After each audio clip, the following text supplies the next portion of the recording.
Well, the song was literally Mama Told Me Not to Come. Interesting. Hello! Today to, Happy Easter if that's something you celebrate. If not, Happy Friday. Happy Friday! Today to wow wow. Hello.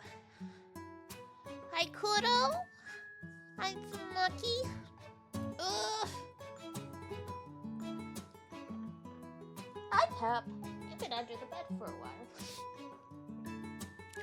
Nepalese New Year. Interesting. I know some countries and religions celebrate New Year's at different times. I don't know many that do it in, like, April.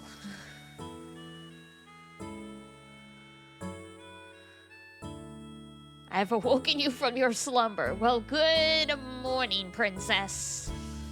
Good afternoon, Zon. Hello, everybody. Just saw you guys like 12 hours ago. Princess, well, Sleeping Beauty, you know?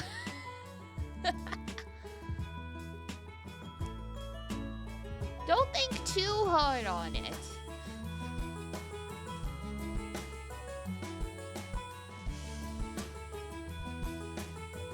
Whatever, man. Hey, I'm just saying. I am just saying. Well, yeah, I saw you guys not that long ago. So, well, no. Just crazy stuff did end up happening. True to, I guess, all families. Even if you're not hanging out with family for Easter, some kind of drama will happen. Because if you remember, back in January, I met extended family for the first time because Papa Melis tracked down some relatives. And, hi, Ein! Got a lurk? Good luck with luring. Thank you! And when I met Papa Melis's long-lost relatives, one of them was talking about how the next family we were gonna meet was like super, super religious, and I don't know. I just got really anxious about it, and so I asked my parents to drop me off at home. And I thought that was like over and done with, because it's like I apologized to my parents. I'm like, hey, this is why I bailed so suddenly. Papa Melis is like, yeah, there was no religious fanaticism, so don't worry about it. I'm like, okay. Then, like, yeah, like, sometime in the future, I'd be down to meet with them. And then all of a sudden, Mama Melis stirred up the pot or something? Because I'm like laying down for a nap, and I get a text from Papa Melis like, I heard you have a problem with my Uncle Jerry.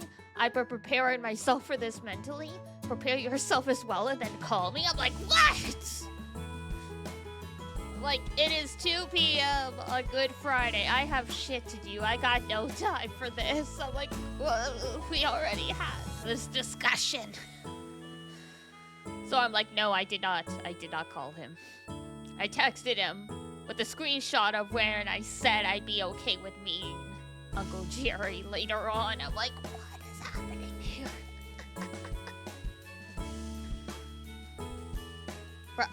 Oh, endless traumatic dwelling in the memories you made with your pianist girlfriend. No! Pain and suffering.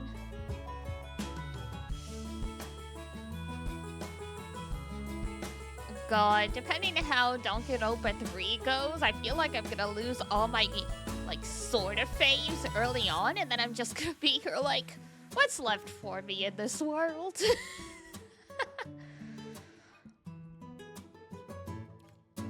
There's no hope, there's no joy, there's just whatever. God, Thousand Line, or not Thousand Line. I keep thinking it's 1,000, but it's 100 Line. Comes out. When's the 28th? Is the 28th the next week? I think so. Crazy. Time sure flies. And then we're gonna have 100 endings to get through. And the real question is, if this is a game written by Uchikoshi, are we gonna have really like random facts dropped on us periodically? Like they're just doing whatever, then suddenly we're talking about the Mandela effect. Who knows? But soon we'll find out. I'm looking forward to it, but I'm also being terrified. I'd be worried if it didn't. Yeah. Oh, and that's also the thing, right? It's like Kodaka and Uchikoshi share the writing duties, but it's like who has the primary influence here? I saw some people getting a little like squirrely about it, and it's like, you guys have only played Danganronpa 1 half 2. You have no idea what you're getting into. Uchi, if you thought Danganronpa broke your brains, oof. 999 does something else to ya.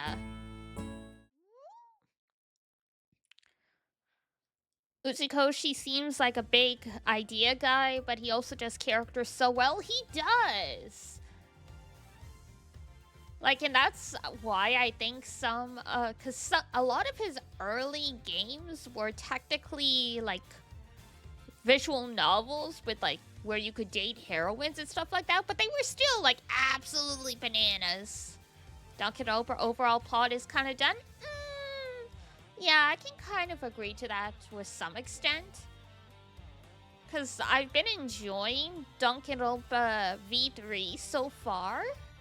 But at the same time, you can kind of see how, after the third time around, there's a little bit of a struggle to try and keep the whole killing game and school thing unique. So,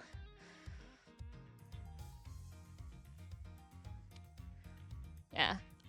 A lot of the fan Danganronpa games I've seen have taken the torch and run with it a lot better.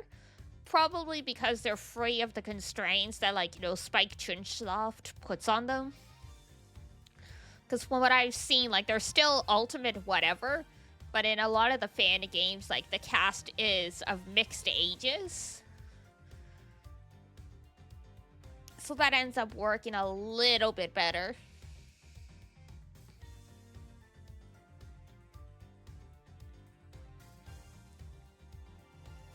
Speaking of mixed ages, though, this cast in this game, we've got 27-year-olds, 28-year-olds, 32-year-olds, 17-year-olds. So much.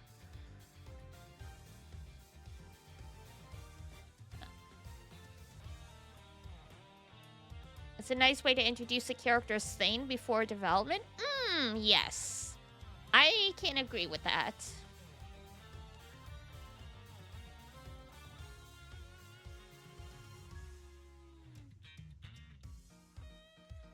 Hang on, I'm rearranging my windows a bit. Have you ever had, like, you keep your windows arranged a certain way, and then suddenly, just like how suddenly you don't like how all your furniture's arranged, you're like, I need to reconfigure all of this. Something don't feel right anymore. So yeah, last time we started investigating the murders happening in this one embassy. Then we went over to the other embassy, and frickin' Larry is in hot water. Cause of course he is. It's Larry. Oh yeah, the pink princess. She just suddenly showed up. Miss Pink Princess, I have a few questions I'd like to ask of you. What could possibly go wrong?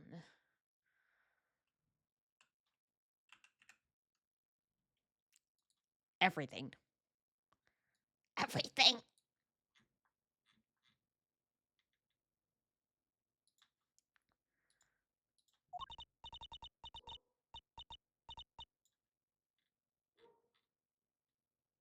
Hello.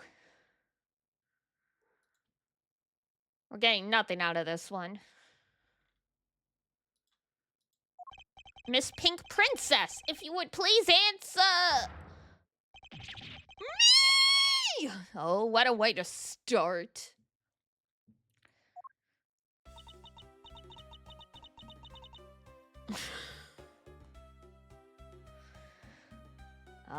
Miss Oldbag.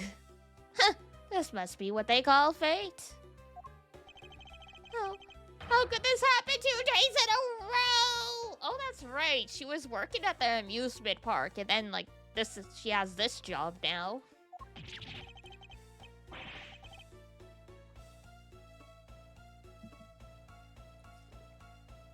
Aren't you Miss Oldbag? Why are you so surprised? Because he had no idea. He thought it was Mandy Moore in there, or like, what's her name? Mindy Moore? So you're the one that got to play the Steel Samurai. It's too bad I didn't realize that until now. Your acquaintances with Larry? Why, yes, we worked at the same company for a little while, you know? Oh, yeah, what was it? KB Security? In the Wrong Delight / Master Mask case. She didn't show up, but all signs pointed that she was Larry's co-worker who just wasn't there that day. That's why it's okay, my Edgy Poo. You don't need to be jealous. No one's jealous, ma'am. It's all good.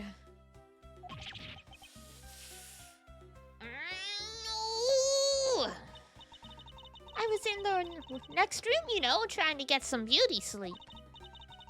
But it was so noisy here I couldn't fall asleep, so I came over to complain. So imagine my shock when I saw my precious Edgy Poo waiting here for me. I mean, who could have imagined that you would ever come to a show like this? Thank you, ma'am.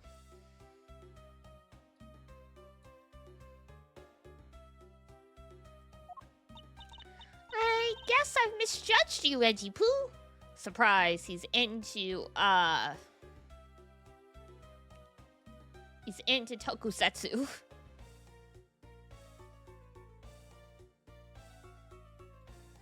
Hero shows? Yes. Tokusatsu? Sorry, it's tokusatsu. But yeah. Because the Steel Samurai is basically just like one of the, like a Kamen Rider type show.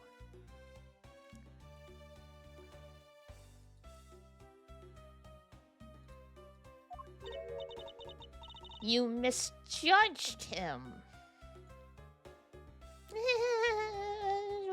I got no idea what she's talking about. He's very justice-brained. Yep. He's got, Steel Samurai merchandise in his office, so he's not shy about it. And he even got, the Steel Samurai's autograph this case. Before he knew it was Larry, and now he's like, what have you done? Why did you tell me it was you? It's like, I don't want this anymore. That's adorable? Yeah.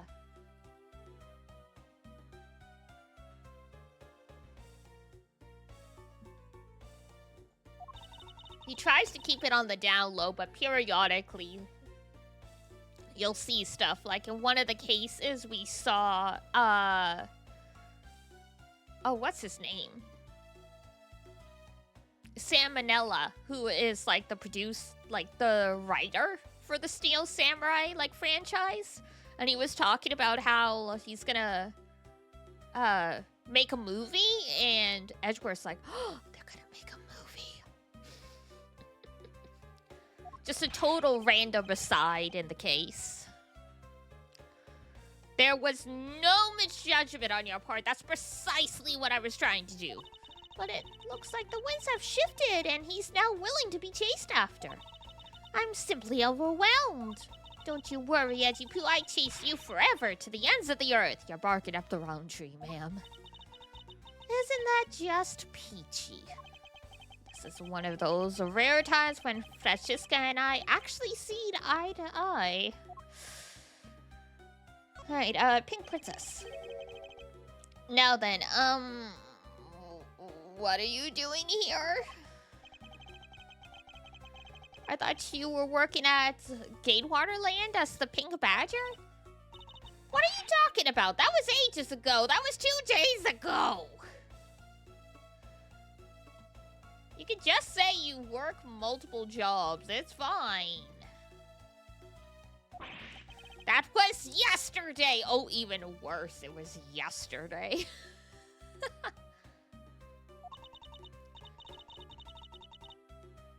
Look, I worked at Global Studios before, a long time ago, right? About 3 years ago, I believe? If I'm remembering the timeline of these games right. Well, they called me up this morning kind of out of the blue, actually.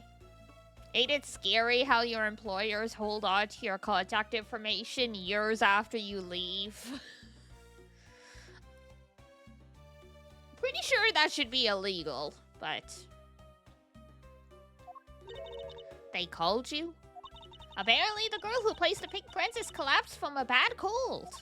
It happened so suddenly, so they called me in to be her last-minute replacement. They literally could not find another actress.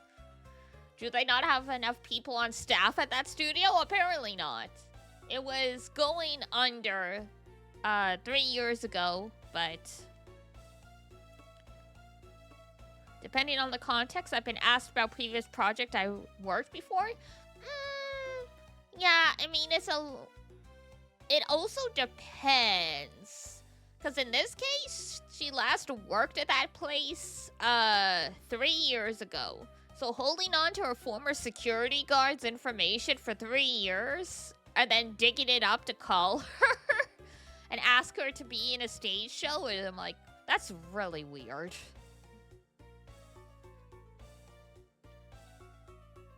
3 years is weird, yeah. Yeah, because, like, I mean, I've gone on to a new job in the past month, and I'm still getting emails from my old job about stuff that's, like, still wrapping up. Like, that's different. 6 months, I think, after you leave is when it starts getting a little weird. But it's like, if they call you after 6 months and they're like, oh, like, I know this is really random, but, like, we were going back over some old, like, whatever, and, like, we have a question because you worked on this. Okay, 3 years later, they're like, hey, do you remember this project? No! Like, at that point, I know about as much as you do, probably.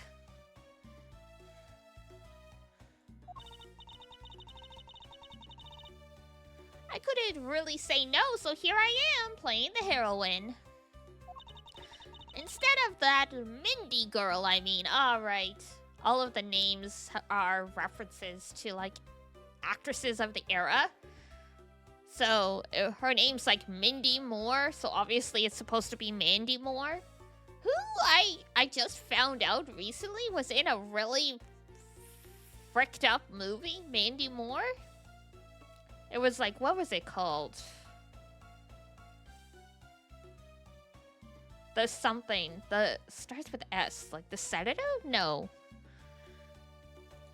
But yeah, it was like whole, like they got she like injected herself with a serum and like it produced a whole younger version of her and they have to swap consciousness and like it just crazy stuff starts happening.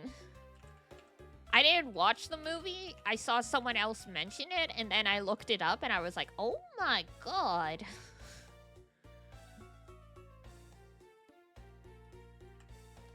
I think it was her, anyway.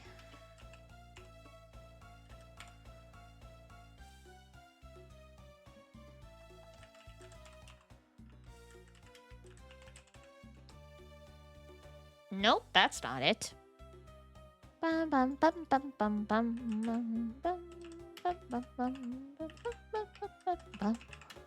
Because now that I mentioned it, I'm like, I need to remember.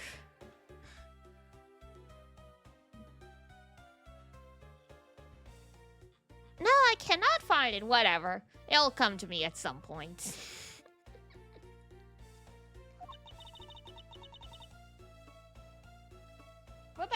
girl. I feel bad for her. Because they let me stand in for her. She's going, I mean, it's not really great at pulling A to be a stand-in for triple apart through the rectal instead of the shuriken, and the audience was all in an uproar because let me tell you, they're really just a bunch of simpletons. You're a rather lively old lady.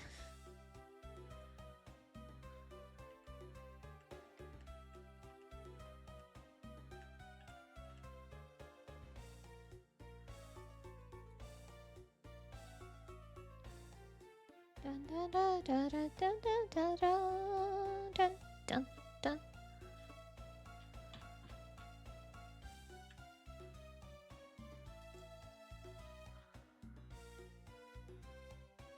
Oh, the substance is what it's called. I finally remembered. It's Demi Moore who's in it. That's why I couldn't find it when it was looking for Mandy Moore.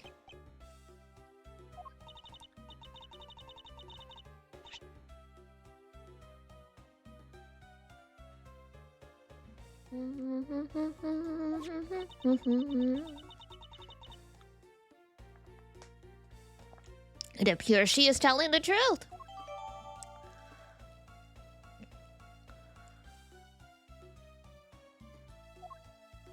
I tell you, my fine acting moved the entire audience to tears. If you say so.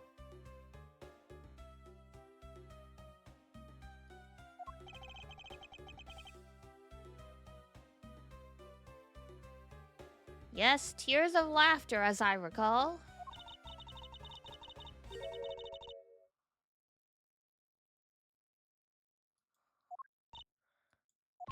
It's a letter from a stalker!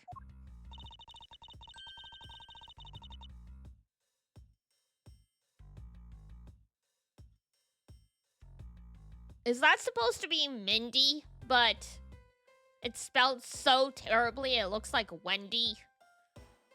Bro can't write his M's and W's correctly. I was just taking my break when I found this stuck under the door to my room. Honestly, you really have to watch out for these kinds of things. Look at what it says. Wendy, with a weird exclamation point. I'll be descending on you from above tonight, your loving night. Huh, how absolutely revolting. I mean, you think you could get my name right? There's no accent in my name. Wait, this horrible handwriting. Where have I seen it before? Yeah, the E's I think is supposed to be an I, but he wrote it poorly. But now that you're here, Eddie Pooh, I feel 100% safe. Where do I factor into this? You'd bust that evil stalker man for my sake, wouldn't you, Edgy Pooh? Well, if you allow me the liberty to handle this in my own way, I'll gladly dispatch a detective to your house later. Oh, come on, Edgy Pooh, stop being so dismissive and playing hard to get.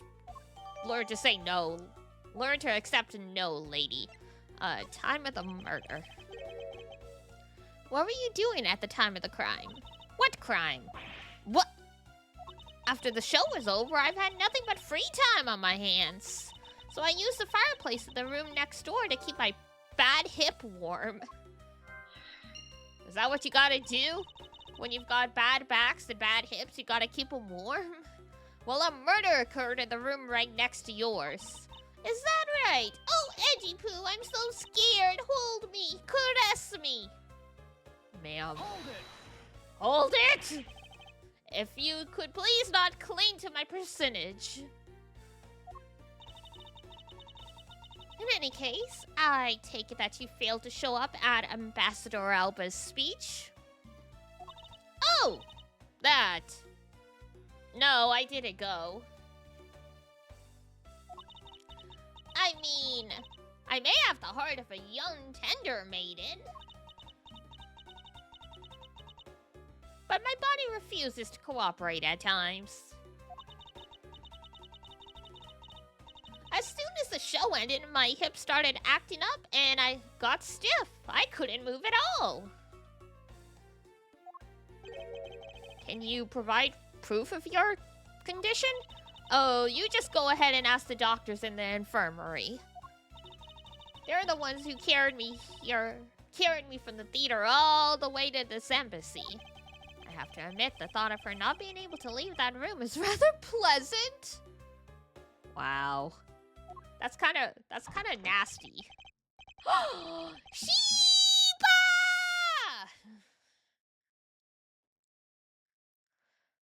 Prosecutor Von Karma, I've brought the police dog as you requested. It's, oh my god, what is Shu Takumi's dog named again? Bullet? Rocket?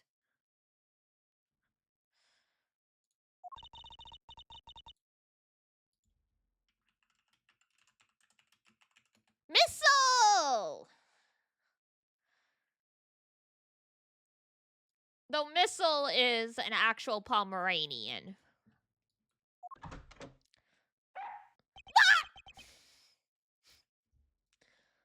This dog.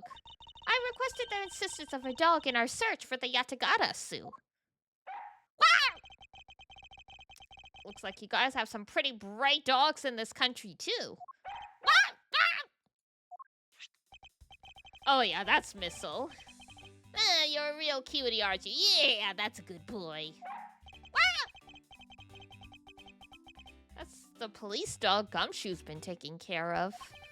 I think its name is Missile. What a fitting name for a police dog that dashes out in front and attacks. That action alone isn't exactly what's going to solve this case for you, you know. Pomeranians can be feisty little guys? Oh yeah! Because, they are in the Spitz family, so they are technically related to Shibas and Akitas. They're just, you know, football-sized. But it's the same, they've got similar temperaments where, like, if you don't train them properly, you've just got a disaster on your hands.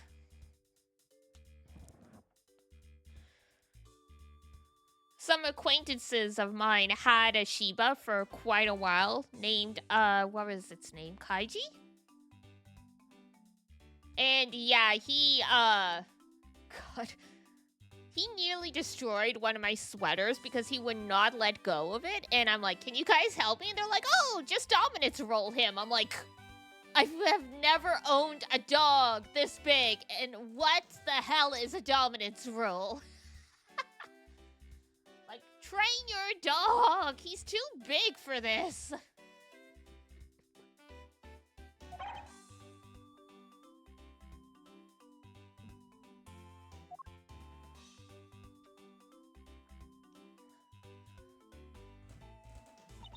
Good dog. You really are quite bright, aren't you?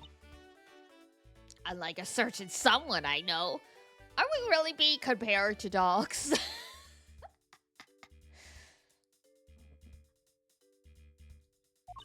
Now, what do we have here? Samurai dog? What is this? It looks like a small hot dog, but... Wait, Francisca, isn't that an official samurai dog? Ah, no! Bad missile! He ate it. I wonder if it's alright for him to eat that. A hot dog itself? Maybe. The bun? Maybe. All the toppings that were on that hot dog? Probably not.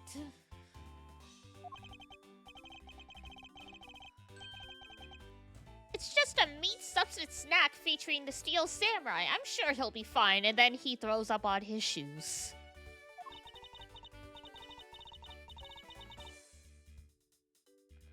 That's quite a bit of information you gathered there in a single quick glance. We really should be focusing on why there was a samurai dog there in the first place. It looks like the snack wasn't all Missile found. Oh, what do we have here? It appears to be a lady's undershirt. I wonder if Ambassador Alba might have an interest in cross-dressing? Ma'am? I somehow doubt that. It doesn't even look like the shirt would even fit him.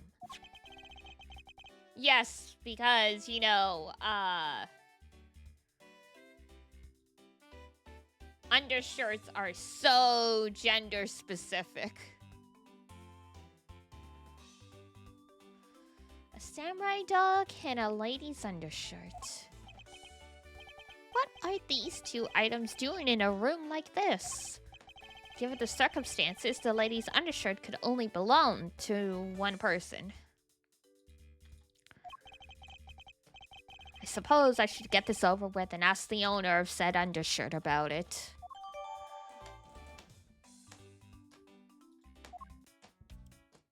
Only one person, he says.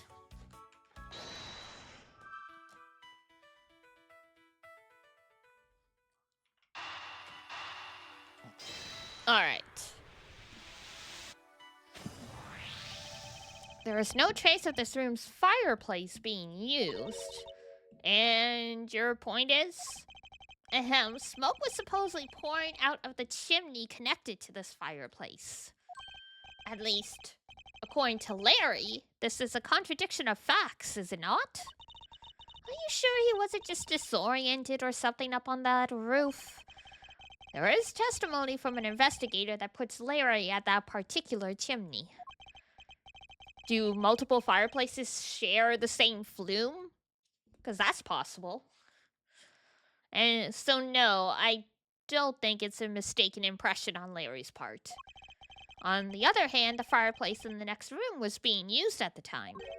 Where do you suppose the smoke from that fireplace went? Ah, I see. So what you are proposing is this. The smoke that came out of the chimney was actually from Miss Oldbag's fire.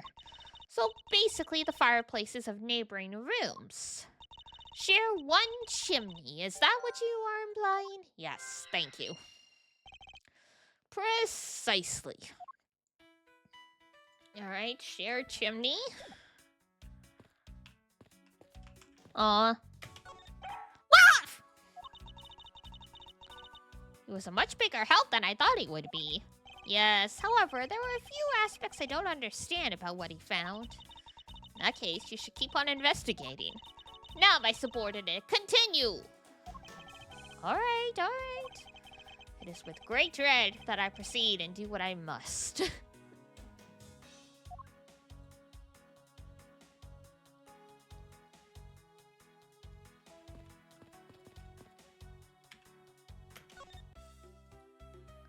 Present.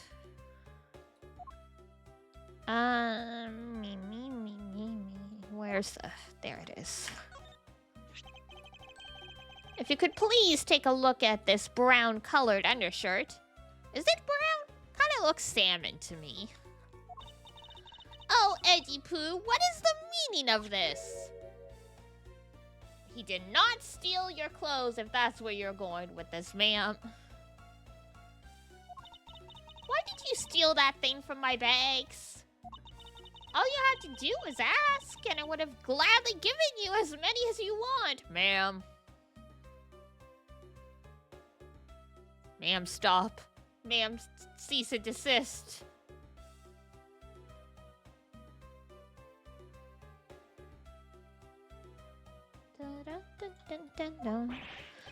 Thanks. Thanks, but no thanks, poor Edgy. Right? I mean, like, what are you supposed to do when someone is like this? Like, she doesn't take no for an answer.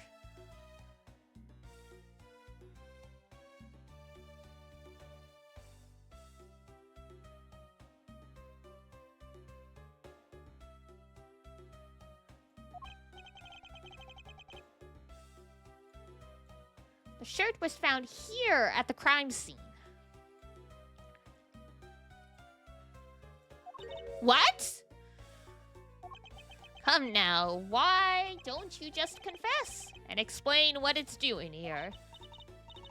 I know nothing I tell you.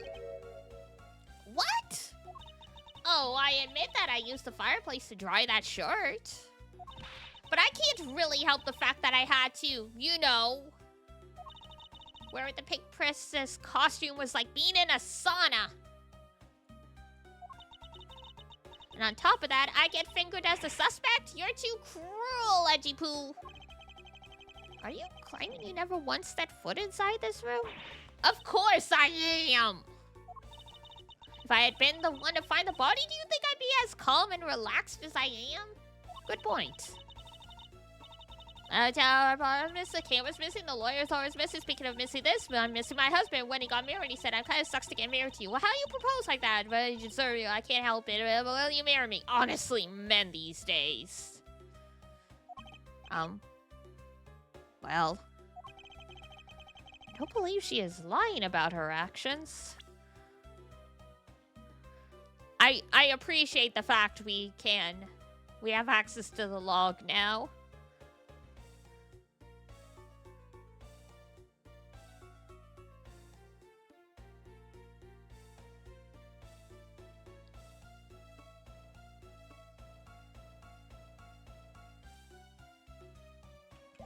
I assume her husband has passed away. So I can safely assume she really was drying her shirt by the fireplace during her break. And somehow the undershirt managed to move from the next room into this one. It's a magical moving undershirt. I assume the samurai dog was also yours? Ah, that's a brilliant mind of yours. Can the fireplaces swap places? Like, you know, like, do they spin? Because that would explain it. And so the feeling of dread continues, but I suppose I should ask for more details.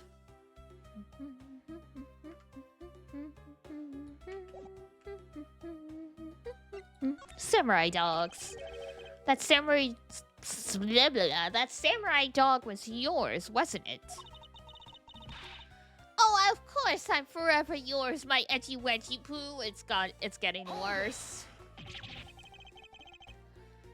If you could just stick to what I asked you.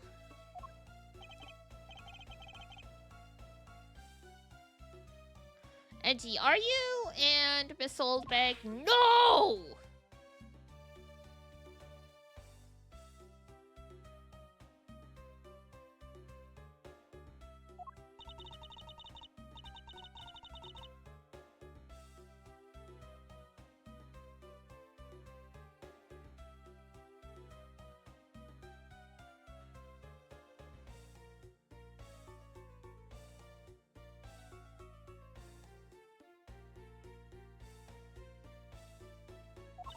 Anyway, that samurai dog wasn't mine. Those things were presents from the embassy. A present? The studio bigwigs basically told us to play delivery boys. We were supposed to hand the dogs off to the embassy people and tell them hi. I had to pile them all into the pushcart just to move them all.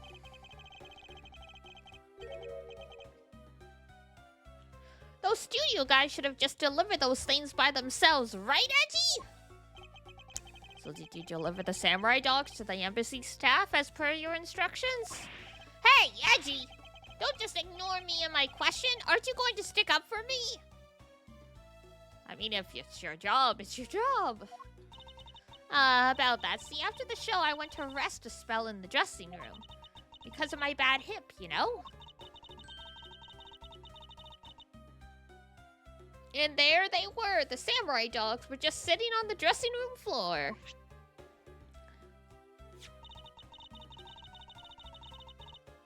I suppose you have to make preparations for distributing them after the show. Well, if by preparing you mean sampling them as well. Excuse me? Oh, I tried one and thought they were actually quite good. Sorry, but I just had to find out. I know it was silly of me to think this, but... I figured since they are for a kids show, their taste was probably for kids too. But they were so good that I couldn't stop. She ate them all. If before I went back to my room, I just had to help myself to a dozen or so boxes. And as I sat there by the roaring fire, warming them and eating them, I thought, this is...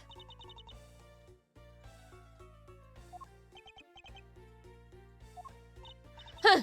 Well, what is it now? Oh, I know. I bet you want a box too, don't you, my Edgy Poo? Well, who am I to say no to you? But I'll only give you one. The rest are all for me.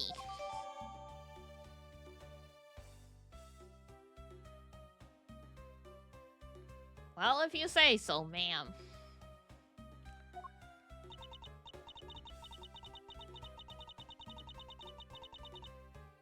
Looks like the lesson for today is that when the Steel Samurai and the Pink Princess take off their masks, they transform into a pair of annoying troublemakers.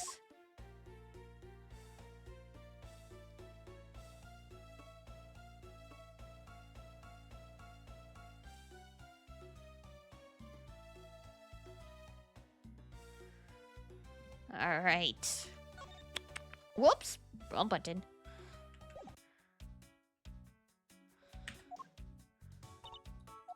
Oh, never mind. Sorry, Francisca. Don't want to talk to you.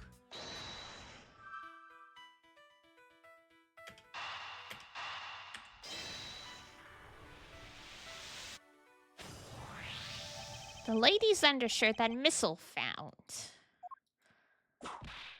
Ah! Why are you getting all excited over holding on to a lady's undergarment? Miles Edgeworth, you uncouth sea slug? If you know the owner of said undershirt, then hurry up and return it to her already. You have it all wrong. This is evidence. And the owner of this piece of evidence was in the room next door. And yet, despite that, Missile found it in the fireplace of this room. This lady's undershirt. Are you seriously claiming that it somehow passed through a solid brick wall? Not quite.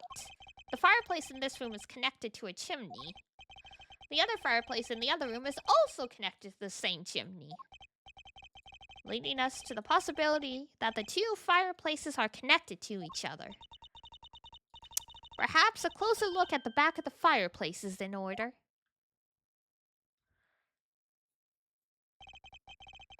There is an X on the back of the wall.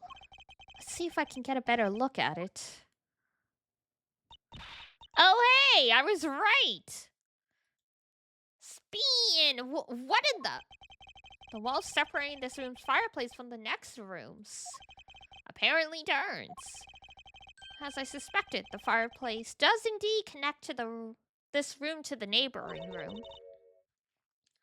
The neighboring room? There appears to be nothing particular about the next room. But the fact that there is nothing special about the next room isn't what's important. It's the fact that there is a secret passageway.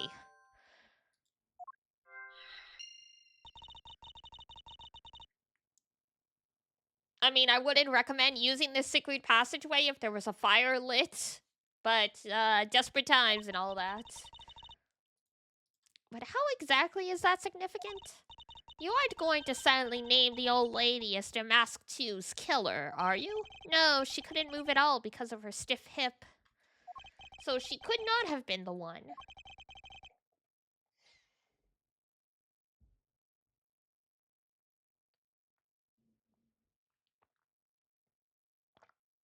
Unfortunately, he says.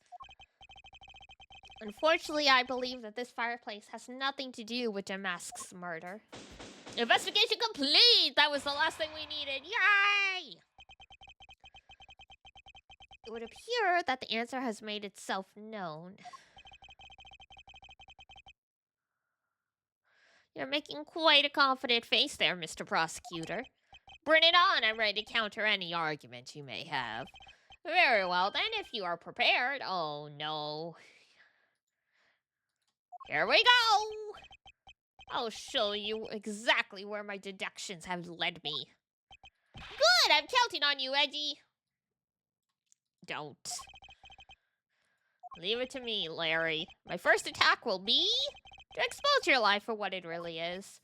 My lie! I know there is something you are keeping from the rest of us. What's wrong with you? Why is it that you won't believe me no matter what I say? I should have just hurry up and die already if that's how it's gonna be. I'll confess to every murder in the whole world and then kill myself. And throw everything into a mass confusion. Surely it's Larry this time. Imagine if the reason why he's no longer in any of the games is because, he's actually in jail now. He finally got convicted of something. Larry, I only have one thing to say to you. Even if you make that face at me, it's no use. A man who is ready to die is strong-willed, you know. Larry, it doesn't matter what sort of harebrained trouble you've caused. I only ask that you do not lie to me. If you cause an innocent person to be judged unfairly because of some insipid lie, I will never forgive you.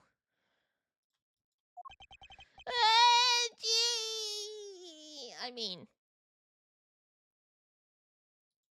he's got a good point.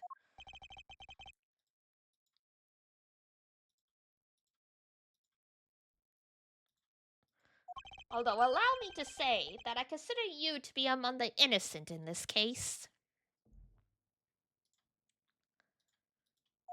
And that I will draw the real killer out. You can trust me on this.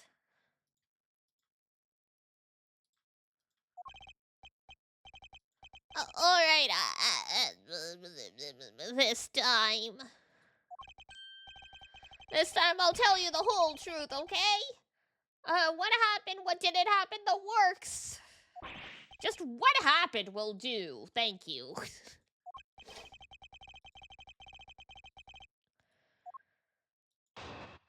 Oh my god, Larry.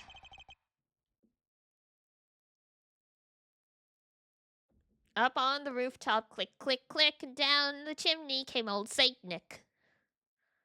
Ho, ho, ho, where will he go? Ho, ho, ho, where will he go?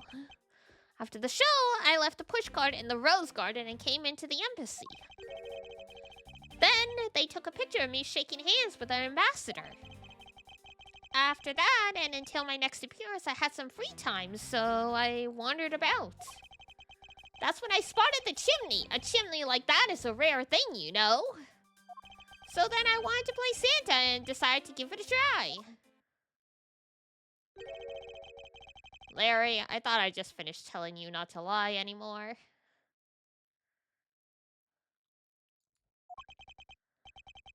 But it's kinda ultra embarrassing. And what exactly is so ultra embarrassing that you can't tell me?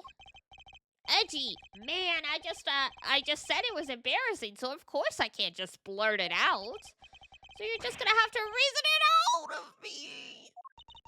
As your superior, I command you to hurry up and expose this man's lie.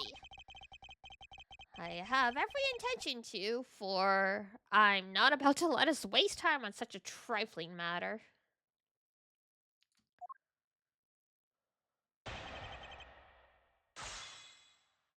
Up on the rooftop, click, click, click. Okay, let's see what we got here. Took a picture of the ambassador.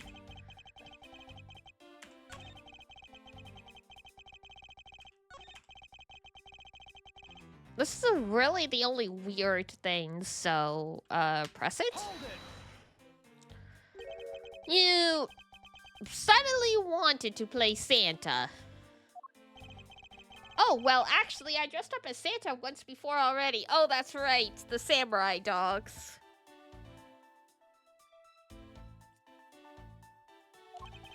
That was down at Gourd Lake. I'd appreciate it if you wouldn't dredge up such unnecessary memories for me. Sounds like you guys share a lot of history. A perk to being childhood friends, huh?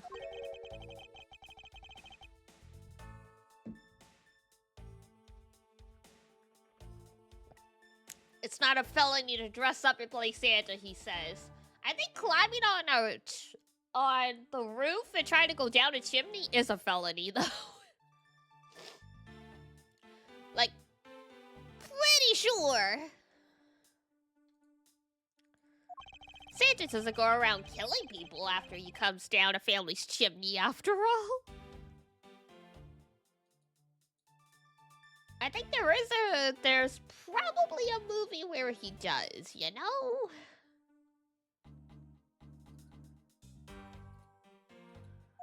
Actually, it is worth delving into whether or not playing Santa... Oh, sorry. Actually, is it worth it? Yes. Actually, I believe in the case of this man, playing Santa is actually quite a big deal. Are you saying that your buddy isn't exactly made of Santa quality stuff? Oh, you don't know the half of it. Precisely, you hit the nail on the head, Agent Long. Hey, Edgy, that's so incredibly mean! Tell me something, Larry. Did you know that Santa's job is to deliver presents to people all over the world? Of course I know that! I did graduate from junior high, you know. Oh my god, he didn't even go to high school. Oh, man.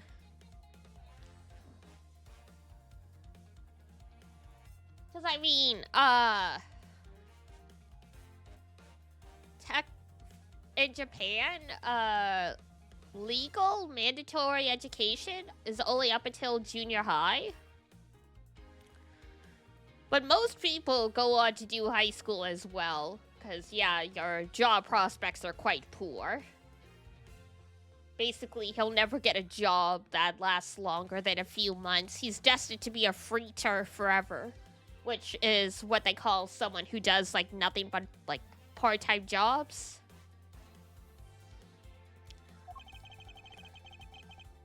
In that case, it's your turn to tell me something. I want you to tell me to whom you were delivering a present to. I was, delivering a present to a child not basking in the warm glow of love? Objection! That must be the most elegant description of you I've ever heard, but a lie is still a lie. You sure know how to kick a guy when he's down, you know that? In any case, the person you wish to deliver a present onto was most certainly this.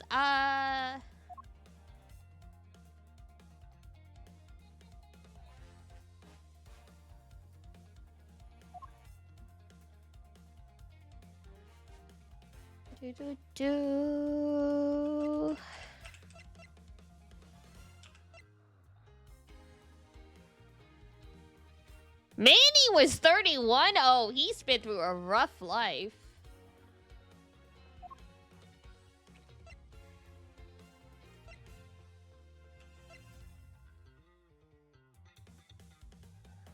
Kashino, I can't believe that. Take that! Huh, interesting taste you have there, Mr. Suspect. Don't spread lies about me! True, it was just a horrible misunderstanding. I totally didn't want to see Miss Olbank so much that I tried to go down a chimney. Ow! I advise you to stop right there in your bashing of a lady. Well, I must admit that I myself hardly ever have the want to run into that lady. However, what if you were misinformed and under the wrong impression? Then what? Define wrong impression. I simply mean that the man before you thought to enter the old lady's room without knowing one very important fact. A fact that is best summed up with this.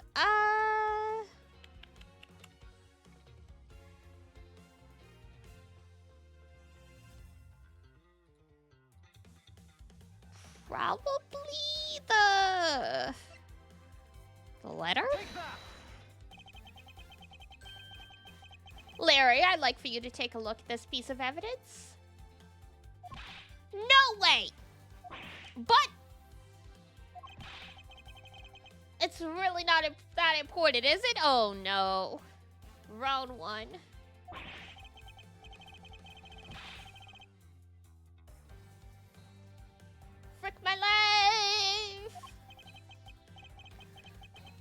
That's why I refuse to look at it, thanks, Larry. Be quiet and just take a look. Well, if you say so, Franny, but only because you say so. Some people never change. So, what's up with that anyway? Huh. Why, it's proof that you never even knew existed, of course. Oh, is that all? Well, I don't need it right now, so I'll just give it back to you. Well, I've got you on the ropes now, don't I? Wow, that's a really long, convoluted way to go. You got it wrong, folks. Sigh! Also, ad breaks kicking in, so... Gonna run in, stretch, get some water and stuff in a moment. There we go. That's probably it.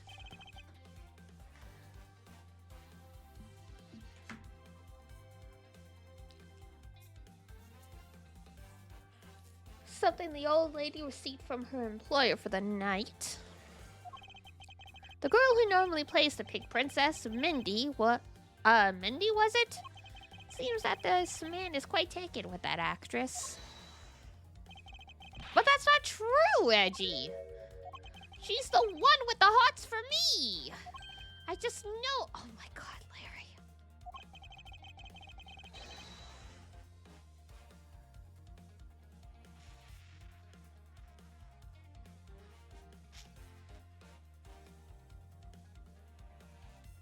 Burn him. I'll be right back.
Da da da! Alright. I'm back. Woohoo!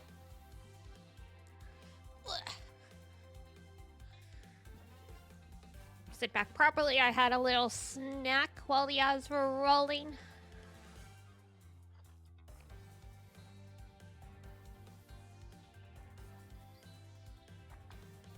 I can feel her sexy beam piercing my heart. Oh, Larry. Oh, Larry. Sexy beam! Alright, is this cutie honey now? God. Does anyone even remember what Cutie Honey is? It's like another series that Gona Guide, like the creator of Devilman, made. Onegai, onegai, da da da da da da da da.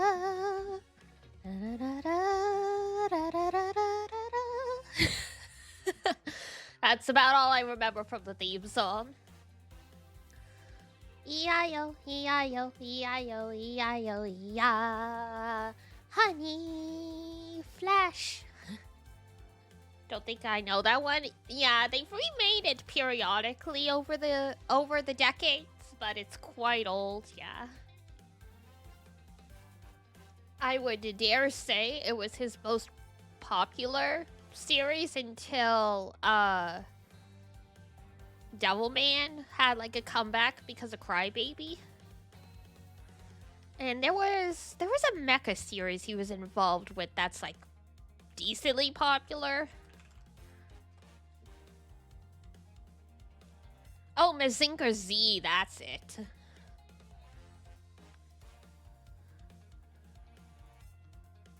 Like if you're talking big robot anime, on one side is Gundam, on the other side is Mazinger Z, basically.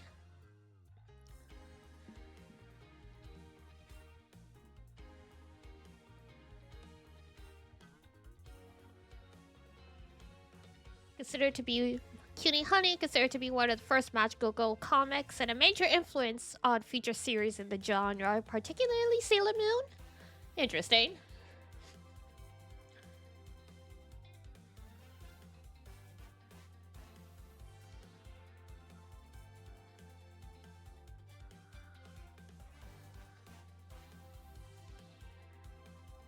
Oh yeah, I know that, Becky. Yeah. Like I said, if there is two big robot series, you've got Gundam on one side, you've got Mazinger Z on the other.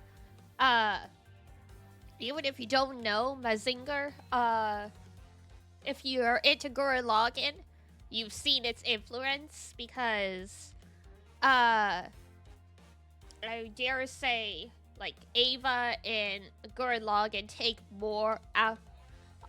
after more from Mazinger than they do Gundam. Because I forget exactly how the genre split is. There's like, there's mecha and then there's like super robot or something like that.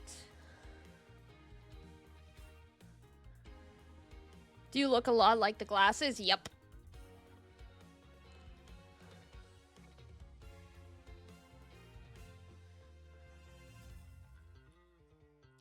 Because, yeah, both are popular in their own way, but if I remember right, Mazinger was a little more, I guess out there?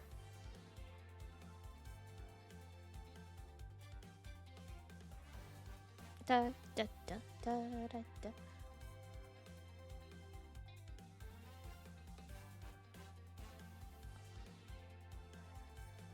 But yeah, it's always...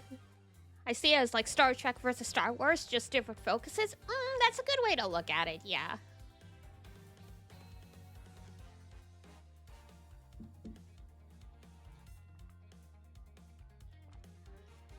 I can't remember how like the two genres split.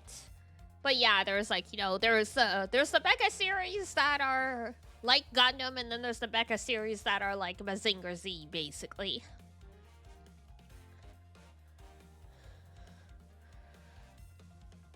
Oh, Del Toro has cited the show, which had a huge success in Mexico during the 1980s, as influence on Pacific Rim. Ah, that makes sense. A lot of people were like, oh, it's Gundam. I'm like, this doesn't feel like Gundam. But that would explain it if he got influenced by Mazinger Z.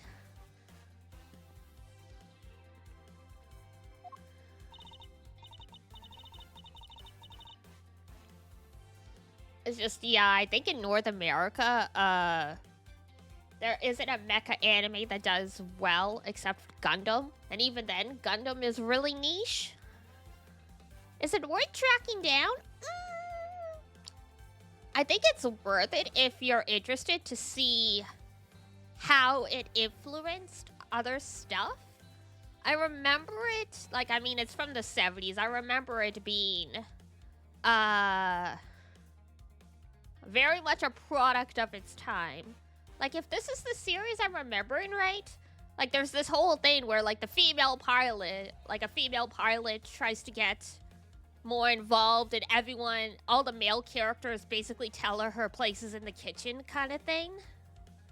If this is the series I'm remembering, there's a lot of old mecha series that unfortunately were products of their time and had some really iffy, like, content. I don't remember with Mazinger Z because I watched it, like, over a decade ago. But it's worth to at least check it out because, yeah, you can definitely see, the influence.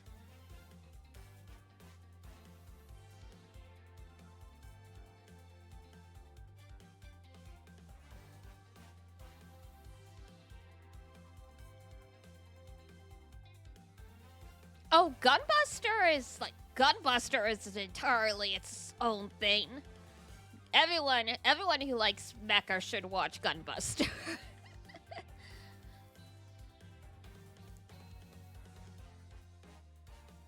Like, that's true, because it was early Gainax, that truly set the stage for Ava. But, like, Mazinger Z was early 70s, so, like, very different times and all that stuff.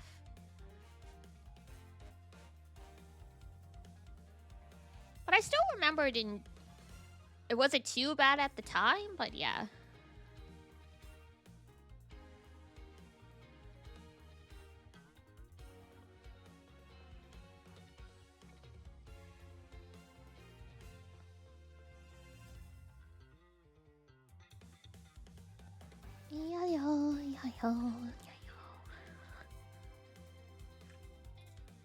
Yeah, because there is, like, a female, like, a heroine character, but I don't remember if she gets treated well or not. The start of the tsundere archetype, apparently. Well, now that's just interesting. No, Sayaka Yumi, apparently, was the main female protagonist of Mazinger Z. Pilot of Aphrodite A and Diana A. I forgot there's a robot in this series that has the same name as me.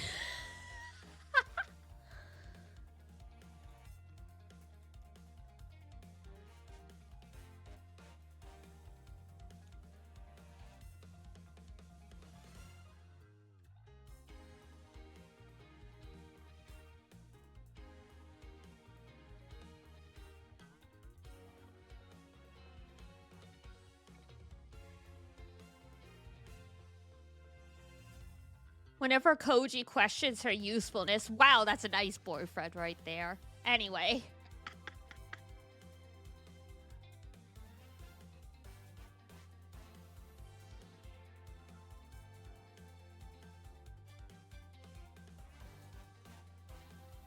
Crazy.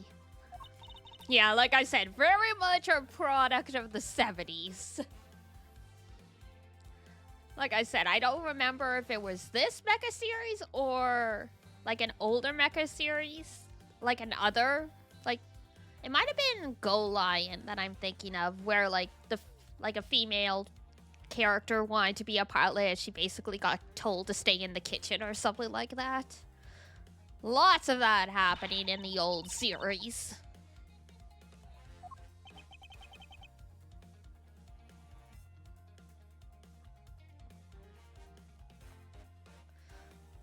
women's rights and all that stuff still has ways to go in, like, Asia, but oh, it was so much worse. At least there's been, like, a step forward. This guy, he's got bigger problems than just getting involved in murders, I take it. Oh, you don't even know the half of it. I suppose you could put it that way. Hey, what the heck, man? I don't get you guys at all. Don't worry about it, Larry. We're not talking to you, bro.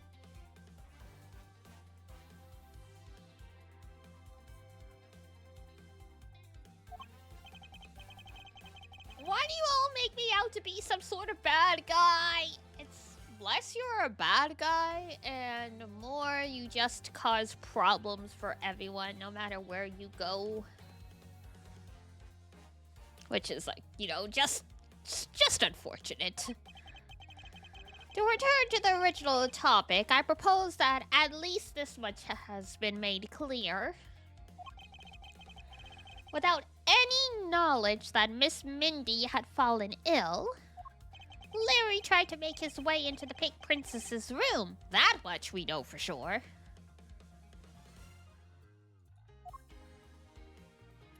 Pietro Neutralis, Embassy of Babal, Alabastian Ambassador's Office.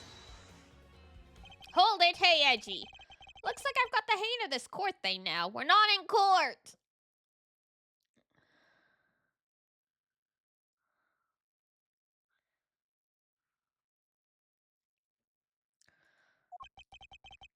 But we're not in court at the moment. Shut up! I see what's going on here, and it looks just like what you do in court. I guess old boy here still has something he'd like to say. Lan Zi says until the root of the tongue dries, one never knows the whole truth. You shouldn't form conclusions until everything is out in the open, which is why I'll listen. Alright, then get ready to listen to me defeat Edgy in a battle of wits. Larry, have you forgotten that I should lose your victory? Sorry, have you forgotten that should I lose, your victory prize will be your arrest? Yeah, Larry doesn't care. Larry don't think.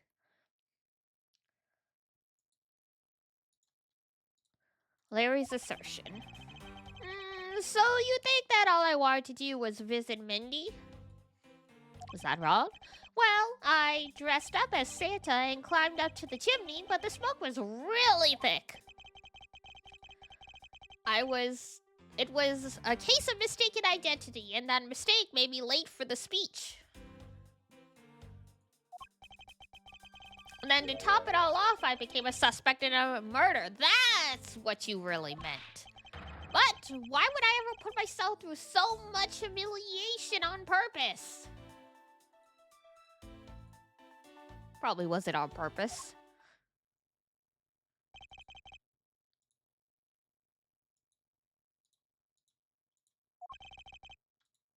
Hey, someone say something!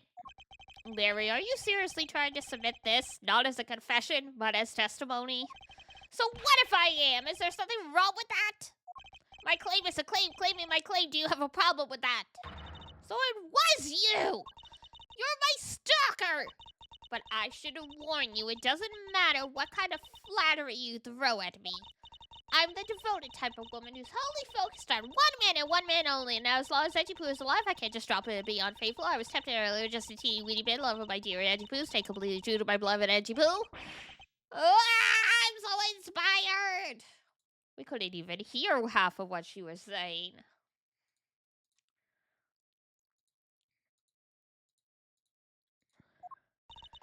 You're such an inconsiderate, cowardly, idiotic, and all-around completely worthless man. Roasted. I thought I heard something ominous just now, but perhaps it was just my imagination.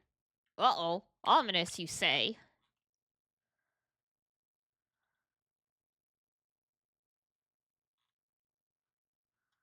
For the rest of eternity, I see. Well, that's nice. I believe there is nothing further for me to prove at this point. What do you mean? Of course you still got something to prove. I do? You still have to show some proof that I was trying to meet up with Mindy. Proof, you say? Remember, Reggie? Everything in court. Everything is evidence in court, right? You mean evidence is everything in court, Larry? But I understand your point. Yeah, see? I'm totally a pro at this now. Don't quit your day job, Larry. Very well. If you wish to see the evidence, then let me show you the last piece of evidence you'll ever wish to see. Sounds like they're sending him to the gallows.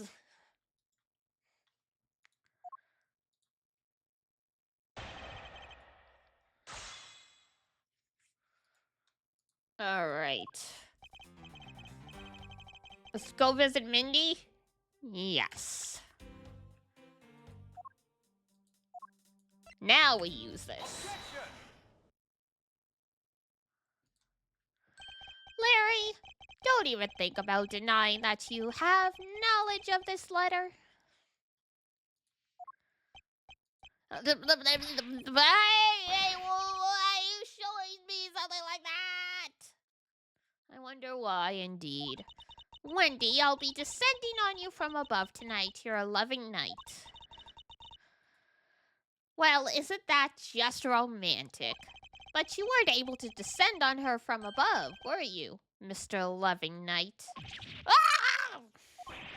I have no idea what you're talking about. I don't remember a thing. Objection! You can pretend to be ignorant all you'd like, but it's written right here. This letter proves that you were not out to meet the old lady, but rather you were attempting to pay Miss Mindy a visit.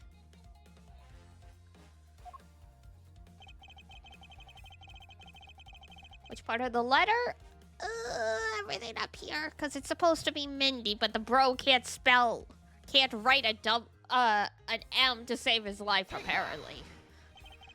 Larry, I suggest you take up penmanship lessons. If you ever wish to express this, never wish to experience this level of embarrassment ever again. What the heck? What are you talking about? Speak English. I am speaking English. You wrote Mindy so sloppily that it became Wendy to the average eye. Hey, stop picking on me. It's so embarrassing. Well, you did it to yourself. I am sorry to say. There. Isn't that what childhood friends are for? They're the best, aren't they? For punching. But that will have to wait until we're off of this crime scene. Edgy, save me from the scary man. Sure, if you're willing to make amends, starting with your incredibly embarrassing mistake. That wasn't me. Come again. It's a fake. Someone's out to get me, so they made a fake letter. To set me up! Accept your defeat graciously. But you guys are being so mean! Penmanship analysis. What's it? No matter who, all people have certain unique features to their handwriting. Ergo, all we have to do is compare the handwriting in this letter to a sample of yours. And we'll know soon enough who it was that sent this letter. I'll never write another thing in my life! Hold it! Tisku. It's no use, Mr. Loving Knight. For you already graciously provided me with a sample of your handwriting. The very questionable autograph. Take that! This autograph in our mysterious letter. If we compare the handwriting, we'll know the answer to our questions soon enough.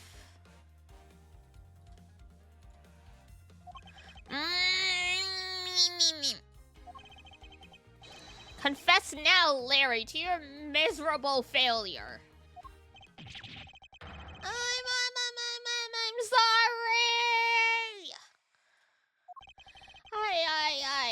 I did it. It was me causing all the trouble again.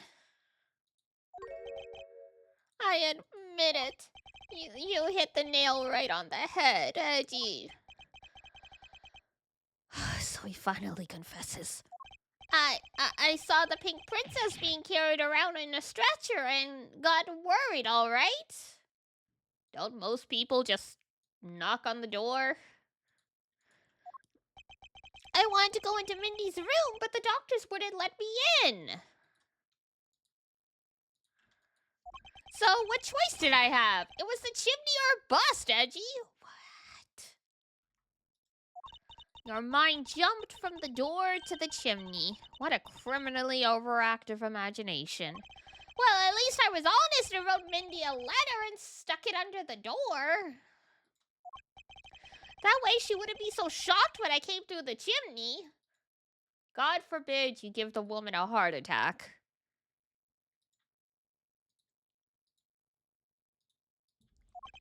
Except for the fact that this letter was an utter failure at conveying that sentiment. I'm really sorry, Larry. You may be a shameful, good-for-nothing blight on the face of humanity. However, I always knew you weren't the killer. I told you to trust me. Calling your best friend, your childhood friend a blight on humanity is something. Not even Nick has gone that far. Because at the very least, I can attest to that about you. Edgy, you're... Ah! We've lost a lot of valuable time because of you. Ow! In any case, I believe we could say that now we know exactly what happened.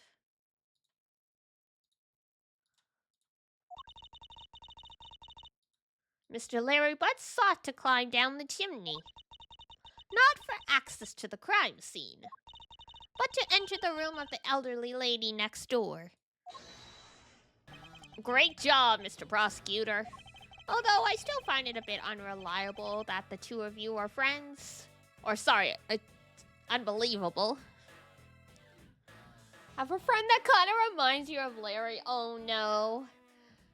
Yeah, I mean, it is a thing when you become an adult where you or even like just as you get older, you realize how some friendships were only made because like, you know, you were in school and you had no one else. But in different circumstances, you never would have like tolerated them or befriended them. And then for varying reasons, you end up staying with those friends just because it's like you have no real reason to stop like talking to them and stuff. Somehow he kind of always gets into trouble, just not the Larry kind of trouble. True, I mean, Larry's troubles are greatly exaggerated. But for the most part, he's still a good person. Gotcha. Yeah, that's kind of the thing about Larry. Like, he sticks his foot in his mouth, and there have been times where push comes to shove, he pulls through.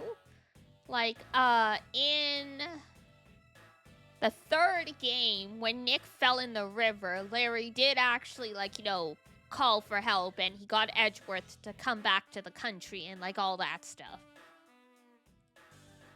So he does have his moments, but yeah, he's just... I think careless would be a good word for Larry. He doesn't think things through at all, and that's what gets him into trouble.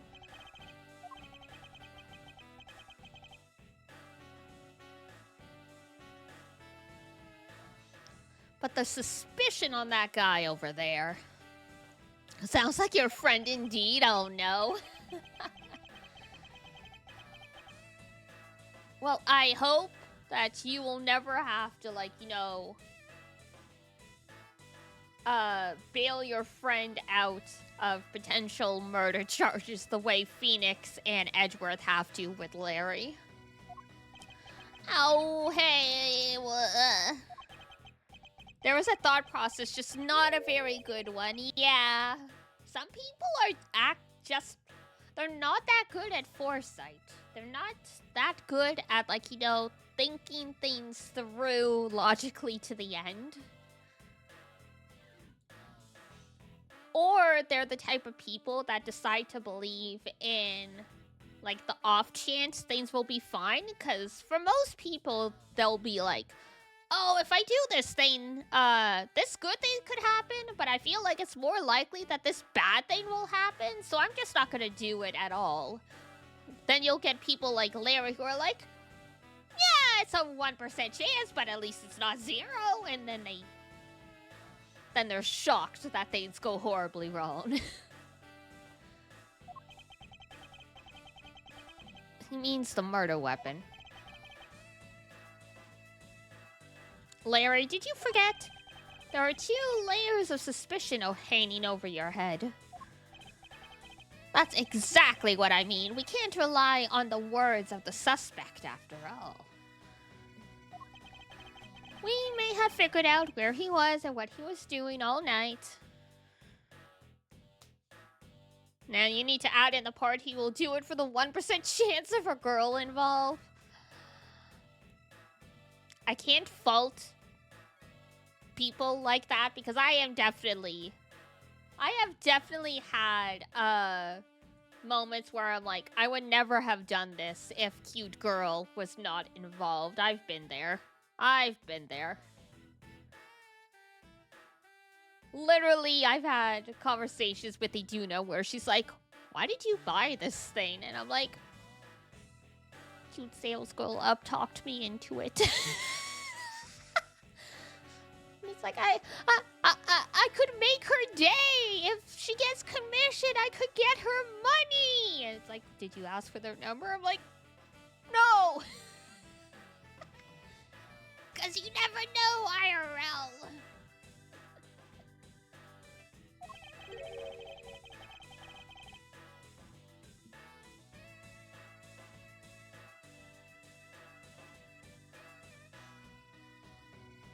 So I can't fault them there for constantly being, I'm gonna shoot my shot, but it's like, probably should be a little cautious. Hey, thank you for the raid.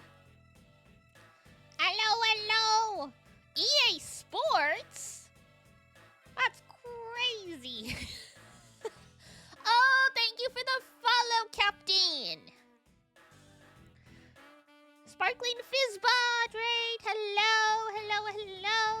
For anyone who's never seen me before, hello. My name's Diana Mellis. I'm a VTuber. I'm an apothecarist. I'm your resident cat girl One-san type.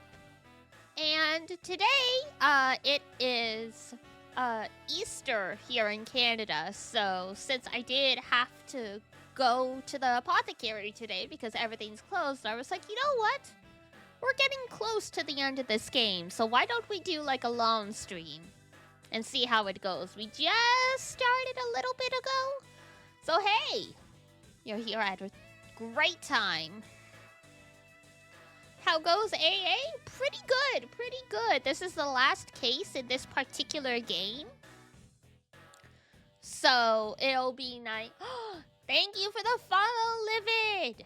Much appreciated.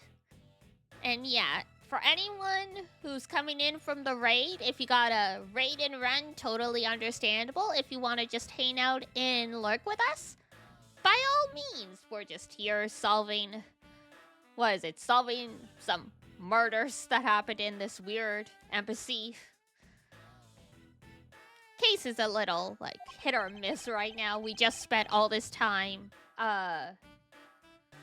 proving that our childhood friend Larry Butts did not murder this person in this room. The master second. But, it's still not looking that great for him. Because it's like, he was on a roof trying to climb in through a chimney. which is just, not a great idea. We love murder, I mean murder mysteries. Yeah, no actual murders. Nah, definitely not.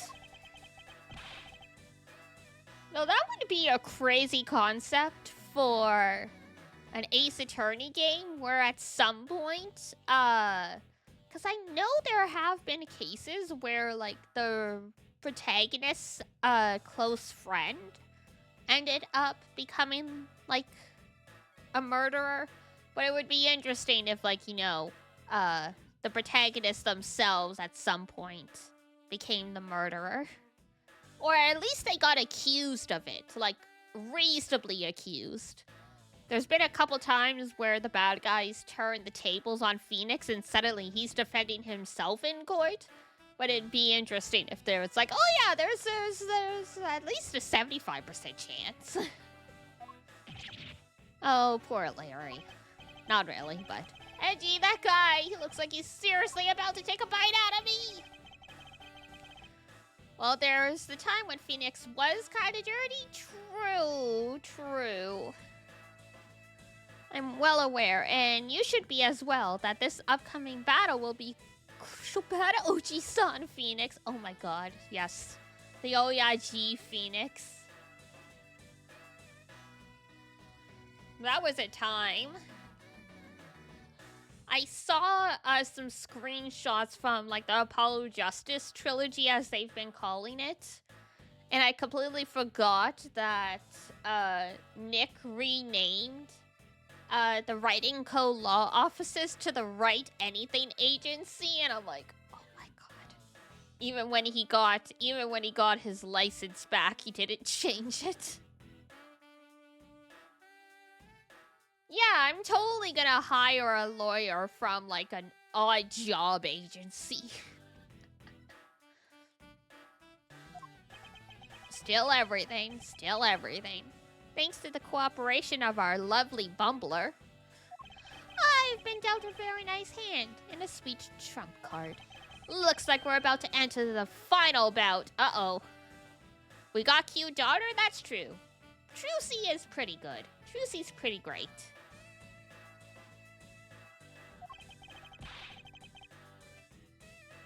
And Athena and Apollo are pretty great, co-workers? Subordinates? Being the breadwinner at the age of 15? Yeah, that's a... It's funny because we don't see Maya for a long time, but I feel like if she knew that, like, Trucy was the one making all the money for that family, she would have given Nick, like, a piece of her mind.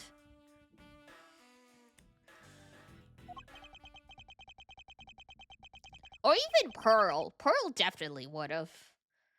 I can easily point out the contradiction in the supposed murder weapon. But the real problem for me is figuring out what the real murder weapon is. I want to get on that then, Edgeworth. This will be a high-stakes gamble, but this is one game I can't afford to lose. You should be ashamed of yourself, Phoenix. She's starting to sound like Mia, but I mean, she is... What is it? When she showed up in the last game, she was like, what? Mid-20s? Late 20s? I can't remember.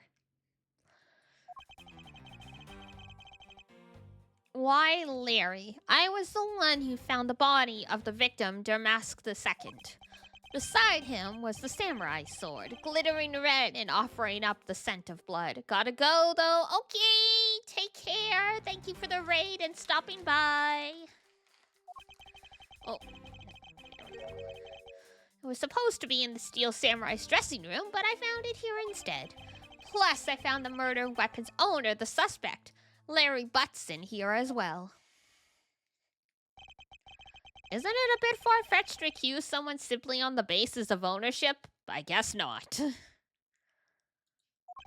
But this owner wanted to sneak onto the crime scene. I think that's plenty to go on, don't you? If you're alluding to his reason for being by the chimney, we've already established that. Hold on there, Mr. Prosecutor. You two are longtime friends, right? Don't you dare imply that we would fudge the evidence on Larry's behalf of all people. Nick? Absolutely. Larry? Nah.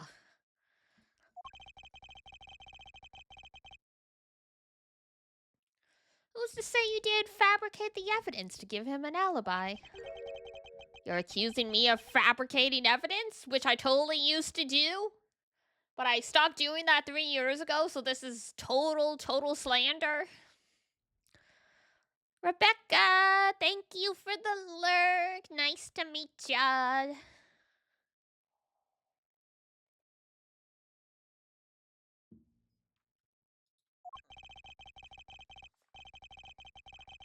You think I can believe anything you produce? Forging evidence is all you prosecutors do.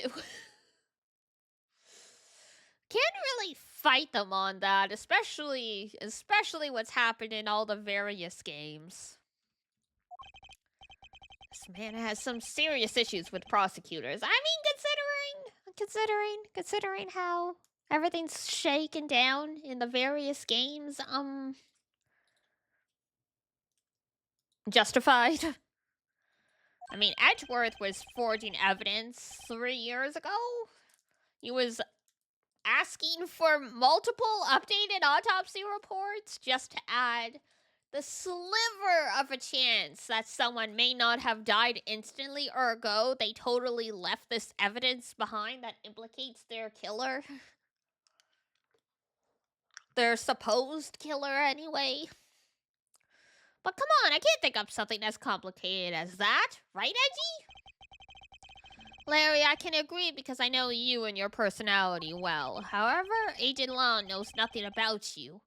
Or me, for that matter. I sense his hatred for my entire profession emanating from his entire being. Meaning that the only way I can prove Larry's innocence is to present irrefutable evidence.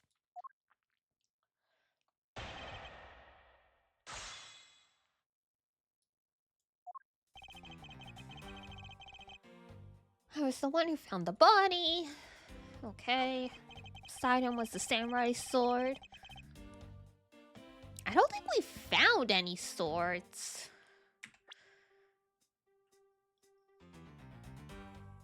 Did we? Oh, no, never mind. Okay. So the sword was there at least. So it's not a case where he's mistaking the sword for the spear. Okay. Continue.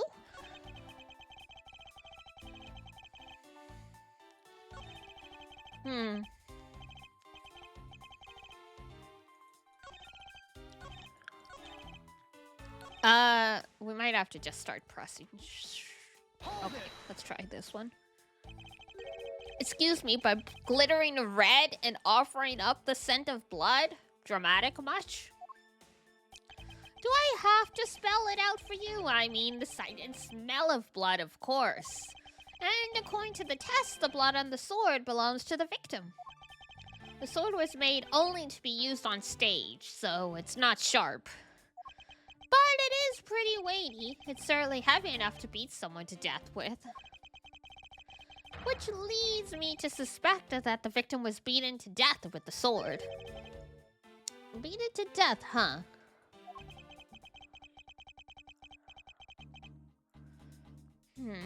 That last statement is just too important to let it slip by. Alright. Covered in the victim's blood.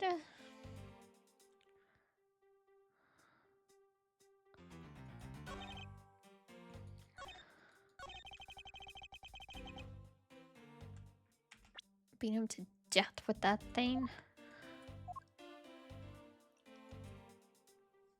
Do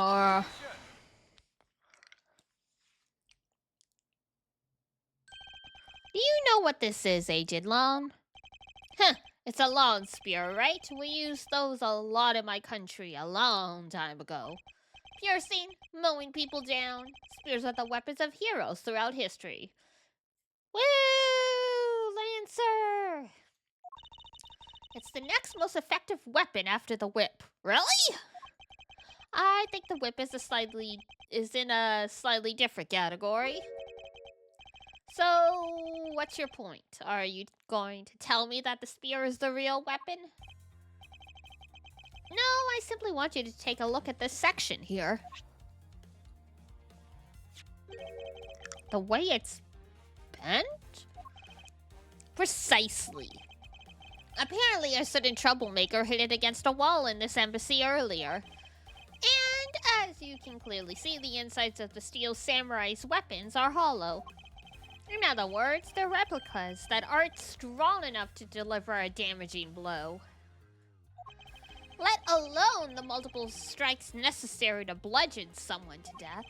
And yet, there's not even a dent in the samurai sword. How do you explain that?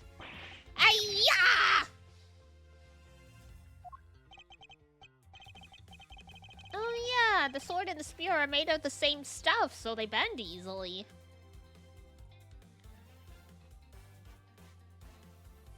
While I agree that it makes sense for stage props and stuff to be lighter than you would expect, you would think they'd make them strong enough to at least withstand some damage, considering that, like, you're supposed to fight people with it.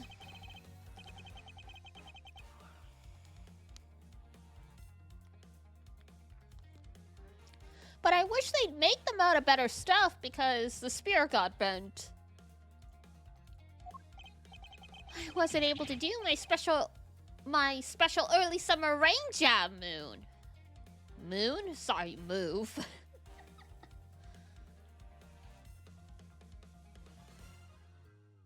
Early summer rain. I'm trying to think what it'd be called in Japanese. But I've got no idea with this one. Natsuame?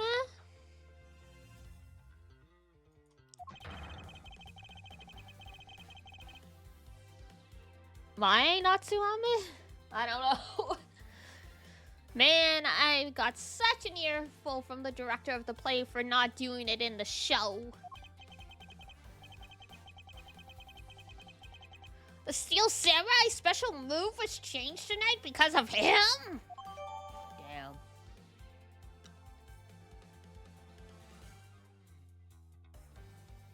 Larry ruined everything. Yo! That's more than enough of your whiny whimpering. Now, back on the topic of the spear. Yes, let's return to the real topic of discussion. This is where the real gamble begins. I don't have a real strategy per se. So all I can do for now is let the chips fall where they may. Reassuring.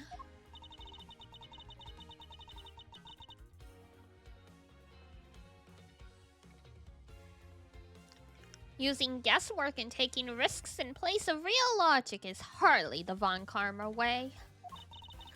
It's neither smart nor very clever. Miss Von Karma, as you know, unlike your father, I am not a genius prosecutor. Except Von Karma totally forged a whole bunch of shit. Plus, I doubt his record of a 40-year win streak will ever be broken. But perhaps it is for the best if it remains unbroken. For no one should have conceived of the notion to convict all defendants in the first place. Objection! What a foolishly foolish statement from a foolish fool who hates to lose. It's the job of a prosecutor to make sure that all defendants are found guilty in court. I thought we got past this, Francisca.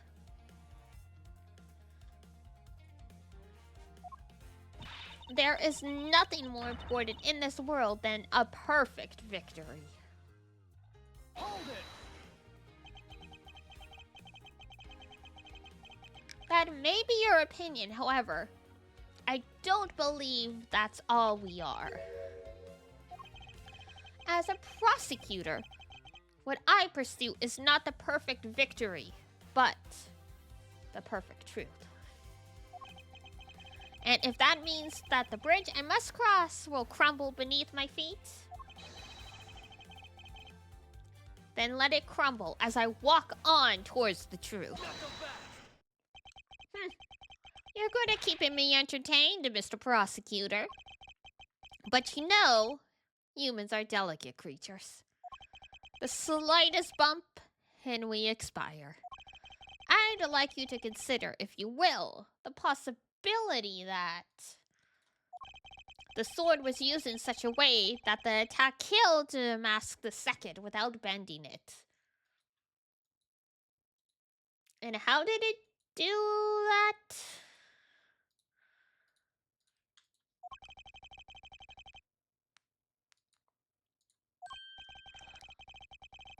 So what do you think of my hypothetical scenario? I think your hypothetical scenario is full of hot air.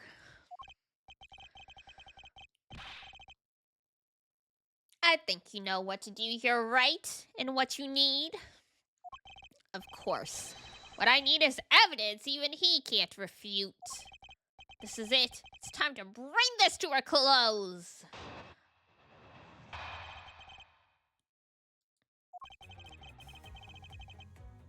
It's possible to use the steel samurai sword to kill someone. Under these circumstances, it's the only logical conclusion. We searched the embassy top to bottom, but the victim's blood is only on that weapon.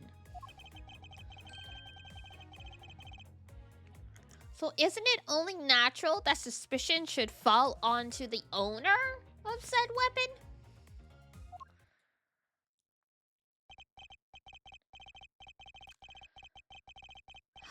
How long do you intend to cling on to that preposterous theory? As long as I want. Because we examined every corner within the walls of this embassy.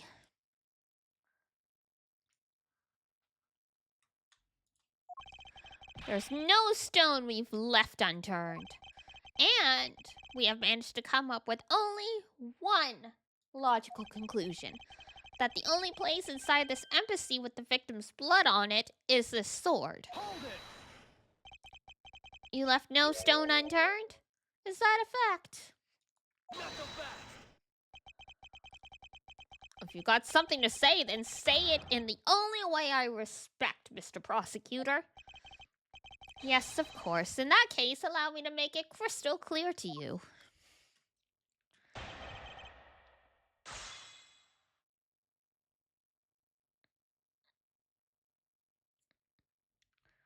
Alright, so what on earth are we trying to find a contradiction for?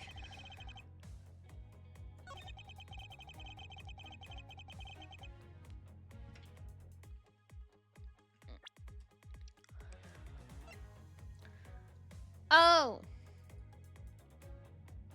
I guess this is the loophole. Only the ambassador and secretariat can touch these statues.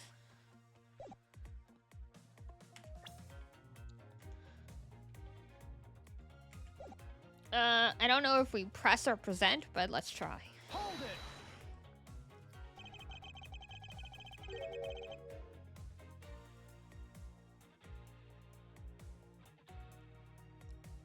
The only place where you could find blood was on the samurai sword.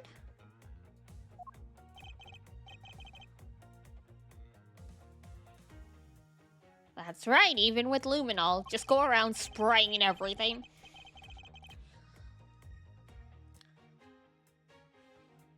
Which means there are no other possibilities outside of what I've already outlined. Do I have a problem with this? Yes, raise an objection. If you believe that there is no other door of possibility left to open, then allow me to force one open for you. Dang.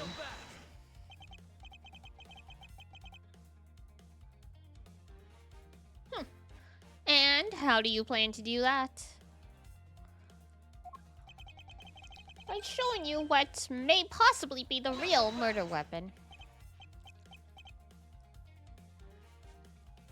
The real murder weapon? I hate to repeat myself. But my men already searched every last inch of this embassy. And they've concluded that nothing else could have been used as the weapon. Knowing these facts, do you still want to press forward with your little hypothesis? Of course. Because it's not possible that your men inspected everything in their investigation.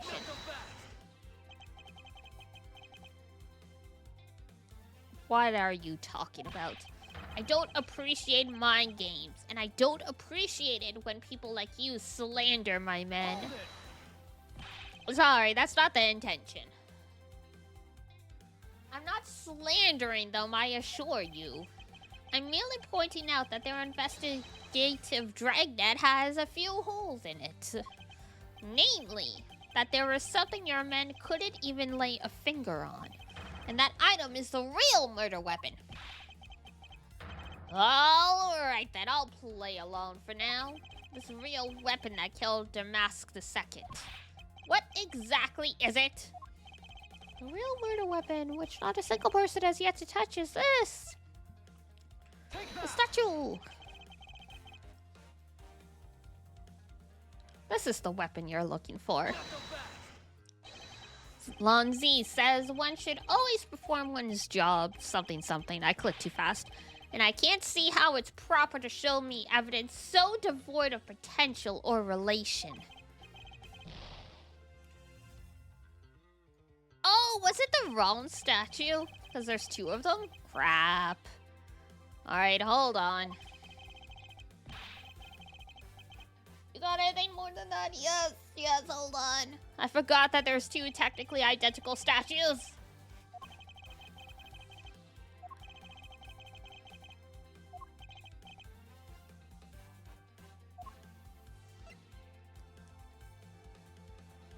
Take that! The National Treasure of Alabast. Okay, good. We made it. Yay! Also, ad break is starting in about 15 seconds, so we're gonna take a quick break, get up, stretch, all that good stuff. I'm probably gonna also throw some rice in the rice cooker, so when I'm hungry around dinner time, there'll be stuff to eat. So I will be right back. Hold it tight. Ooh.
Okay, I'm back. Sorry for the wait. El Gato wanted dinner, so I had to give him food. Alright. Last time on Ace Attorney, we are like, yeah, they killed him with the statue. It was in the office. It was so and so in the office with the statue.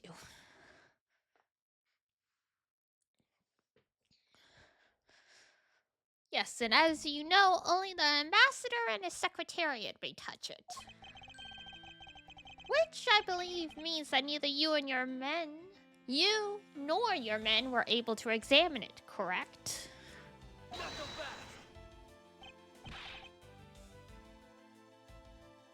Well, that's not nice. Why are you laughing?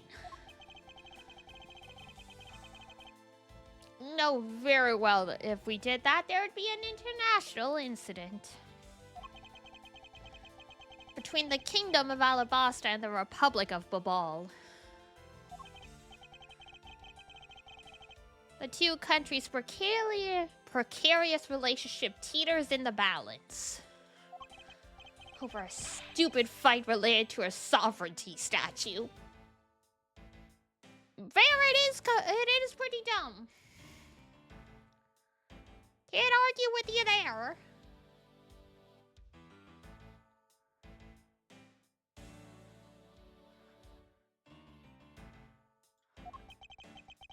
But I'll be damned if I let something go unexamined. Hey, Tinlon, if you could take a look at this. The direction the statue is facing just before and after the crime are different.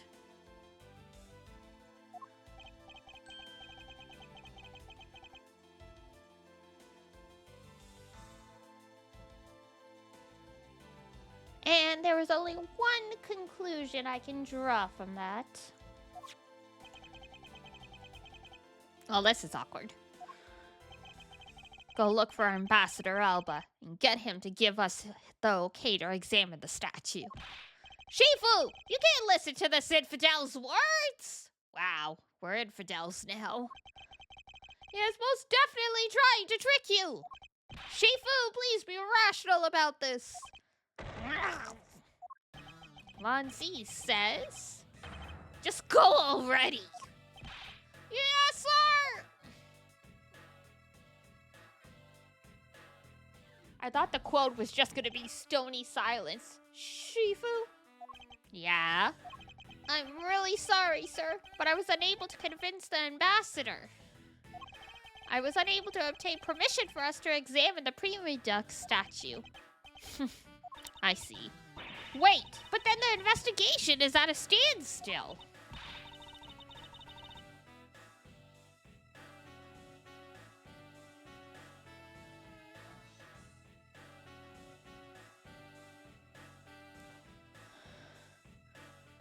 I did line. I will go and speak with the ambassador personally. Save your breath. He may act all weak and frail, but this old man's one tough cookie. But I guess you gotta be tough when you're representing a whole country, you know? Agent Long? What do you want? Just hurry up and examine the statue already. What? But Shifu! What about causing an international incident? Quiet! I'll take the fall if I have to later. Jinlong, the hypothesis is mine, so if someone says take responsibility, let it be me. Responsibility? If we're going to talk in such heavy terms, maybe I should let you. It'd be a real problem for my men if something were to happen to me. Alright then, let's talk and more investigating. Welp, we just got tricked into that. If we want to know the truth, we can't stop here. Action must be taken. Eaton Lon, I'd like to run a chemiluminescence test on the statue. I have never seen that word before. A luminol test? Ah, good thinking. If the statue is the murder weapon, then some of the victim's blood should be on it. Okay, let's get the forensics team in here.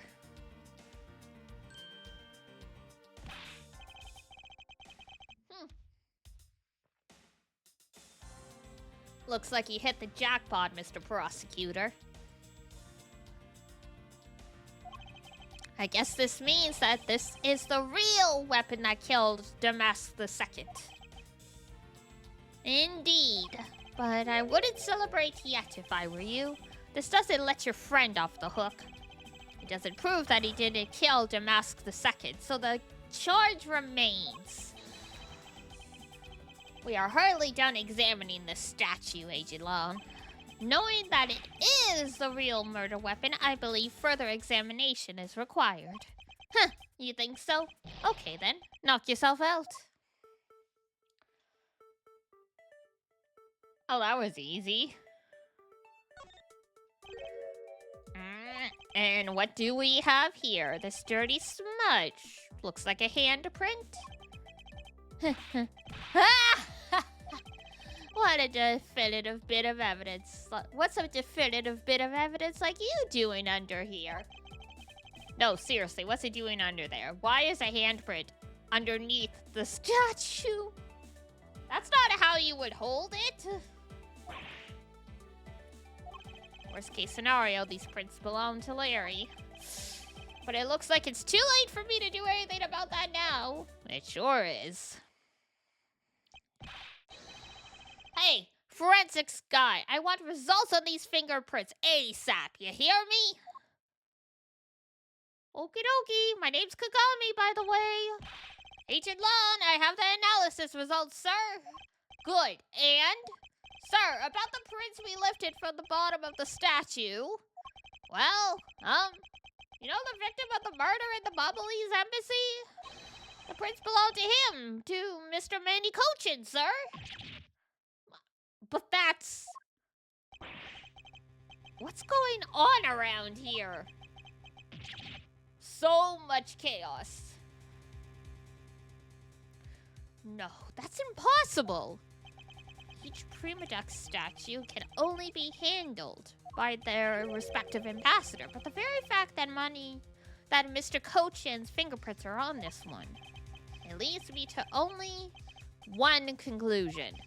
The statue is actually Babal's Prima Duck statue. Impossible. It can't be.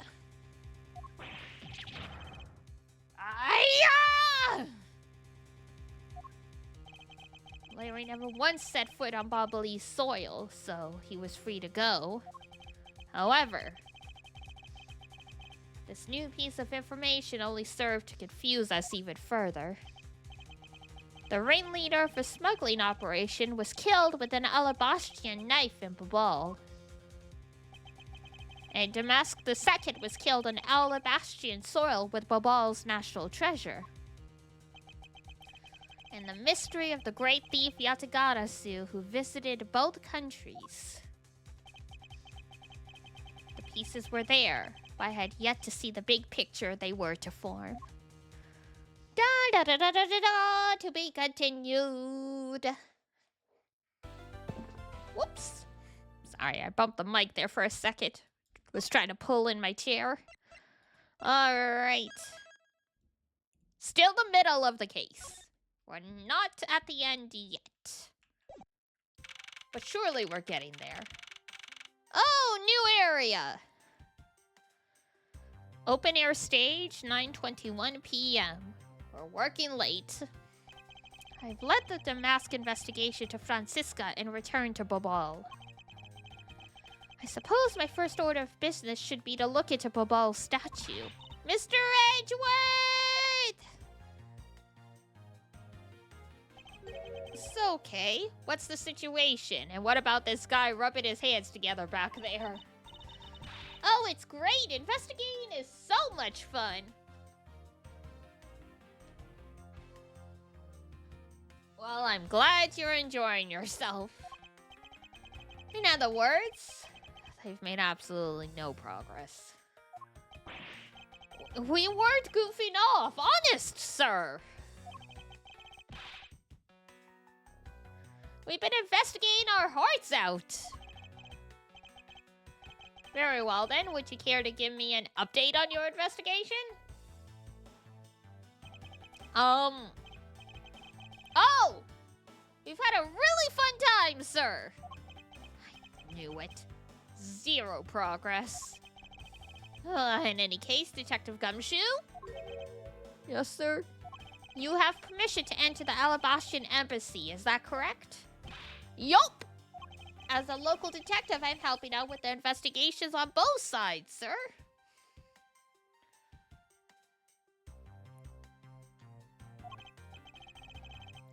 Good. In that case, I can leave these pieces of evidence with you. Gotta clear out the inventory. They belong to the lady under the Pink Princess's mask. The Pink Princess? What kind of lady was playing her, sir? The kind that was also playing the role of the Pink Badger yesterday. Oh! Oh, understood, sir. If I happen to run into her, I'll give them back to her. And if I don't, then I'll guess I'll unload them somewhere. Into the evidence locker they go. He doesn't seem all that enthused to go find her, but I can't blame him. Evidence that has lost their value. Give it to Detective Gumshoe. Thanks for clearing out my inventory. Now then, I don't believe I'll be needing this anymore either. What? Are you really going to throw that autograph away? Yes, because that Steel Samurai was a fake. Steel Samurai's autograph scrunched up into a ball and disposed of. No! Don't litter! Wait, what do you mean by fake? Now then, I believe it's time for a little housekeeping.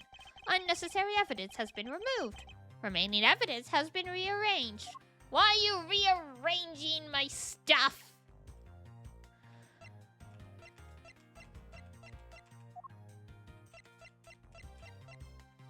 Alright. Now we know. There's that. Yes? Sorry. I just forgot what this button did. Hey, you're not going back to Alabastia already, are you? No, not yet. I still need to gather her information. I'm just trying to walk around, girl. The step ladder. A ladder. Actually, that's a step ladder. They're the exact same thing. No way! From their structure up, they're totally different. But of course, from a thief's perspective, the best kind of ladder is the rope ladder. A step ladder is much too heavy to carry around after all. And from a prosecutor's perspective, any type of ladder is guilty of being dangerous during an earthquake. Makes sense. Bags full of cement powder are stacked up here. I suppose they're for the renovation. Should you really be leaving bags of cement powder out in the open, exposed like this? If it rains? If it rains, they're gonna solidify, like... Yeah, because I don't smell a drop of gold here, or any treasure for that matter. Okay, the only scent you should detect in a place like this is the smell of sweat. Oh. Hey, Mr. Edgeworth, that was a pretty good play on words there. Ah, Gummy! Don't randomly jump into one of our dialogues like that. Were you eavesdropping on us, Detective Gumshoe? No, it's not like that, sir. Damn. It would appear that the stage is also scheduled to be renovated. You know, I would love to perform on a stage like this. Something like the greatest great thief show. I should think it would be a bad idea for a thief to show their face to the world. True. Okay, shut up. Mr. Edgeworth! You look like you're enjoying yourself, Detective. Well, I don't have much else that I enjoy as much as a good investigation, sir.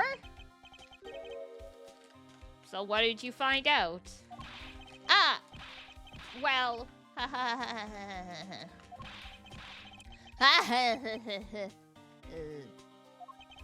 I take it he has found nothing of any particular use.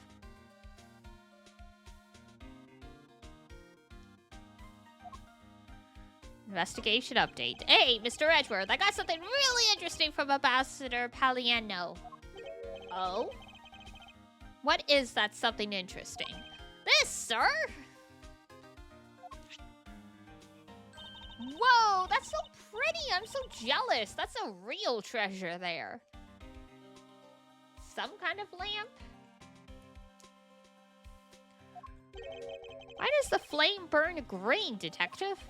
So apparently if you burn the special wit crystal oil they make here and they only make a ball, it burns this green color, sir.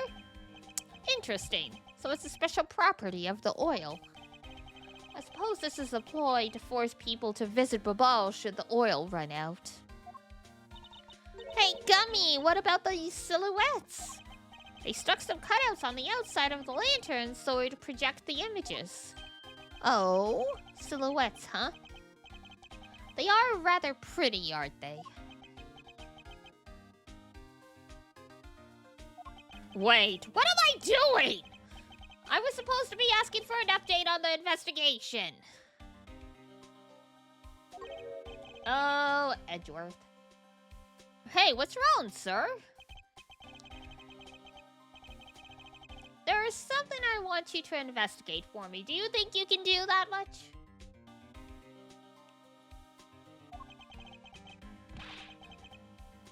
Uh-huh. You got it, sir.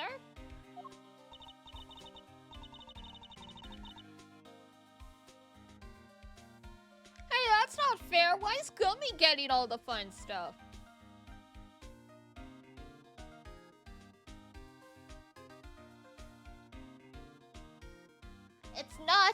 It's not about the time. It's not about the fun. Ah, well, that's because I'm Mr. Edgeworth's partner. Ah, I can't believe you took advantage of the confusion and stole my role as assistant.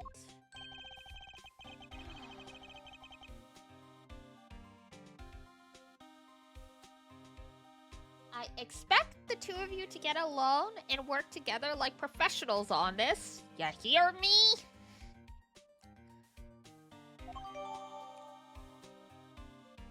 A Bobbly souvenir. Alright. Hey. Ah, so you're back now, are you, Mr. Edgeworth? You must be tired. Here, with these you can eat whatever you like. Are these discount tickets for a cafeteria? They open tomorrow at 10 in the morning. I appreciate the concern, however, these coupons do nothing for me right now. Does have a point. Open air stage. This open air stage, what function does it serve exactly? Well, normally we use it for a variety of events. It's all to attract that extra bit of attention to Babal. I heard that tonight over in the Alabastrian Rose Garden, Ambassador Elba was to give a speech. And you know what? Manny told me that I really should give a speech too. Mr. Cochin told you that? Yes, he did. Which is why I thought I should give a speech of my own. But unfortunately, I wasn't able to. Because of the fire, huh? Exactly. Okay. Manny Cochin. Ambassador Paliano, there's just one thing I'd like to ask you about. Yes? Oh, and don't worry, you can ask me more than just one thing. How about 2 or 3? Why are they like this? Witnesses in this game, don't be weird. Challenge impossible. In exchange, I expect you to come back to Babal. You'll be coming to Babal, yes? Well, how much does the flight cost, first of all?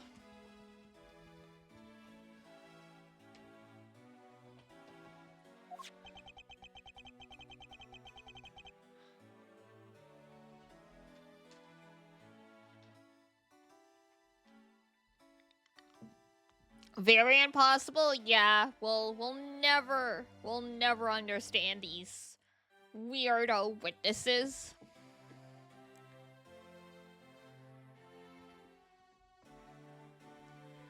Thank you, but just the one thing is all I require. Thank you.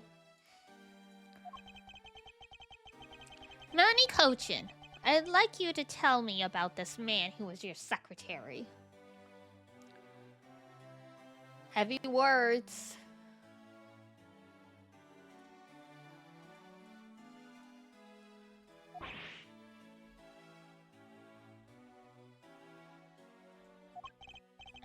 Sure, I'll tell you what I know.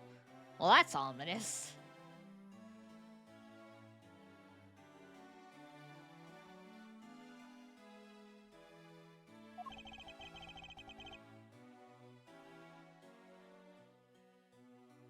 Thank you for your cooperation, Ambassador. Ah, he was, well...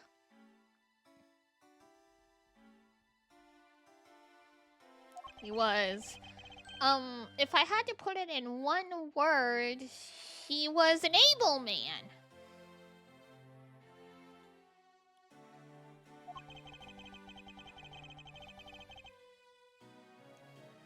If there was ever anything I needed as an ambassador, he was able to get it for me.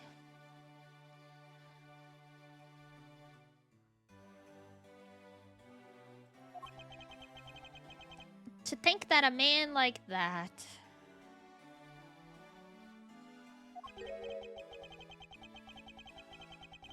had a hand in a smuggling ring right under my nose, going completely unnoticed. Actually, I suppose since he was an able man, I was unable to detect his dirty dealings. He's like, wait a second! I hired a really competent guy. And at first I was like, I can't believe he was involved in a smuggling ring. And now I'm like, oh, actually, you know what? That makes sense. It sounds like Mr. Kochin had a very sharp mind.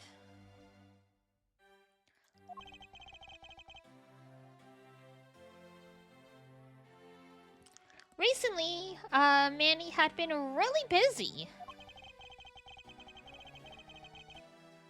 Since I became the Bobbly's representative at the Country Unification Council, he had been working tirelessly to cover my work for me. Sounds like a great deal for A, someone with political ambitions, and B, someone who is running illegal operations. To have your boss be so busy, you get to deal with all their stuff.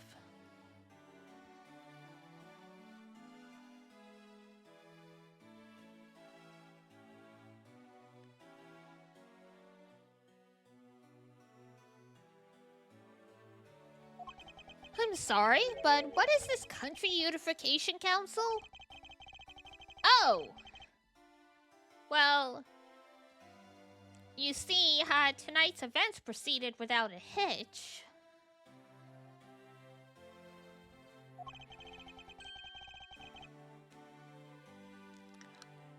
our two countries were to reunify and become one again? Oh no, there's a there's motive for murders.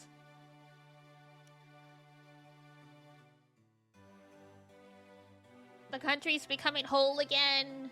All the potential, money that could be gained and also lost, all that stuff. Yeah, there's motive for everything that's happened tonight.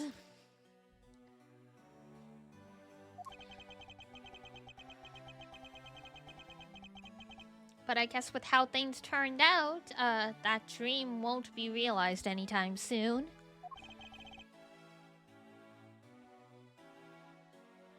I suppose not. Rip.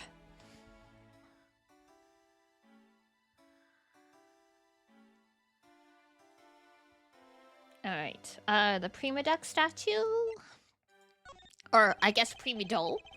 Ambassador Palliano, I'd like to ask you a little more about the Prima Duck statue. I guess it is Prima Ducks.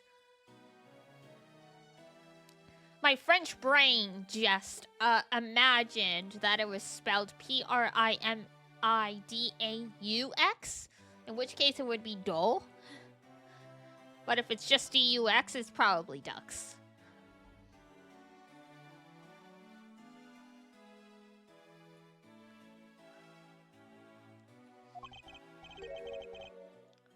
Oh, I see. Well, let me ask you this. Oh no, here we go.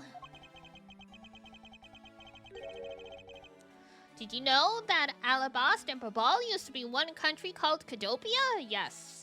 Yes, we did. We read the pamphlet.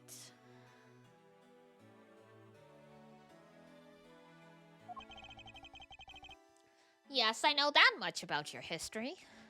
Well, the Prima Duck statue belonged to the founders of Cadopia. At least that's how the story goes. It was bequeathed onto the king of Cadopia as a symbol of the country's wealth.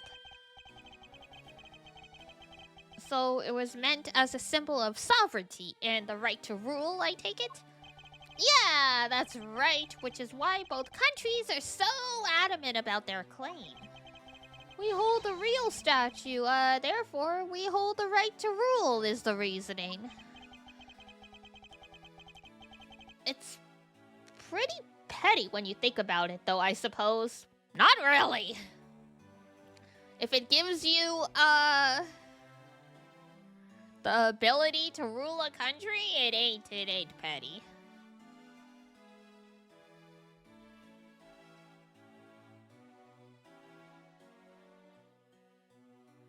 Like, on paper, it feels petty, but...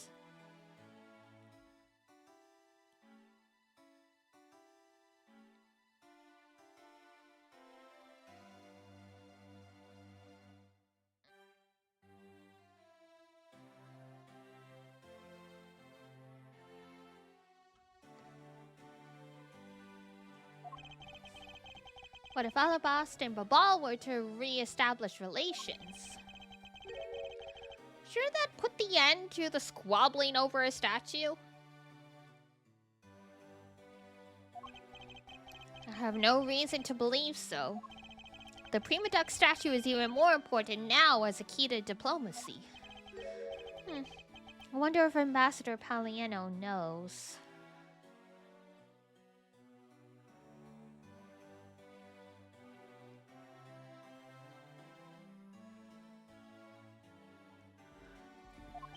About what has happened to the very important key to diplomacy.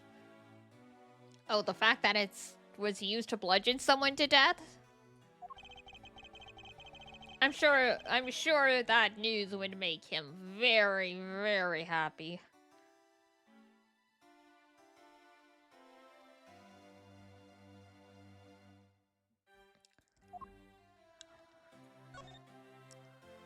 Try showing it to him, huh? Okay. Ambassador Palliano, if you could please take a look at this for me.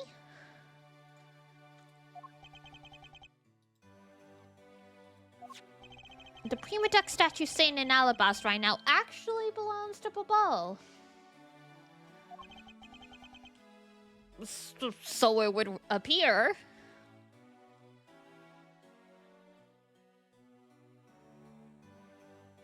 He's taking this rather well.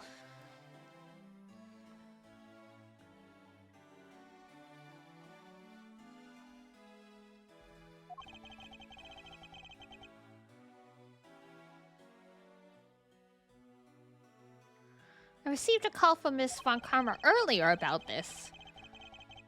Then you will understand why I wish to inspect Babal's Prima Duck statue immediately.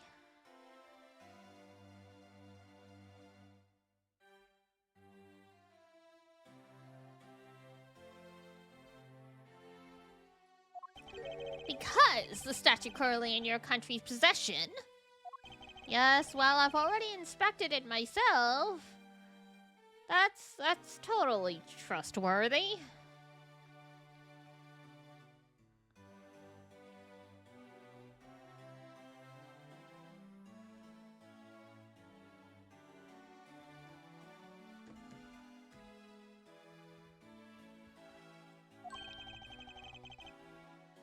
And it is definitely Alabas statue.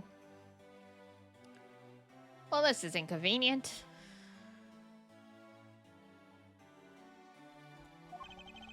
I know because it's the real statue. Oh, interesting.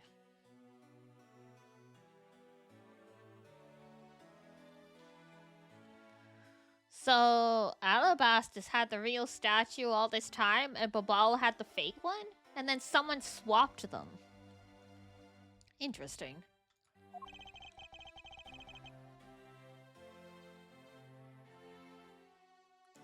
Then you're saying that Babal's was a replica?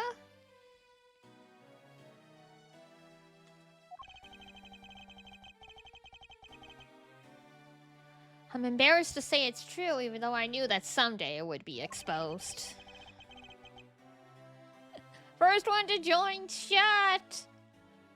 I've been talking to no one for 3 hours. I was so lonely. Hi, Art.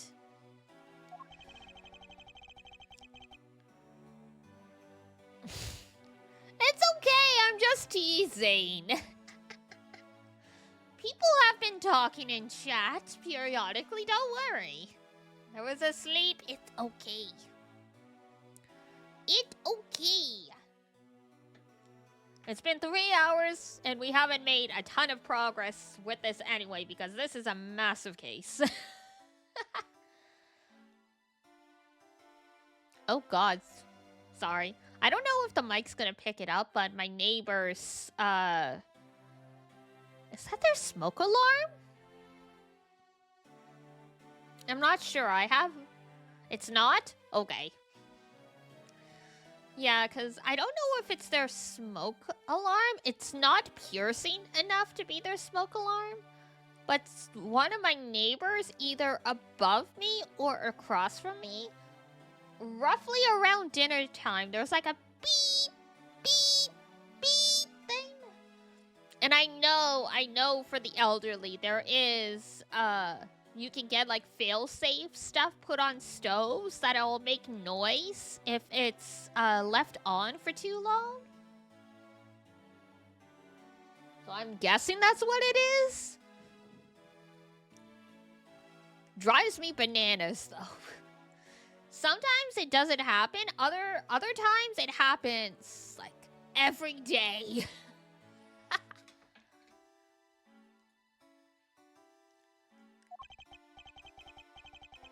I'm not one to be aggro with neighbors, but sometimes it's like, stop! Like, this is driving me crazy.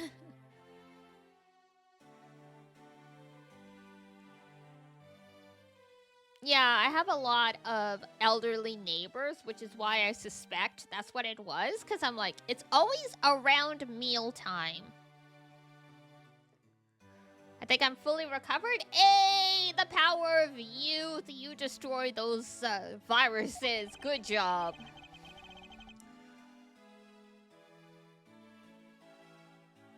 Lots of rest. Lots of rest always helps.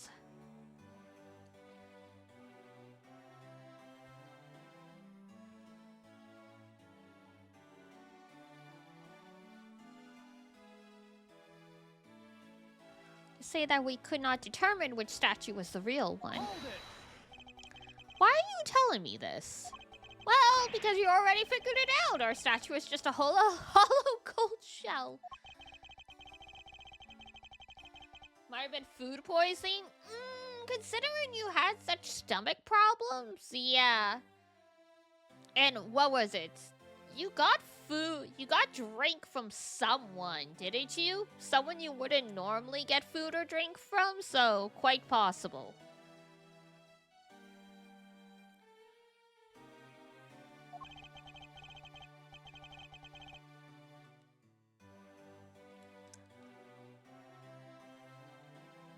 Maybe, yeah. It's hard to pin down exactly when that stuff happens. You can only kind of give it your best guess. Cause it's like, hey! On the like what is it? The onset period for food poisoning is like within like 2 hours to 24 hours of consuming whatever product it like whatever it was. So it's like, yeah, that's really helpful. Was it the cookie or was it the oatmeal? Like, if you don't know yourself, then I won't pretend to know either. I never thought that by being betrayed by my own secretary, the real symbol of wealth would be given to me. Isn't it simply ironic? Isn't it ironic? To have 1,000 spoons when all you need is a fork. Isn't it ironic? To be stuck in traffic when you're already late. It's a song from like the 90s. Yes, but before I do, I suppose I should give you a summary of what's happened.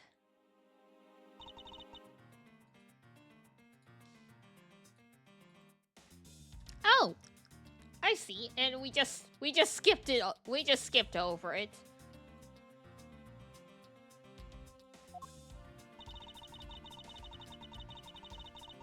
I was watching some Big Head Tiny Cat streams. Oh my gosh. Way back in the day. My voice seems a little different. I mean, I've gone through 3 microphones since I started. So that would do it as part of that.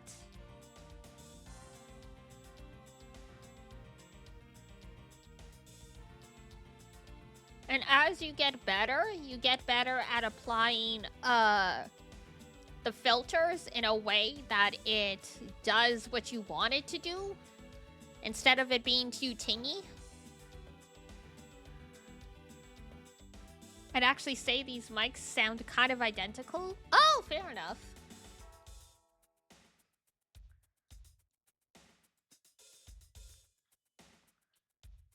Because, I mean, there's placement of mics, there's other stuff, there's other factors.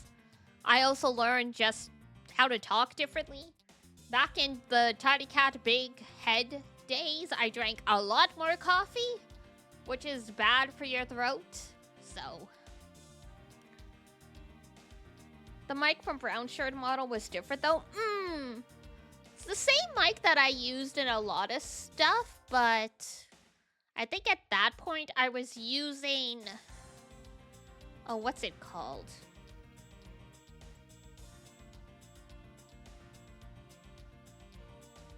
Like on this mic, I have the wind sock, which is like, you know, the thing that's actually on the mic.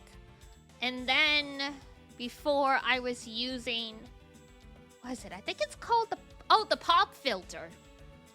Where like it's like that circle that's supposed like you keep a few inches from your face and it diffuses like the any sharp noises. Wind buff. They call them. They're called by many things.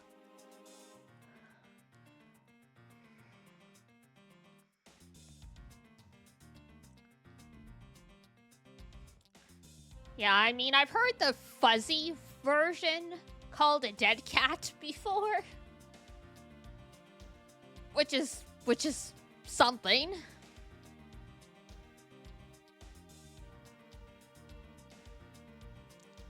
And also, over time, I have accumulated... What's the word I'm looking for? sound dampening stuff. Like I have the wall right in front of the computer covered with foam. And then I also took one of my weighted blankets and I had a clothes stand. Like, think like the clothing racks at stores. I had one of those that I used to keep my cosplays on. But I don't cosplay anymore, right? So I parked it beside my desk because it's just long enough that it blocks the desk from the door. And I put the weighted blanket over it so it catches all that sound as well.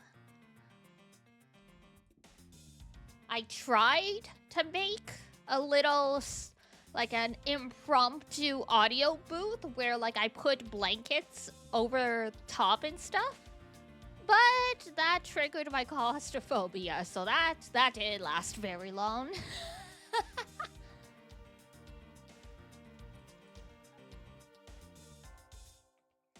Yeah, the cheapest way to do audio proofing is either have a blanket over your head and mic, or stream in a closet. A lot of pro streamers talk about streaming in their closet, because it's easier than soundproofing an entire room. Never took me for claustrophobic? Oh yeah, unfortunately I definitely am. I hate elevators. I use them sparingly, but I get claustrophobic in elevators. I get claustrophobic in crowds. There's like, you know, I forget it, but there was like that's the real story that happened about this guy who went cave spelunking in really narrow caves and got stuck. That just sounds like one of my absolute worst nightmares.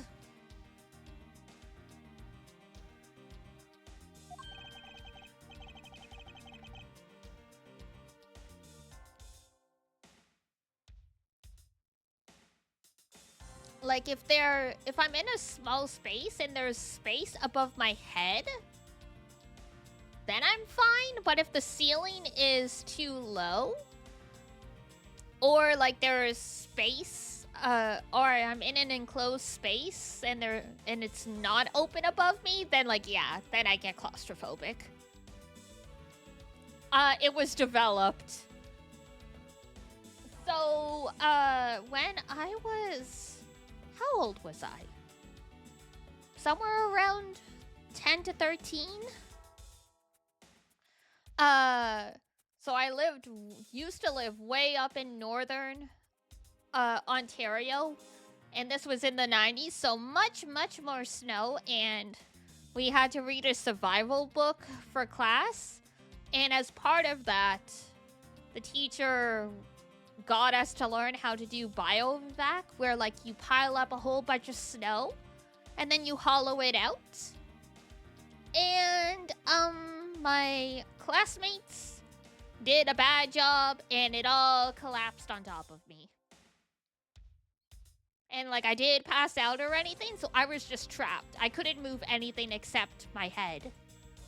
And I heard them talking about how they were just gonna walk away because they figured I could dig myself out and I was just being dramatic.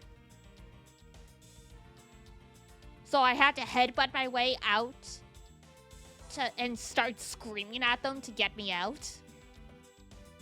Oh yeah, when I say the whole class bullied me through all of elementary school, I am not lying. Small town, weird, eccentric girl with a really high-pitched voice and stuff like that, yeah. So that's when it started.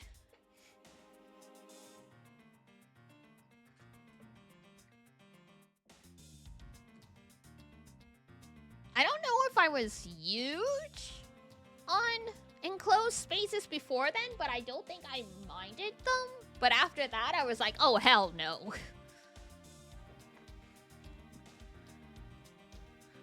Just people? Just people?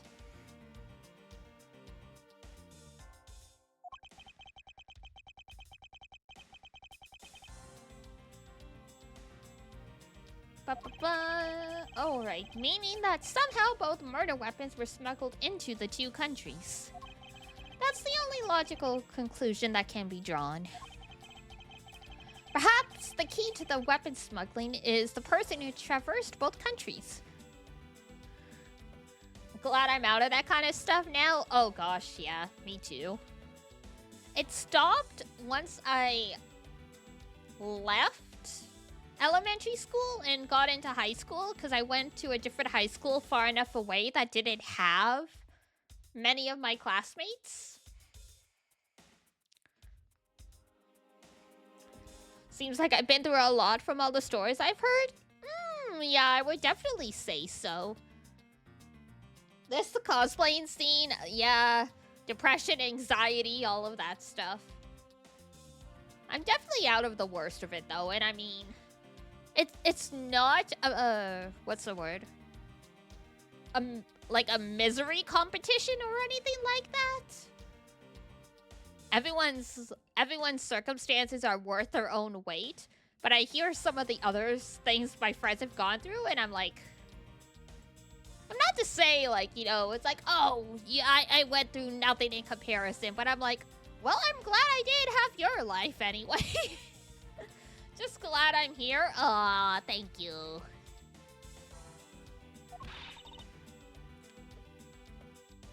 Oh my god, it's the fake Yatakarasu. In one way or another, the Yatakarasu is connected. Of this, I am sure. Yeah, literally, I remember one night / afternoon in university, my roommates were all sharing, like, their abuse stories for some reason, and then I started crying because I was like, I couldn't believe this happened, and I felt really out of place because nothing like that had ever happened to me, and also I was just really sad to hear all this stuff happen to, like, a whole room full of people. Yeah, that was weird. University can be, like, a very strange time. Because it's like, people think they're adults, but, like, they've still got, like, kids mentality at some point. So it's like, why were we doing this? How did this come up?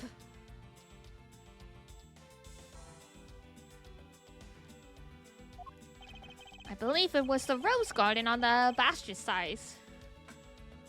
Pray for me? I mean, I can't say how it is for boys. I can only speak as someone who was assigned female at birth and went through that particular experience. Girls, I find, tend to be accidentally malicious, whereas guys tend to be much more, if there's a problem, they will be outright with you. They're not gonna stage some, like, surprise intervention with, like, 6 other people to be like, do you not like us?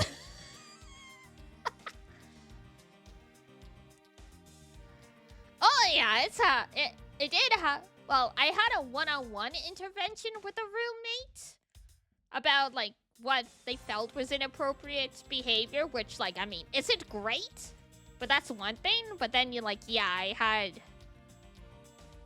another with, like, 3 roommates who are like, can you stop spending so much time in the living room with your friend because it feels like we can't go cook stuff in the kitchen? And I'm like, okay.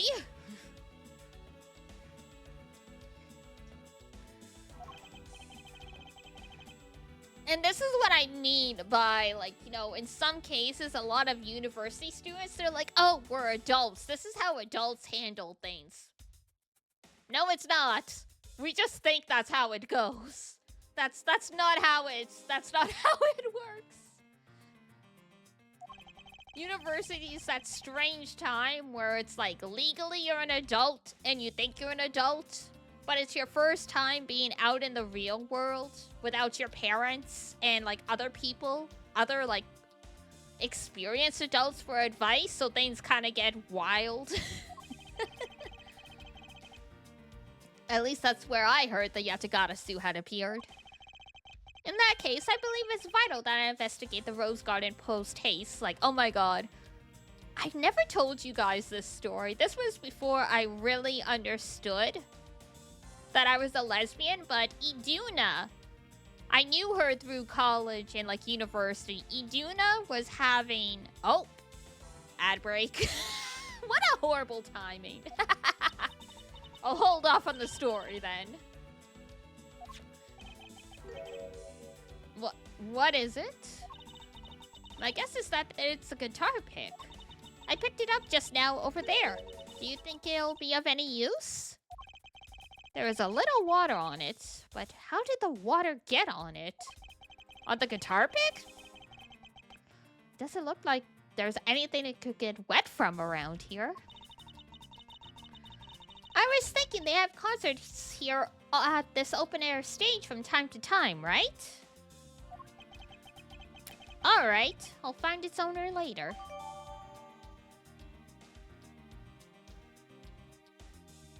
It does look like a guitar pick, but it's not solid, so I don't even think you could use it normally.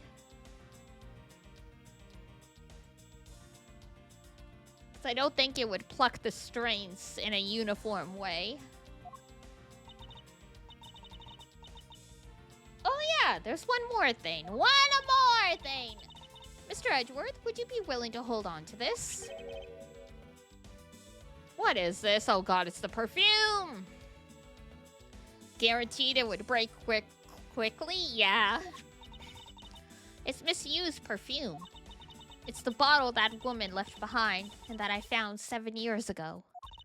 I thought that one day it'd be of some use in tracking her down. So I kept it safe all this time. Except after 7 years of exposure to sunlight and stuff, the scent of the perfume's not gonna be, consistent anymore. Because you're actually supposed to keep perfume in dark places. That's why a lot of perfume bottles are dark glass. Not all of them. But technically, yeah, you're supposed to keep perfume bottles out of sunlight because light in time ruins the scent.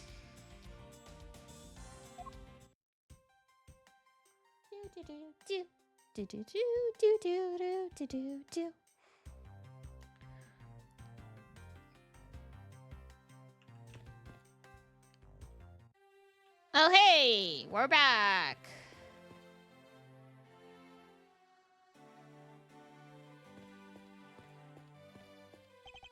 I think I'll be returning to the investigation in Alabas now, but I know, I'll go back to Babal and do more investigating there.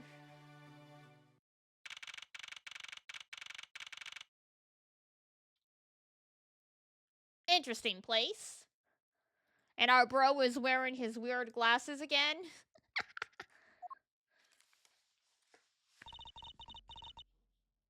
I see you're back, Miles Edgeworth. Hi, Francisca. 1 second. Now that I think about it, my water's getting low, so I'm gonna refill it. I know ad break just ended, but un momento. Un momento. Un momento.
Alright.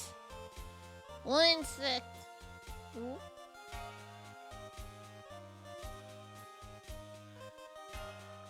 There we go. I got some more water, and while I was in the kitchen, my rice cooker finished, so now I have rice.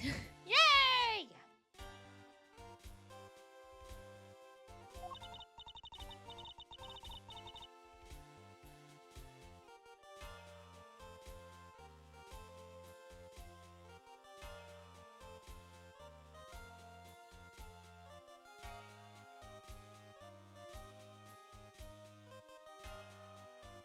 I can't really expect much from Scruffy and that girl. Rip, rude. You just found a song you really vibe with? That's always nice. When you find new music.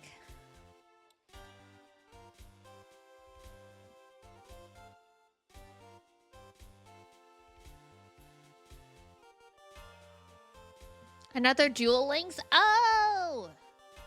My god, who was the composer of Yu-Gi-Oh stuff? They've done other things.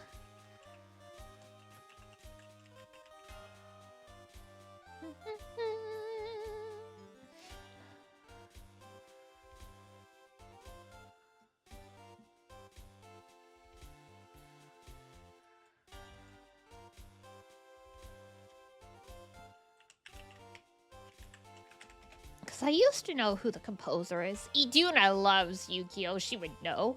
Off the top of her head.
There we go.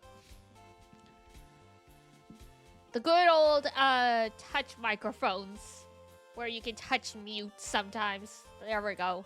Usually I don't do that. Once in a blue moon it happens. But yeah, I was just saying it's because the composer for the first Yu-Gi-Oh anime was graduated from university with a business degree, and I was like, it's always interesting to see the content creators that graduated with a completely different degree. It's the XLR version of that one. Yeah, the touch mute tends to be a USB mic thing, I think. Yeah. Yeah, like, did you know that Naoko Takeuchi, who's the Sailor Moon creator, her degree is in, like, pharmacology? And then she goes on to create one of the most successful franchises in the world. Yeah, she studied pharmacology, like, I don't remember what a career switch. Yeah, I don't remember how long or if she even worked in pharmacology at any point. If I remember correctly, she started drawing manga as like a hobby or something like that, and then like she ended up getting published, and then obviously once, you know, this stuff takes off, like,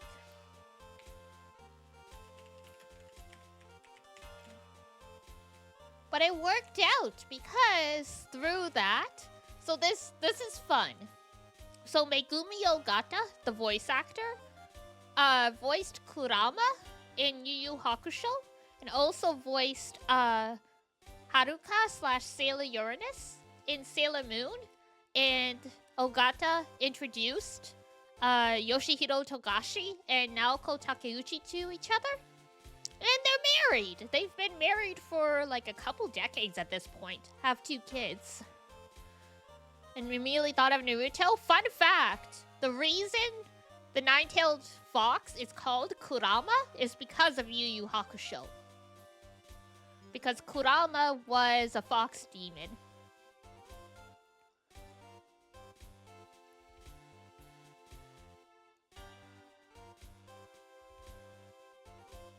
Surprise, all of those like manga creators from the 90s, they're all pals with each other, so. How much do I have? So many. So many.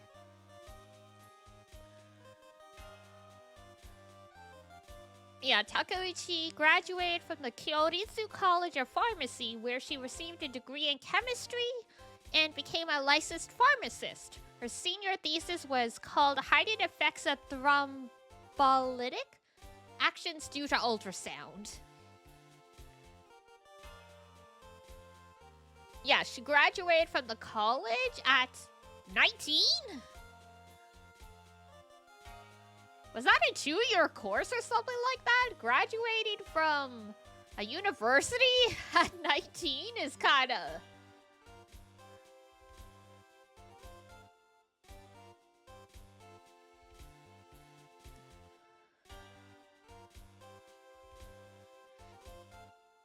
Something like that is not normal? Yeah, no kidding.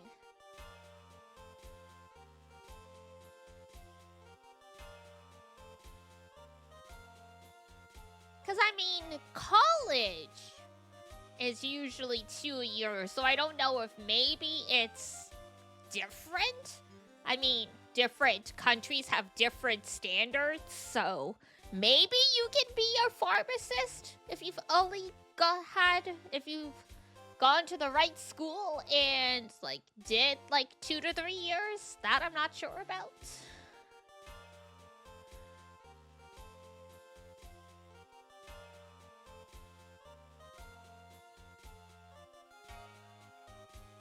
But yeah, she actually got published for her manga at 19. So yeah, she's very talented.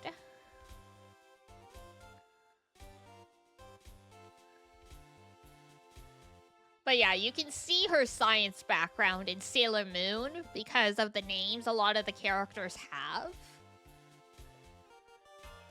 Because, a lot of the early villains, they were all named after types of stone, like Jedi Kunite.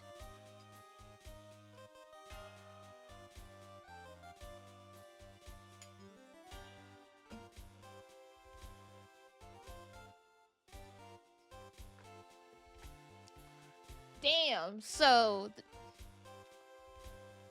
her formative high school experience influenced her trajectory to become a manga artist, and her father encouraged her to pursue other career paths in case she wouldn't find success, which is why she studied chemistry. Chemistry was her backup plan. You crazy smart people doing frickin' pharmacology as your backup plan.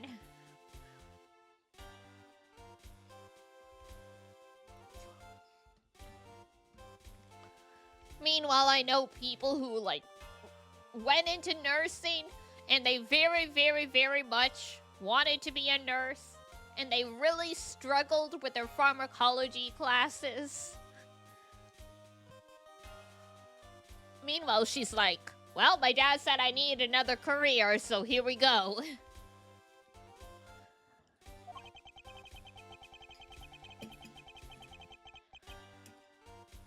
Investigation into Money Kochan's death hasn't really progressed any. Sounds about right? Yeah.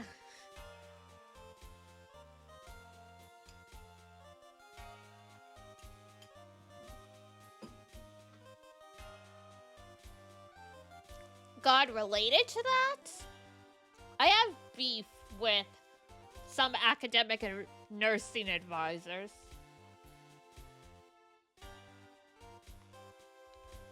Because I've had 2 to 3 friends who have done nursing degrees, but because they were struggling with pharmacology, they went with, they ended up dropping the course and become an RPN, which is a registered practicing nurse, at the advice of career people.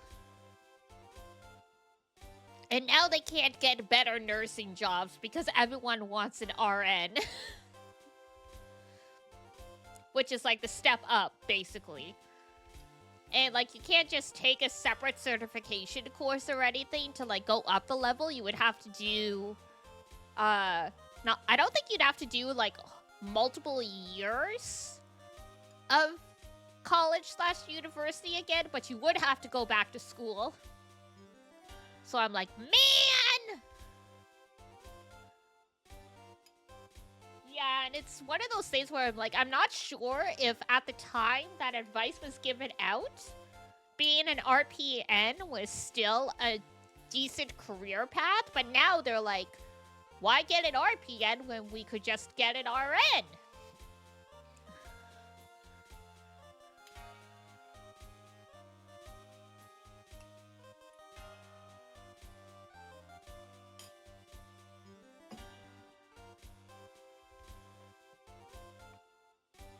Took your career because you needed a career? Yeah.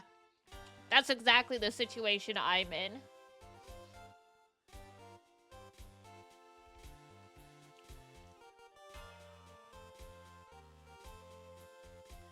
Mama and Papa and Melis told me to take this career path, and it's like, yes, it's good money.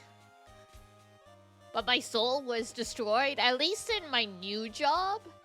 I like the work a lot better, but it's like, yeah, I wanted to go to the performing arts high school. Mama and Papa and Mouse are like, no, you're going to the science, tech, and math school? Even though I can barely pass math class?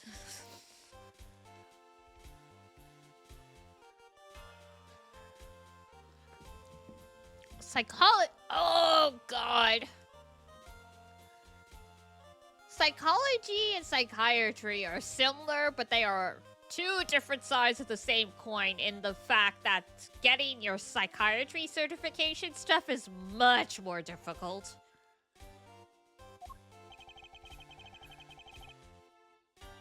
Yippee! Psychology!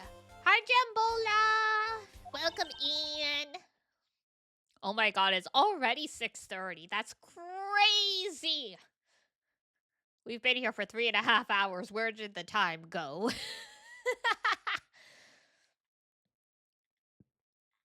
Some people really do enjoy the psychology classes. I know Iduna really liked it. Culinary courses! Yay! Process was longer, but I still got there. All right, so you give all the moonbeams free therapy, right? I'm kidding, obviously.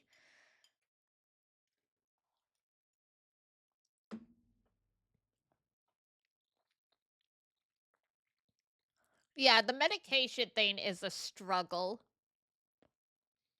Because that was definitely like the hardest part for me. Is it's easy enough to get into see like a psychologist or like, you know, a psychotherapist. But if you don't have a family doctor, there's no way to get medication if that's what you need.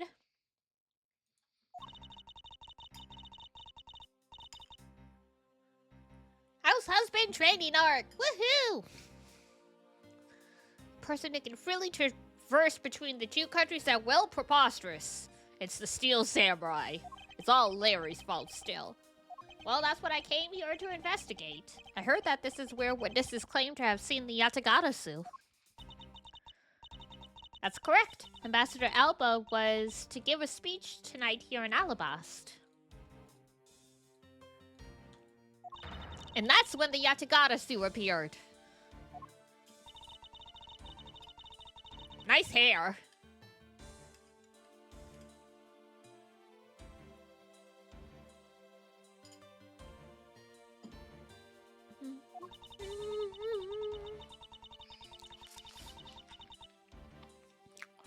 And then there was the fire. Fire, fire, light the fire. Fire, fire, burning higher. Da-da.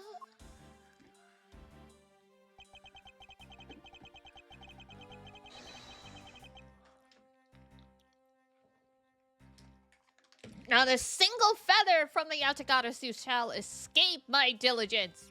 Well, thank you. Begin investigation. All right.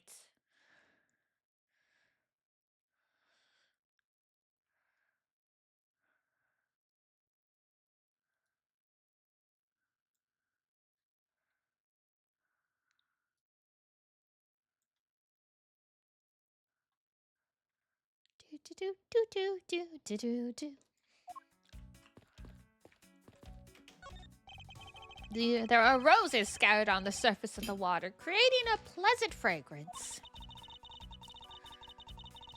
It's not just for aesthetics. This pool's water is also used in putting out fires. Then why are you putting roses in it? I see. Oh! The pool stopped filling itself automatically.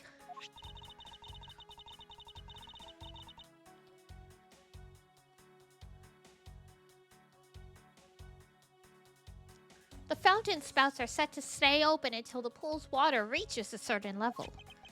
This water is used to put out fires. I suppose it must be refilled to its normal level. Which suggests that this pool was recently used somehow in this embassy. Yeah, because the fire was like 4 hours ago? 5 hours ago? I guess I'll take some notes about it.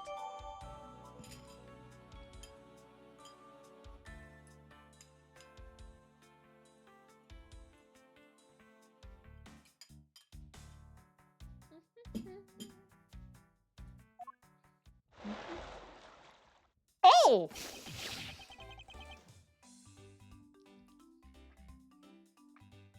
What the frick, Larry?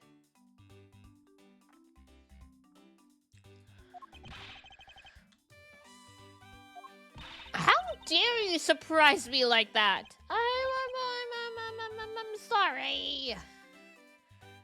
You should be sorry. What the frick?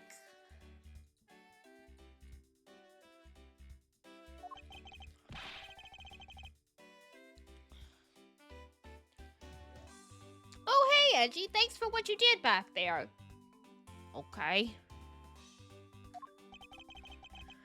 Your gratitude alone is enough. Now please stop being a menace.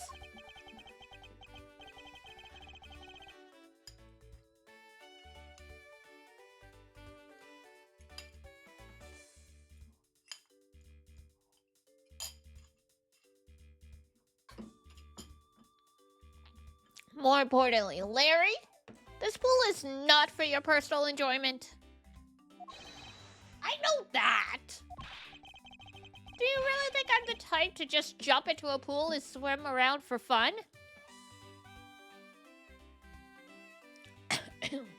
Excuse me, well, were you a protagonist in the fandom acclaimed anime Free? Read as much Casaneta, na na na na na na na na na.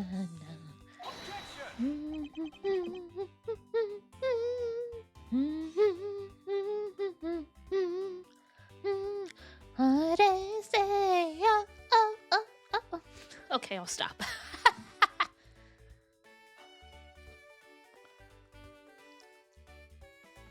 Everyone splash freed back in like the 2010s. Alright then, did you by chance fall into the pool? Nice guess, but no dice. So, you know my son, right, Edgy? Your son? I guess I kind of lost sight of him when I shook hands with the ambassador. And I'm pretty sure he was around here when I last saw him. You imbecile! How can you be so flippant at a time like this? What are you going to do if your son fell into the pool? Just how old is this child of yours anyway? Huh? Oh, how old is he again? Hold it! Hold it! Larry. This is the first time I've heard of a son. Who exactly is the mother? Around high school. And thus my bones turn to dust. The mother? Oh, that chick. The pink princess. The pink princess? Hold it! Hold it! Miss Von Karma. Coral, hello! Hello, hello, everybody. The local fish creature. Hi, folks. How you doing? Welcome in. Playing Overwatch 2. Oh, nice. Never really got into Overwatch, but I know some people love it. A wave crashed into your stream, dropping off some flopping fish. Oh no! Oh no, do you guys need fresh water or seawater? Fresh water or seawater? Let me throw you back in. Hello everybody, my name is Diana. I'm an apothecarist. I'm a cat girl liaison. See? Okay, we will get salt water.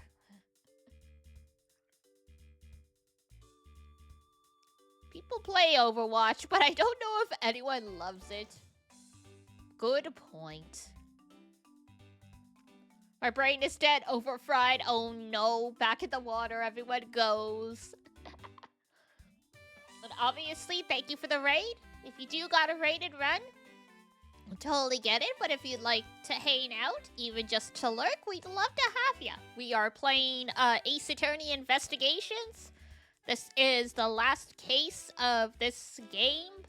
But as is often the case with like last cases, levels, whatever, it is quite a long one. I don't think we're anywhere close to being done.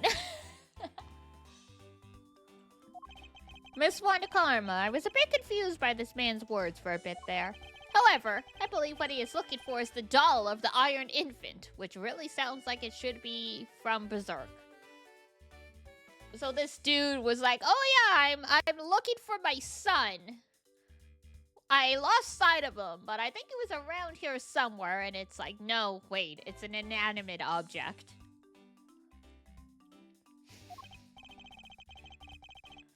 Yeah, because I'm the Steel Samurai, through and through, heart and soul. So, the character's child is my child, I guess. And the Iron Infant is my cute little son. You have given a whole new meaning to the phrase, an astounding fool. Larry, we have not seen hide nor hair of the Iron Infant. But rest assured that if we should find him, we'll let you know. Now get out of there. Sounds good. In that case, I'll go search over there. Hey, wait! Well, it's not as if he'll get very far swimming around in that pool. No, he's unrelated to the murders. He sure knows how to cause a lot of trouble. Heading to bed, have a great stream. Thank you for tossing me back into the sea. Of course! Have a good rest. Take care. See ya around. Bye-bye! And thank you for the follow. Dum dum dum. Alright. Time to check out all the other stuff now that we've dealt with Larry. Statue of a woman. I wonder if the lady is pouring water.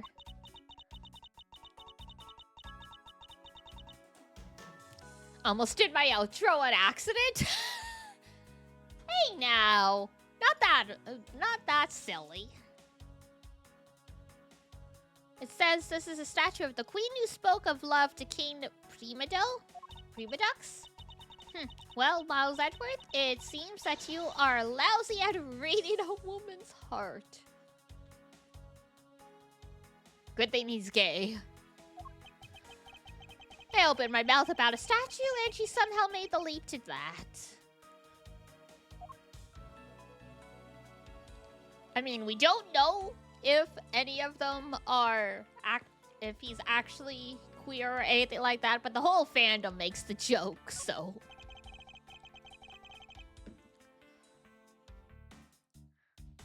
He and Phoenix are in the latest game that came out, he and Phoenix are approaching their 40s, and they're still unmarried, still married to their work.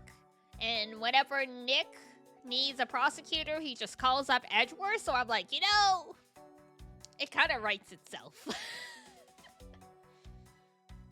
We've gone from just straight up BL to old man BL, or at least middle-aged.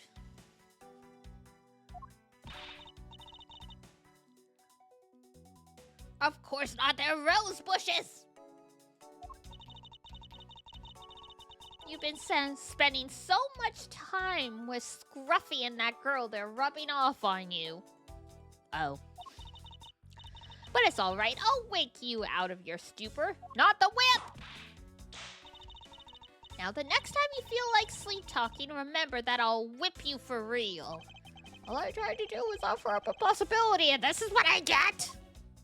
Well, it's Francisca. Don't underestimate this one.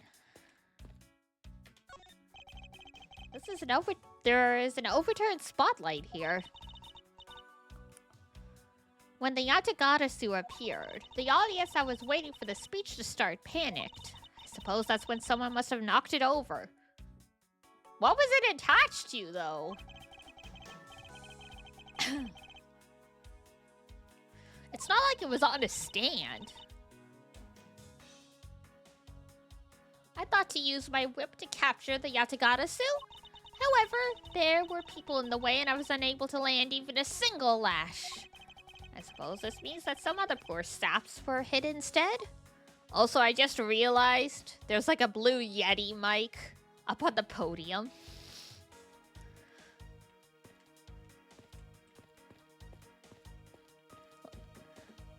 I'm calling that as a joke, but it's like the old broadcasting style mic and it's blue. So it's a blue Yeti snowball. So this is where Ambassador Alba was to give his speech. The stage was set up nicely, however. Where was the audience supposed to sit? Perhaps they were supposed to sit around the edge of the pool? That's such poor planning. If there was no place other than a spot or two by the pool, they really should have made seating arrangements like how the gallery is set up in court. Indeed, you can sense that consideration for the viewers was taken with those. So in the end, the speaker and his audience were to stand the whole time? And he's an old man too.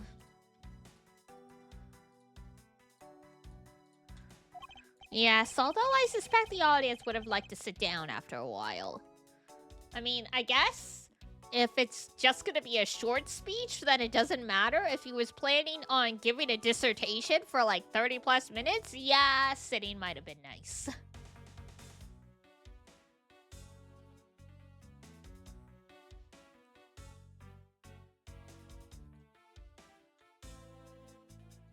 Perhaps it was planned last minute. The statue bears a resemblance to the Primadux statue. The plaque says, King Primadux and the battlefield. In order to save the Queen Primadux put his life on the line and went to war. Of course. Of course woman gets fridged. So Primadux was actually a person of royal blood? I I thought he was simply someone imitating a character from an ancient legend. Well, what surprises me is that a real person who looked like the Steel Samurai existed. I suppose there's that too. A little rude, but okay. Oh hey, there's a stool. I suppose Ambassador Elba sat in this chair? Ambassador Elba is very elderly. The chair was prepared for him should he have gotten tired during his speech. In that case, why did he plan to make his speech sitting down in the first place? The ambassador is also quite prideful, that's why. Sounds like my old principal from grade school who'd speak at assemblies. Oh god. Oh, what was the principal in Kodocha? Naru Naru?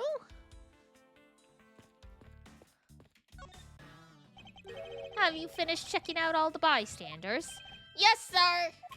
And we found 14 counts of pickpocketing, 16 counts of illegal parking, and 1 person ran a light, sir! Don't tell me you didn't find out anything related to the case? Sir, not a single thing, sir!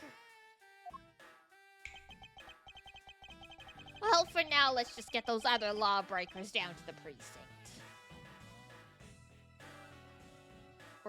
They're being sent to jail for running a light, which I mean is technically illegal. Doesn't usually result in you getting arrested, though. A ticket, sure.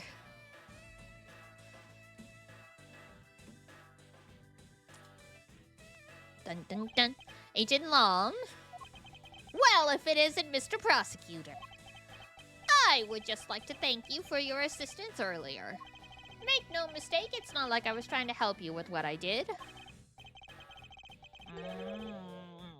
After I left, did you receive word from Ambassador Elba? I am just going to ignore that dig. We're to wrap up our bodyguard assignment at the end of today. Early enough, we received word from HQ to return home on an urgent matter. Huh.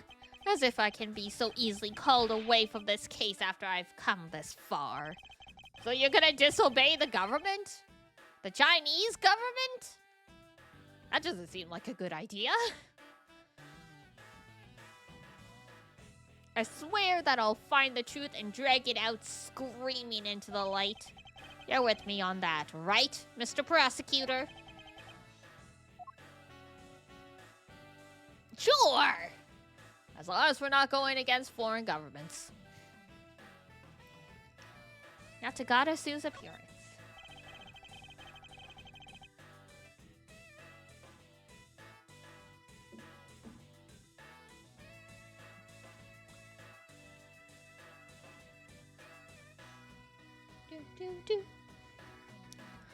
You were working as Ambassador Elba's bodyguard at the time. So naturally you witnessed the Yatagarasu, you witnessed when the Yatagarasu appeared, correct? Yeah, I saw the thief, alright? With my own 2 eyes. The Yatagarasu was, Yatagarasu? God. I'm losing my touch! The Yatagarasu was always there lurking in the shadows. But when the spotlight was turned on for Ambassador Elba's speech, a shadow appeared. It's like the shadow of a Yu-Gi-Oh! Protagonist. Honestly, yes, it also makes me think of Griffin from Berserk. Like, what is it? Femto? When he turns into, like, the evil, like, bird thing? Kind of reminds me of that, too.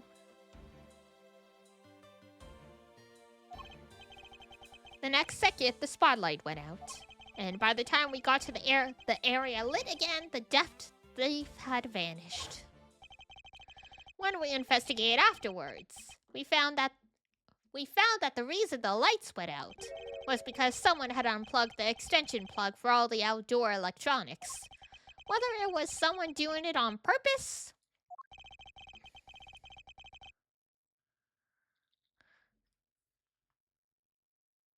I'm so surprised that the people out here watch the whole entire thing. You personally can't.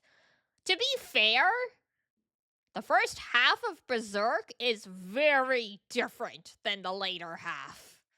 I mean, night and day different. Like, up until episode, 22 of the first anime, it just feels like medieval period drama with, some slight threat that something is going to go, horribly wrong at some point. And then it just spirals in insane ways.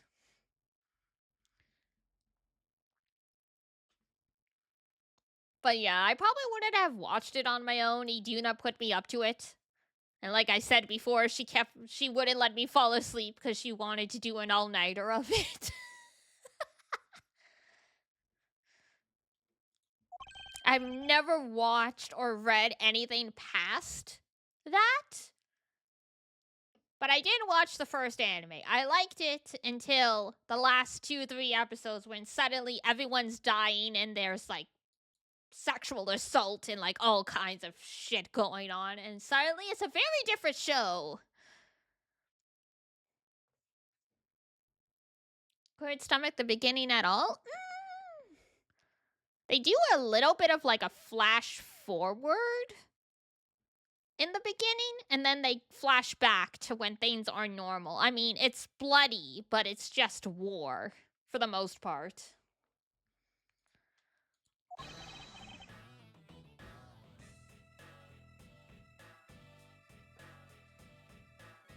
I've definitely seen anime that have come out in the past 10 years that are worse than Berserk. I did watch them all, but I've seen clips and stuff like that, so I mean... At this point, Berserk feels kind of corny. Objection! If all you saw was a shadow, then it's entirely possible that the shadow belonged to someone else. Huh, good thinking, sis. You just might be right. If it weren't for the fact that there was no one else with that same shape. Not among the staff or the audience members. No Yu-Gi-Oh! Protagonists here.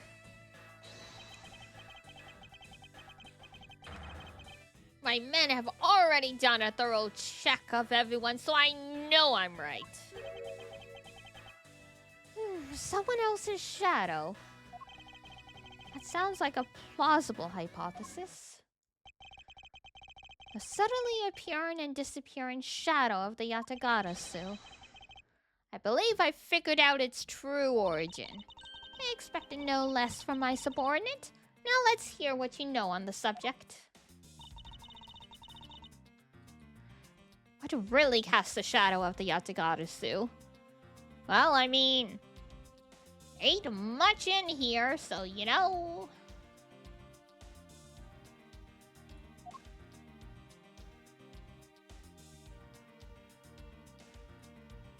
Probably the statues. Take that.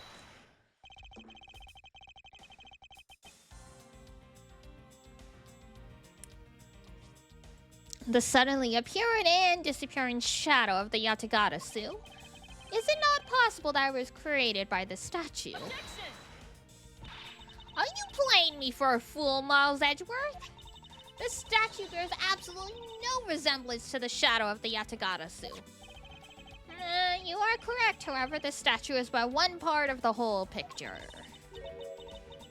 What do you mean by only one part? Part number 2! It's the other statue. Oh, come on. Take that. It's another statue? The Yatagarasu's shadow was made from the shadows of these two statues. Made? What do you mean by that? It means what it says. It was made. Right now, the spotlights are all over the place. This is because they were moved when the guests were in a panicked state. However, if we were to restore the lights to where they were when the thief appeared, you believe that the two shadows will create the Yatagarasu shadow? Precisely. Now then, watch as I reveal the true form of the Yatagarasu. Yatagarasu, Yatagarasu, Yatagarasu.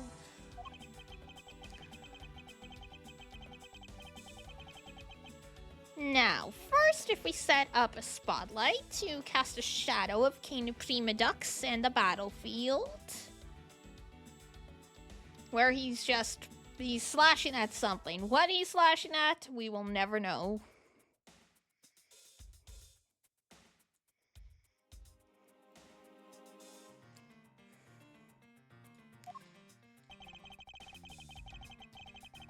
Okay, that already looks a lot like the Yatagarasu shadow.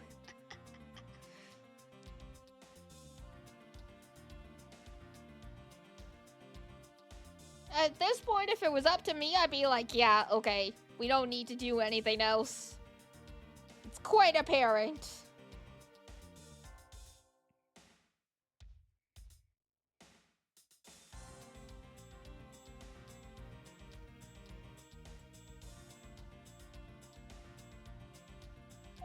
Likewise, if we set up a light up on the queen who spoke of love to King Prima Dux. She doesn't even get referred to by her name, she's just the queen.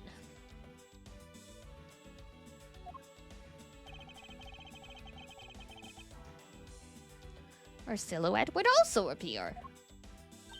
Aha, so if we were to combine the two shadows, it looks nothing like the Yatagarasu shadow. Miles Edgeworth, how do you explain this grotesque shape? Calm down, Francisca. The way the light needs to be shone on the queen's statue is wrong. What do you mean by that? I believe the whole of the king's shadow needs to be used for this to work. However, in the case of the queen, I don't believe her whole shadow is needed. Rather, the person who created the shadow only used one part. Only one part. Ah, yes. Nick's hair.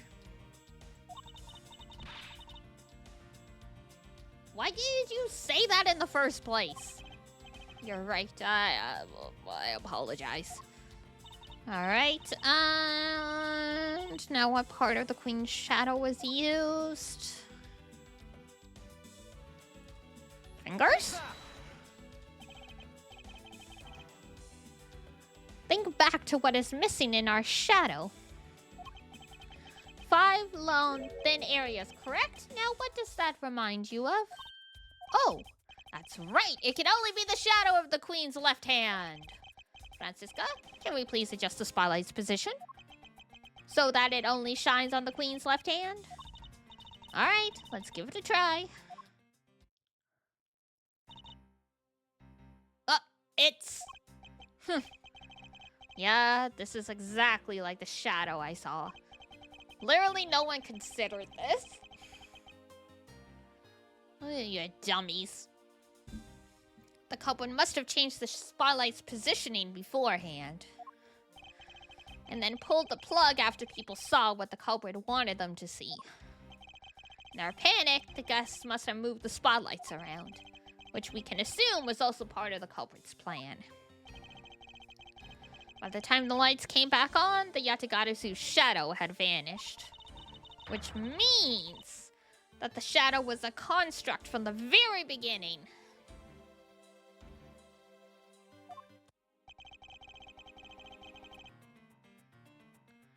So you see, the Yatagarasu never did visit Alabaster Night, or anywhere really.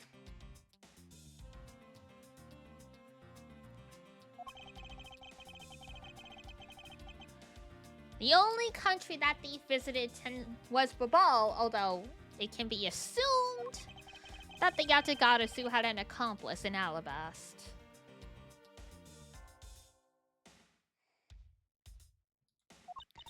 An accomplice, but who? I wonder.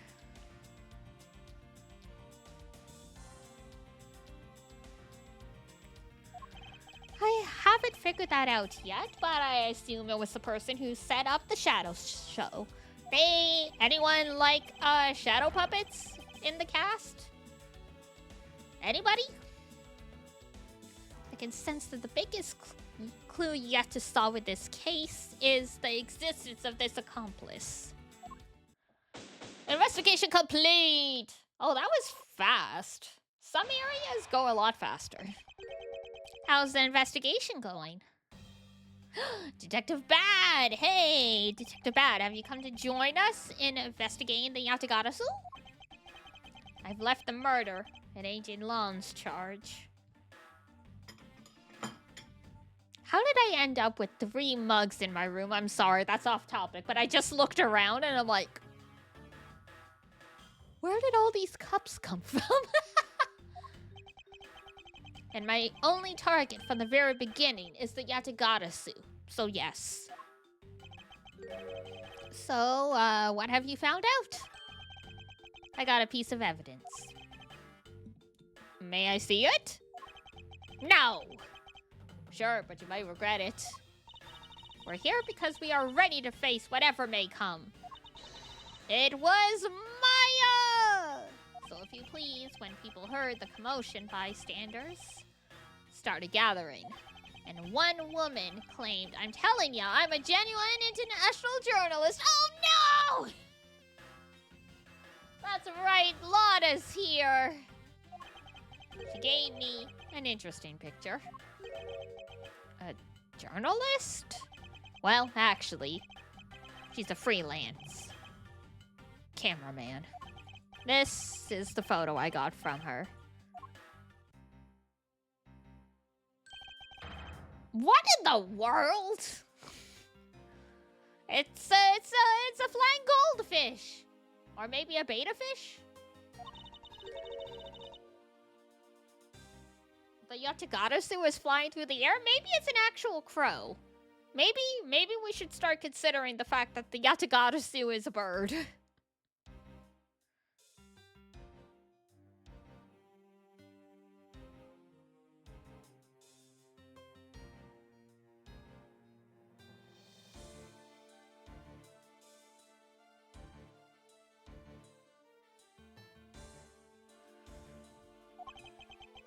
The times they are a-changin'.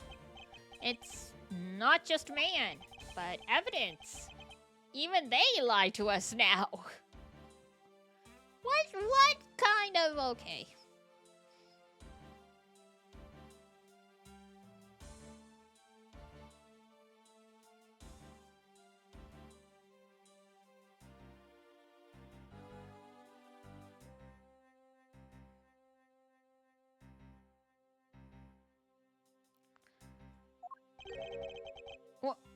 When was this photo taken?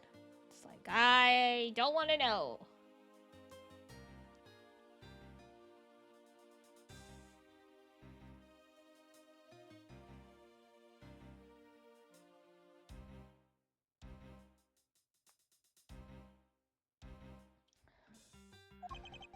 Apparently, right after the fires on the 4th and 5th floors were put out.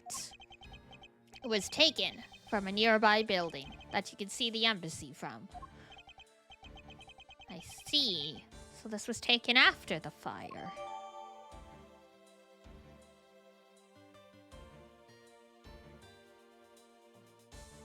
Humo.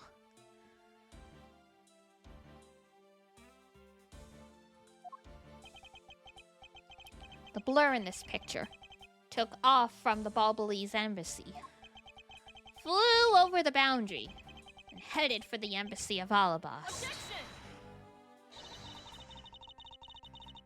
This is simply not possible. People are incapable of flight. I mean, last time there was a flying person in your case, Francisca, you argued for it. And then in the end, it turned out it was just a statue. So, you know.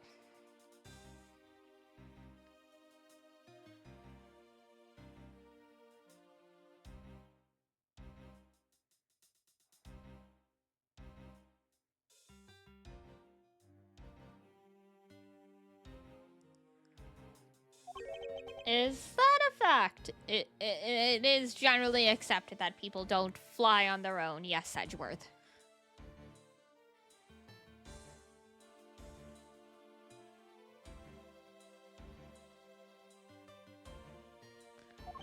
I've had the pleasure of dealing with a case involving a flying person once. Oh, right. The third case of the the last case of the third game also had a flying person. They really like these flying people nonsense cases. Oh, bless you. One of the kitties sneezed. I can't tell who it is on the floor because they're just a pancake. I think that's Pep, based on the tail. Actually, come to think of it, I've come across a case like that as well. Two, actually. Maybe it happens more often than we think. Now this is a interesting conversation.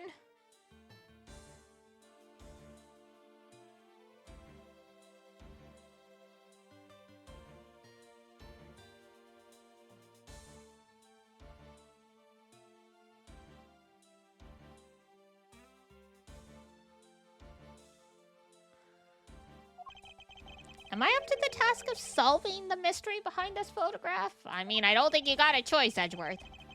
Oh, ad break is gonna start in a minute. So, FYI, gonna get up and stretch a bit at that point.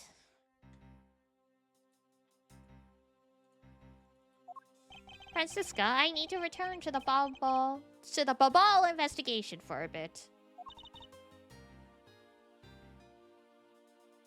All right. She's like, I guess.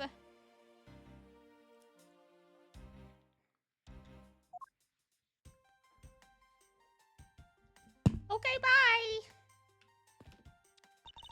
I'll continue investigating on this side of the building. All right, I'm counting on you.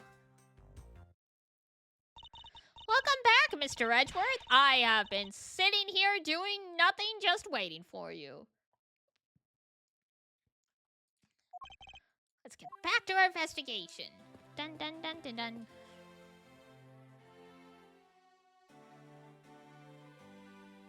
Alright, ad break's kicking in, so I am gonna be right back quickly, and then we shall continue. God, I really thought we were gonna finish this game today, but depending how much longer there is, we might have to do like a second stream to finish this off. I guess we'll find out as we go. Maybe the pace picks up in like the last half. Alright, be right back.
Oh.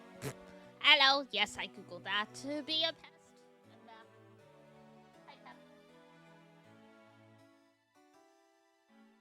Pet the cats. All right.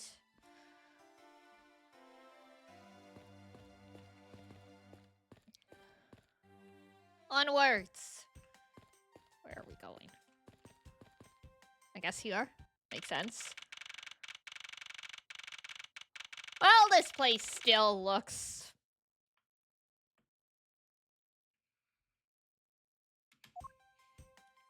Welcome back, thank you. To think after all that running around, we're right back where we started. Criminal always returns to the scene of the crime, and thus, so must investigators. It would appear that way. Hi, Mr. Edgeworth! Have you found Manny's killer yet? I'm terribly sorry, Ambassador Poliano, but I have yet to find his killer. Then I guess his murder really was the work of the Yatagata-su.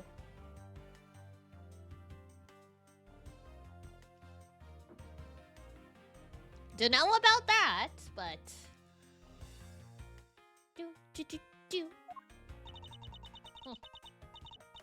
Let's get one thing straight. It was the work of the fake Yatagata-su. The real God. The real Yatagata-su is a noble vigilante who is only out to steal the truth.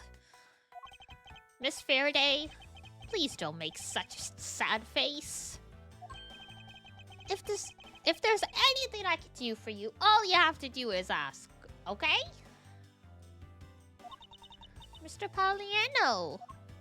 Actually, there is one thing you can do. Will you allow us to take another look around? We didn't have enough time to conduct a thorough investigation earlier. Oh, sure! Please, feel free to investigate to your heart's content. Also, there's a few questions I'd like to ask you personally, Ambassador. If it will bring a smile back to Miss Faraday's face, then I will gladly answer anything. Okay, womanizer. Thank you, Mr. Poliano. You're a total gentleman. Aha! You don't have to waste such nice words on me, little miss.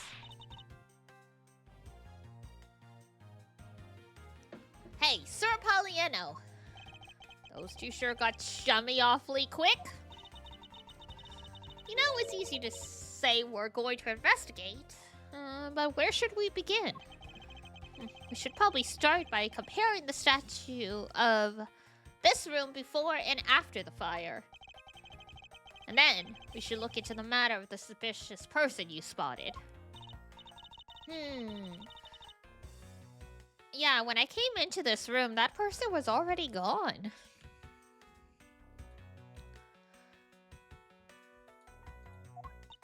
But I'm willing to bet that the person I was chasing is Mr. Kochen's killer. We don't know that yet, however, it's hard to believe that person is unrelated. Furthermore, because the Yatagata-su stole... because the key the Yatagata-su stole 7 years ago was found here. It signals that perhaps Miss Yu is also somehow involved. I knew it! That woman is almost definitely Mr. Kochen's killer. Yet again, we don't know that. There are too many mysteries to be solved here. Speaking of the Yatagata-su and mysteries, I received a most mysterious photo from Detective Bad. It was truly something. Uncle Bad? He's taking part in the investigation too? Yeah, surprise.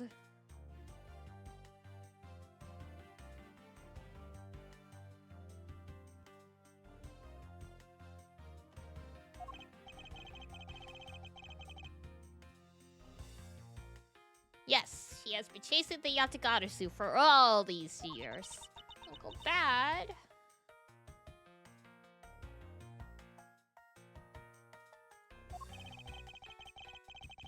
Now then, I was told that this photo was taken just after the fire. What? This kind of looks like the person in the long coat I was chasing. Interesting.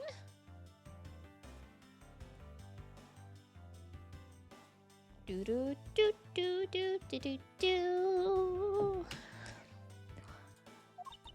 Does this mean that I was chasing the fake Yatagata after all? I don't know the answer to your question, but I don't think people can fly either. Not that often, anyway. And not with that attitude. But this could be how the person escaped.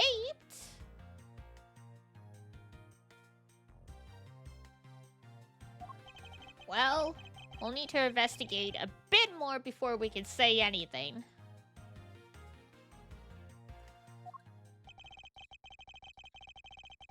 In any case, let's not dawdle anymore and pick up our investigation before, where we left off. Begin investigation! Bubbly's Embassy Secretariat's office. Alright.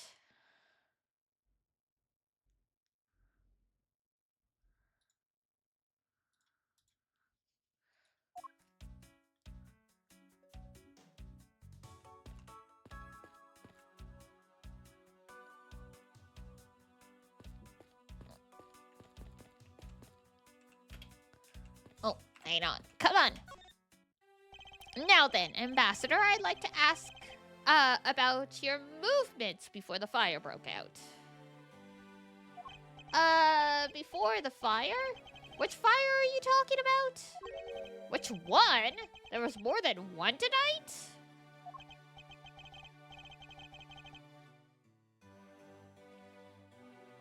Huh? Oh, I see. I guess you didn't hear about it. Apparently not.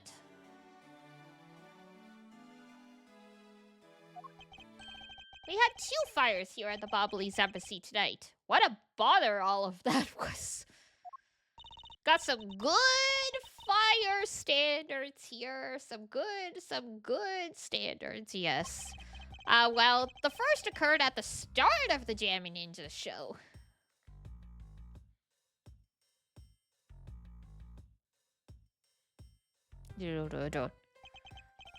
Luckily, only the 4th and 5th floors of our embassy caught on fire. Only 2 floors. Thank God for that, huh?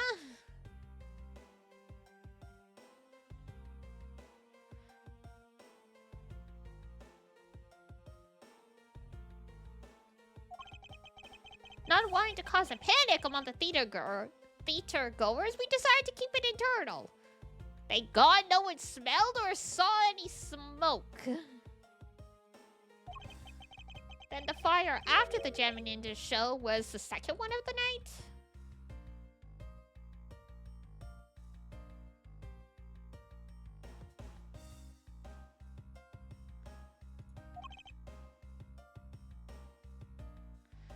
Exactly. So the fire I witnessed was the second one, the big one.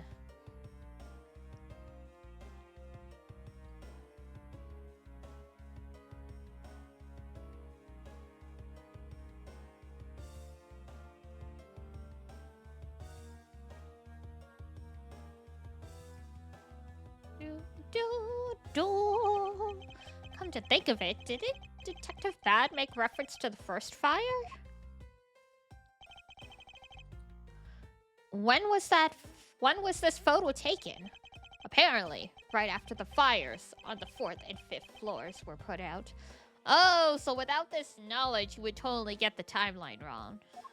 I suppose this means that the photo was taken just after the first fire was put out.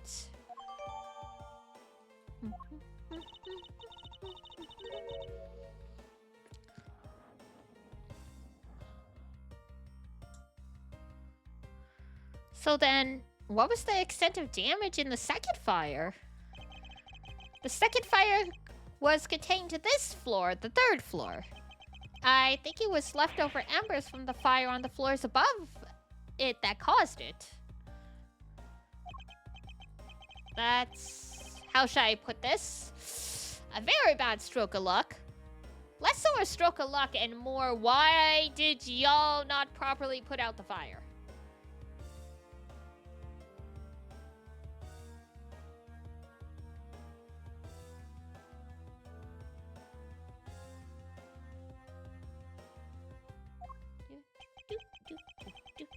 My office on the 5th floor. My office on the 5th floor. Manny's office here.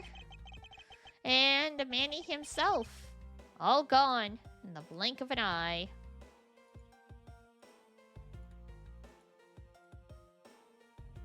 Well, that's really depressing when you put it that way.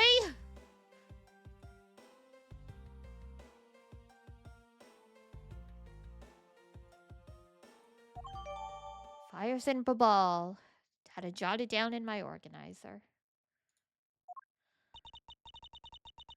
I feel so sorry for you, Mr. Paliano. Oh, oops. Look at me going on and on. Now then, what was it you wanted to ask again?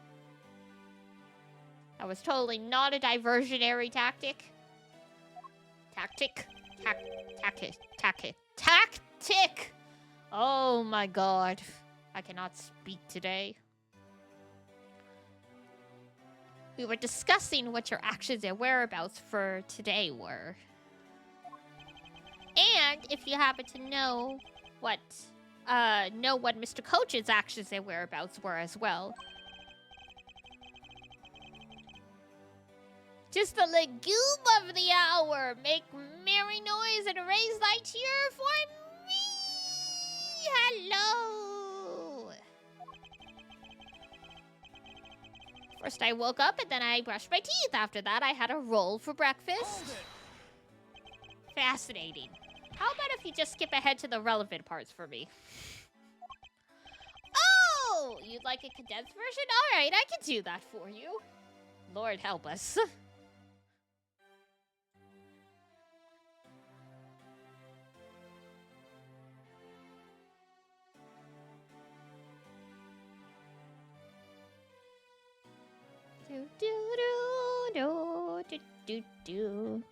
Morning activities. So what did Mr. Cochin and you do this morning? Well, originally we were supposed to meet and shake hands with the Jammy Ninja. But Manny and I wanted to turn it into a photo op, so we were tidying up his office. You helped clean Mr. Coach's office? Why were you not cleaning your own? Oh, I think I forgot to mention this, but my office is currently undergoing renovations. I see. Which is why both the Prima Duck statue and the Bob Elise Nice set are down here. I see. Oh, but the tidying didn't take that much time, really. We just burned some files we no longer needed and expired coupons in the fireplace. Just conveniently burning some files. I bet cleaning up the fireplace must have been a real pain though, huh? About that, I kind of forgot to clean the ashes out. I guess I'm up a creek without Manny here to get angry at me. An ambassador like yourself has been on the receiving end of a secretary's anger? Oh, he's very good at being very mad. Why, even just this morning he got mad at me. I spilled some bubbly zinc onto the back wall when I was burning the files, you see. And he got mad at me, saying that I should treat the ink with more respect. Talk about the boss getting bossed around. That's about it for what we did this morning. Just some cleaning. Don't tell me you had no other work to do. Being an ambassador at all. Apparently... Oh! I guess the fireplace rotated around. Because the fireplace looks suspiciously clean. If they were burning files.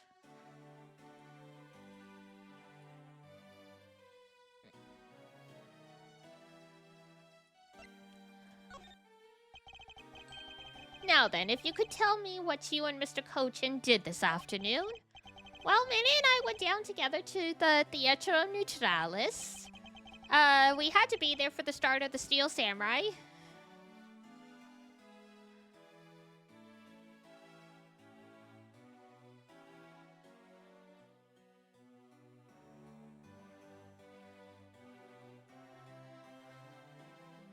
Oh my god, some German astrophysicists. Oh no.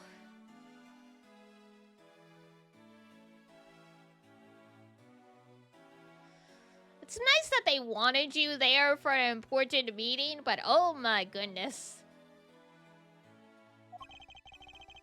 Being rushed never feels great. After the show started, I went back to my office on the 5th floor alone.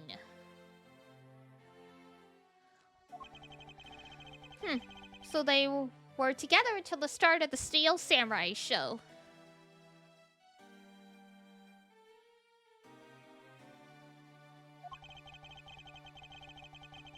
We know them well and I'm a good pal of them. Gasp! Rangers got international friends. Because I was to take part in the photo op on stage at the end of the show.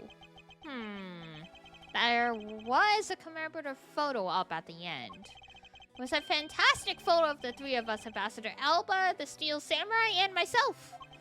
After the photo shoot, I went back to my office on the 5th floor to prepare for my handshake photo op with the Jammin' Ninja. Seems to be rather overworked for an ambassador. When I got to my office, that's when the first fire broke out and I escaped down the stairs. My office was completely destroyed, but thankfully no one was hurt. I admit I ran away from the first fire as fast as my legs could carry me. I mean, that's pretty normal.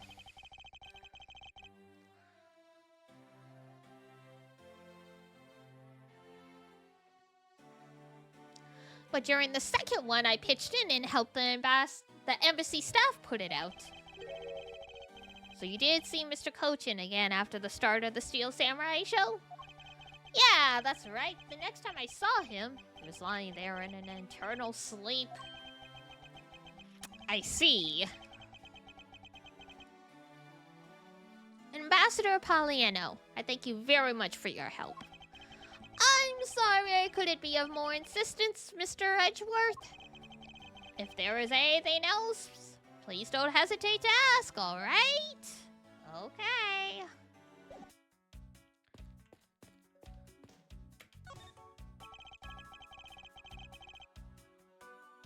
It appears that this area was heavily damaged by the fire. Yeah, I guess we should hurry up and get examining. Well, rest until I've inspected every suspicious-looking nook and cranny. The ink?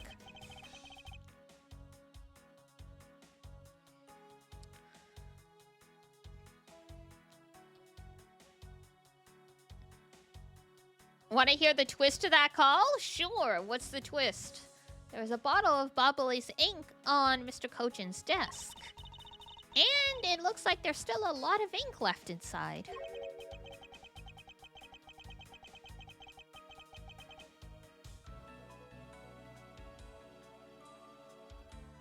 Oh, they were visiting? They were actually there. Interesting.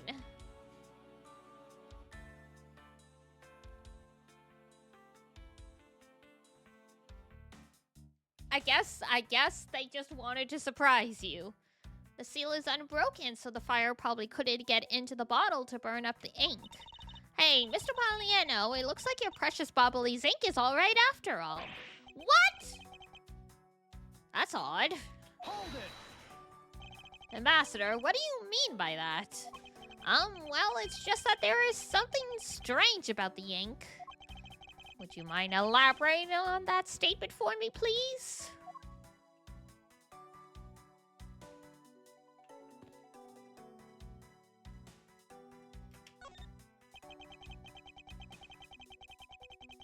It was a happy surprise, but you were mad. Understandable. It would appear that this desk also fell victim to the fire. But it doesn't look too damaged. Oh, I think we can rifle through this drawer a bit. I suppose we really should take a look.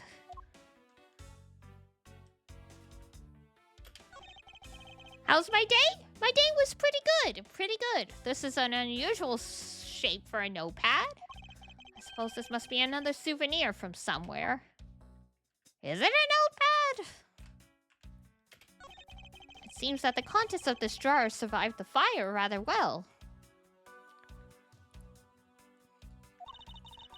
Now that's a sturdy desk. I guess that's the value of solid wood construction. Instead of, IKEA particle boards.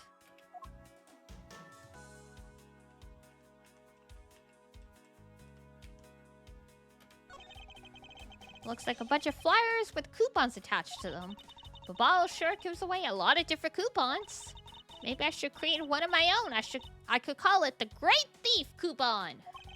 And what kind of discount would that net you? The 5-finger kind. What else? Damn. Things such as the truth. What else would I steal? What would I wouldn't give to have a mountain of your coupons right about now?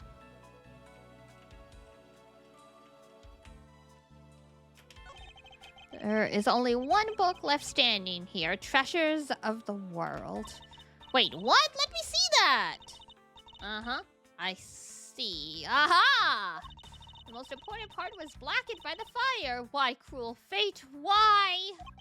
It looks like the map of where the treasures are located has been burnt. So I guess embassy phones are just like normal phones, huh? Well, what did you imagine them to look like? I thought the Bobblese would look like a flower and the receiver would be a butterfly. That way it would look like the butterfly receiver was sucking nectar from the flower base.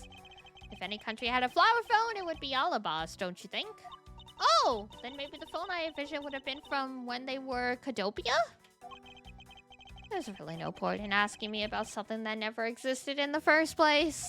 Huh, you know what you lack, Mr. Edgeworth? Curiosity and an imagination. Damn. Connected to any evidence? It is indeed. Eureka! The shape of this notepad matches the shape of the note we found. Gosh, using such an unusually shaped post-it note to give a map, to give directions? Weird. Hey, you're right! What is it? It looks like something straight out of Monument Valley. Ah, yes, that notepad is a souvenir from somewhere in your country. Mount Fuji?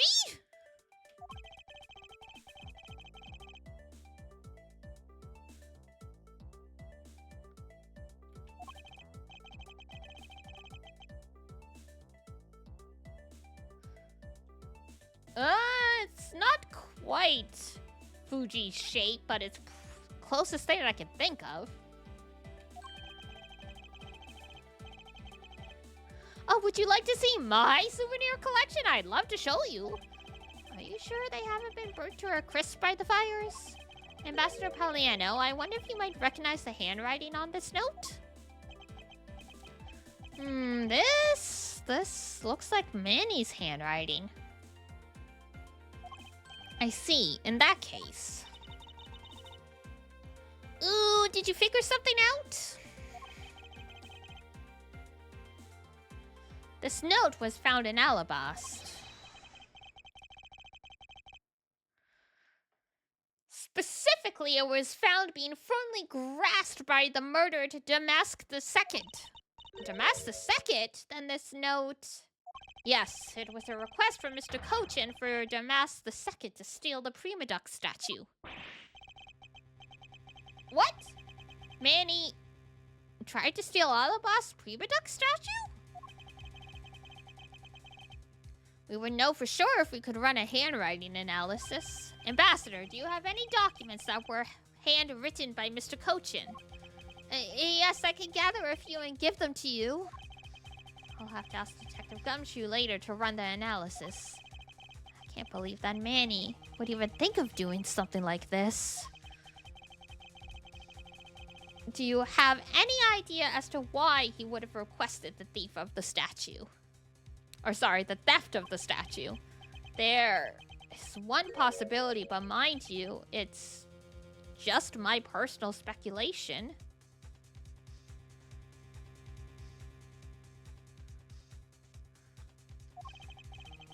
Anything you can tell me would be of great help, Ambassador.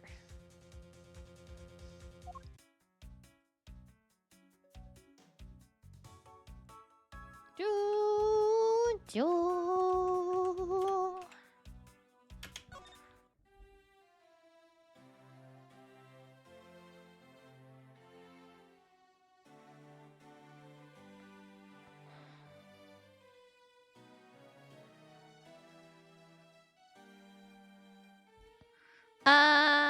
Mr. Cochin's ink. I wonder if you might tell me what you noticed about Mr. Cochin's bottle of ink? I just thought of it right now, but during the second fire, Manny was worried about his office, so he came rushing back to it. I called out to him, and when I received no reply, I used my spare key to open the door. But when I did, I was greeted by roaring green flames. The flames were so big that I wasn't able to see into the room at all. Hold it. The fire was green? What was the cause?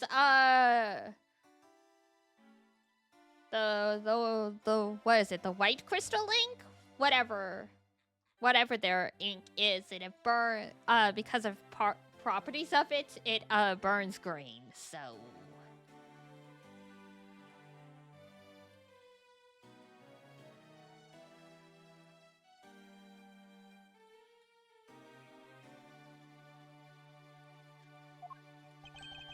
Well, which crystal oil burns green when it's lit, as you can see by this lantern? And Bobbly's ink is made from the same oil, which means it would also burn green.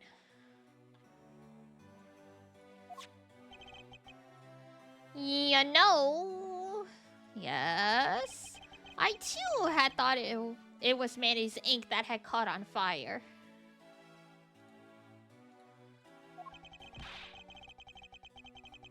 So that's why I was surprised to find out there was still a bottle of ink left on his desk. The case of the perplexing green flames. Talk about a mystery. What exactly was it that caught fire in here? Good question.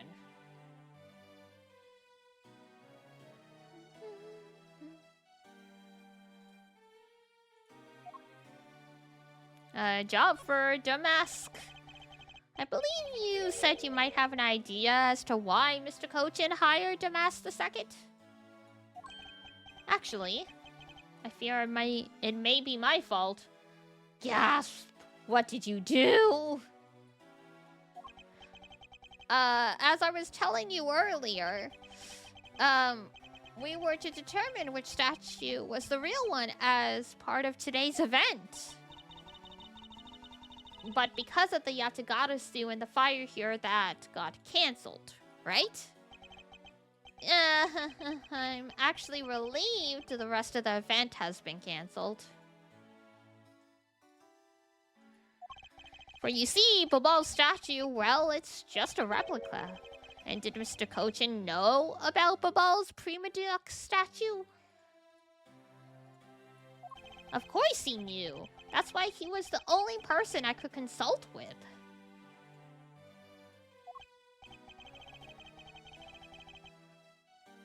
We'd have to do something which our statue was revealed to be a replica. Tough situation, honestly. As to be expected, I was very nervous today as this would have impacted our country's authority. Yes, I understand. Well, when I told Manny my concerns, he said let me handle it. It'll be alright. I'll find a way to make sure you're the ambassador of the reunited Cadopia.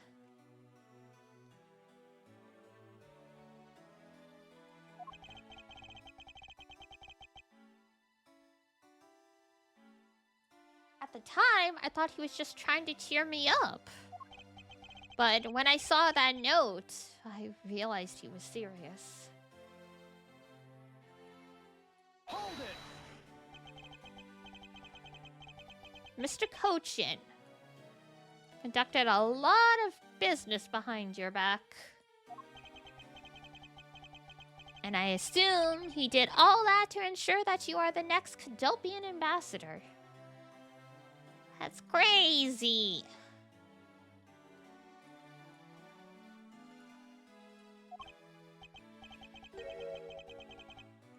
But why was he trying so hard, I wonder?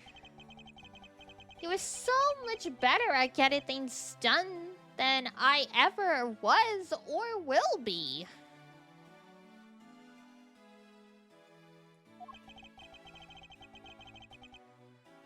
I don't have an answer to that. But I suspect he had an ulterior motive in mind beyond just simple kindness. I mean, makes sense? Oh, here you are, Mr. Edgeworth. Hello.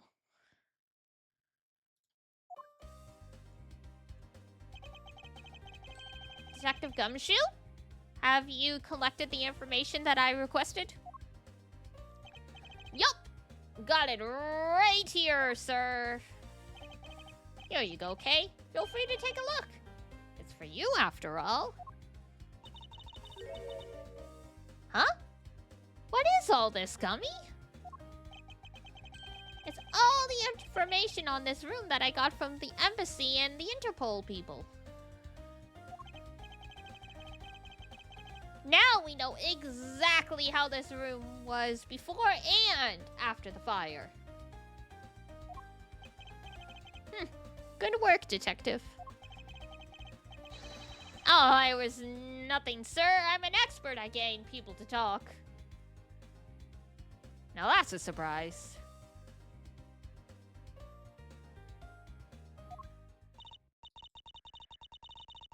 Wow, you two remind me so much of my father and Uncle Bad. Oh, we're sorry.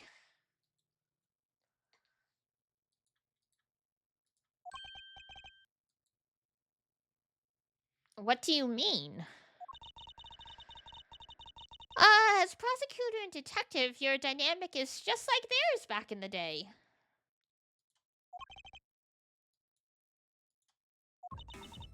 Well, don't you worry. I am very worried, Kay.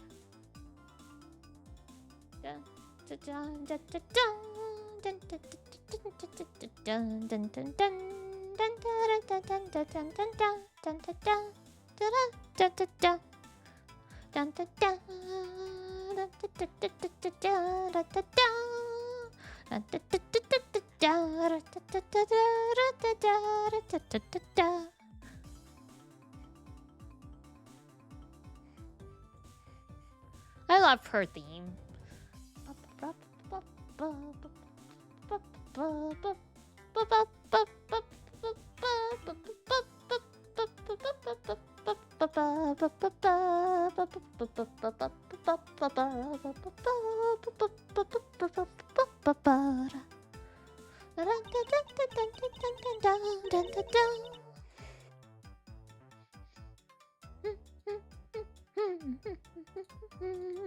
And when I do, I'm going to become a good Yatagarasu, just like my father, okay?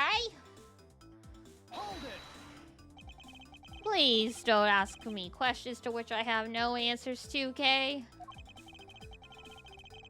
However, I can say it is truly a wonderful thing to find a partner you can trust.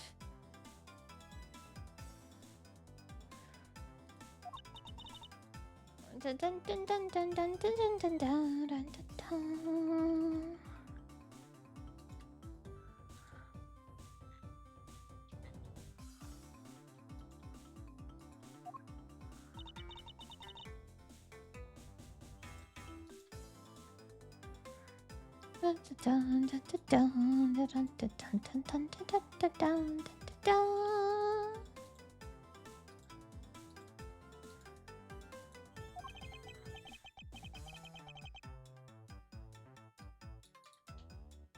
Do, do, do, do, do, do, do, do.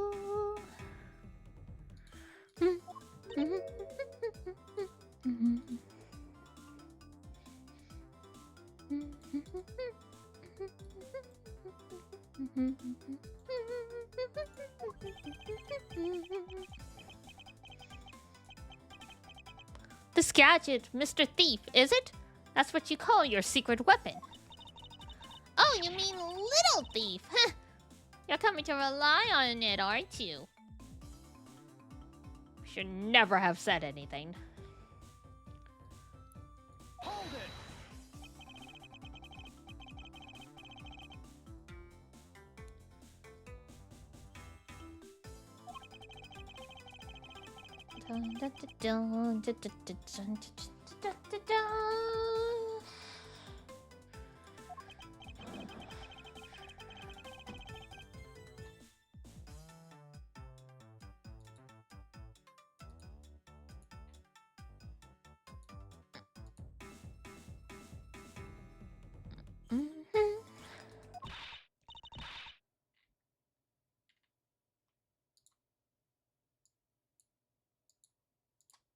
You got it, all right. Here we go. Dark skies of evening, when no other bird dares take flight. One remains all-seeing. Now witness the true power of a modern-day Robin Hood.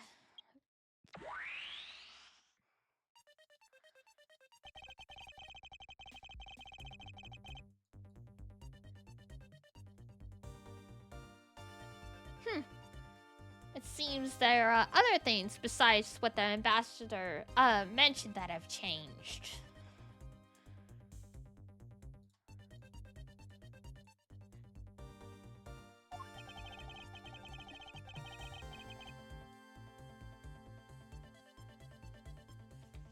It's possible that we might find the escape route, the K... Whoops. God. This is the power of a true vigilante. It's recreating the room with the info I inputted. Really? That certainly is one interesting device you have there, Miss Faraday.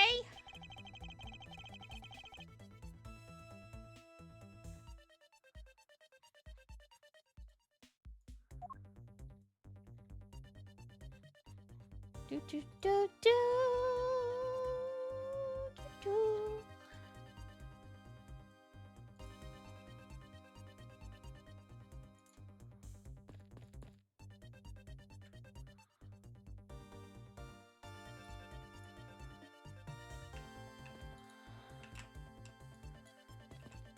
Whoop, whoop. There we go.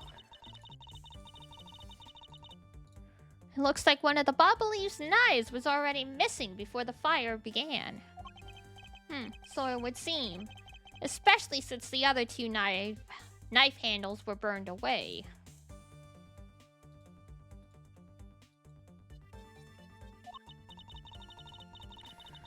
The remaining handle was swapped out with the handle from the real murder weapon.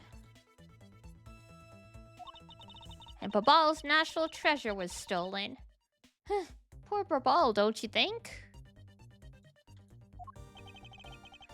I'm not so sure I would lump the replica statue in with the rest of Babal's woes.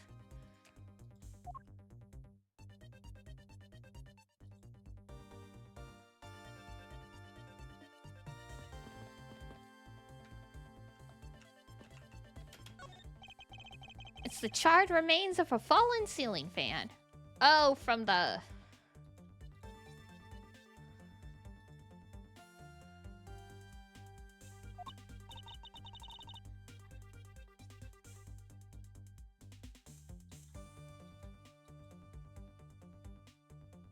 Oh, I've seen a few of these before. They spin, round and round and round and play music.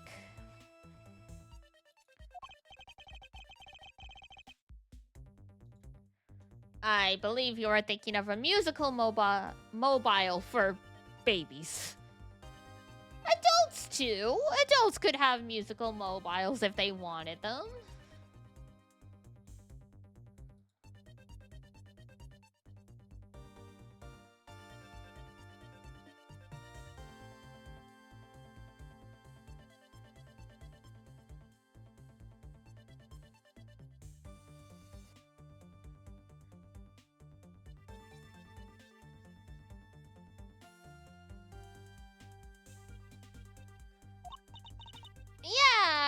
Yeah, that's it.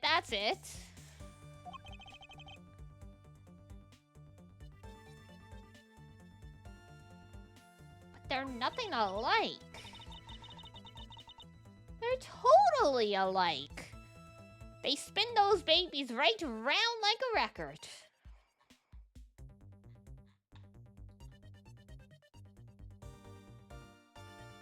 If you say so.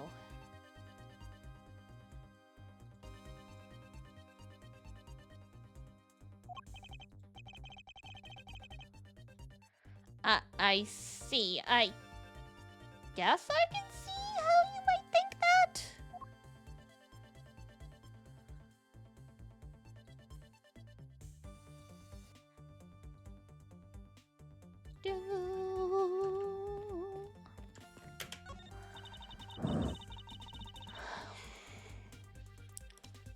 So Babal really is pushing their tourism industry, huh?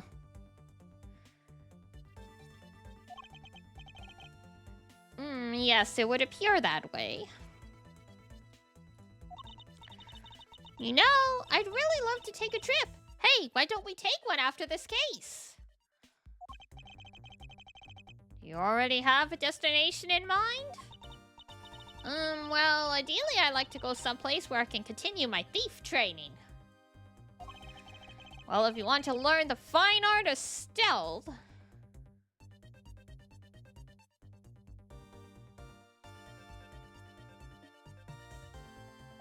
Perhaps you should visit the studio where they make the Jammy Ninja TV show. Hey, that's actually a really good idea, Mr. Edgeworth. Oh boy. I can't believe she took me seriously.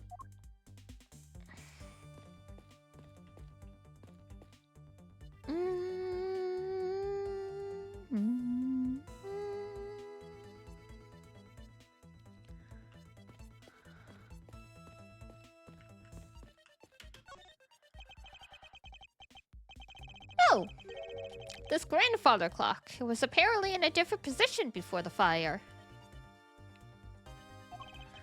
According to staff members, the clock was flush against the wall before the fire, sir. Which means that most likely it was moved by someone during the fire. Speaking of which, it's totally 11 o'clock now, but I don't hear any chiming. Huh? That's odd. It was still chiming right on the dot of every hour this morning. Maybe the fire damaged its internal mechanisms or something? Ambassador Paliano, may we take a look inside the clock? Sure, go right ahead. District Gumshoe, if you could please inspect the insides of this clock. Yes, sir, I'm on it. Probably nothing good's in there. Mr. Edgeworth, I found this inside. It looks like a length of wire. So this is what caused the clock to stop chiming. But what was a long length of wire doing inside this clock in the first place? Why would someone do this to such a valuable clock? Sounds like it wasn't Mr. Paliano that put the wire in there.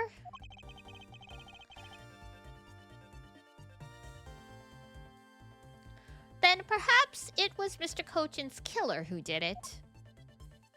Seems likely. These must have been the large green flames Ambassador Paliano saw. With flames like these, it's no wonder he couldn't get in. Okay, by the time you came into this room, had the fire already been put out? Yeah, the fire had died out or something by that time.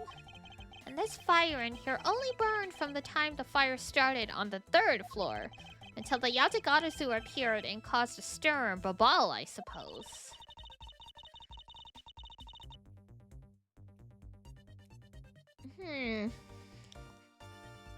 I guess Mr. Pollyanna was just lucky enough to run into this fire as it was burning, huh? Yes, you could put it that way. And since you were the first to discover the body, we can assume that no one else entered the room until that time. No one other than the person you were chasing, of course. I knew it! That person I saw was definitely up to no good. I mean, that person could even be Mr. Kojin's killer. That is very likely to be the case. After all, that person came into this room before you. They must have chosen this room precisely because they knew no one would be in here. Okay, then maybe the green fire was where it was to prevent anyone from coming in? But then, what did that person set on fire to make the green flames? Well, whatever it is, that person burned and made a rather sizable fire. And since the fire's green, well, we've seen something that burns green. It's a bit tinier than the flames, but you get what I mean. Yes, and I do believe that what you're thinking, that what you are thinking is exactly why these flames are green.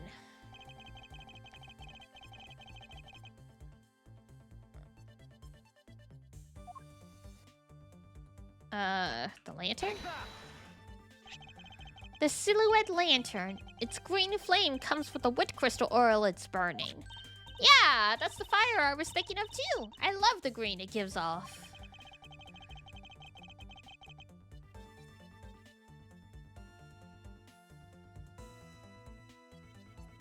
I think we've now established that the green flames were caused by wit crystal oil. Furthermore, we know that there is only one other thing made from wit crystal oil. Oh, you mean that thing Mr. Pollyanna was mistaken about, right? Correct. Yes, precisely. As we found out earlier in our investigation. What? I don't get it. Can you fill me in, sir? Fine, I suppose. I'll explain it in a way that even you can understand. Damn. Stop roasting Gumshoe. He doesn't deserve it. The Bobbly's ink. Bobbly's ink is made from wit crystal oil.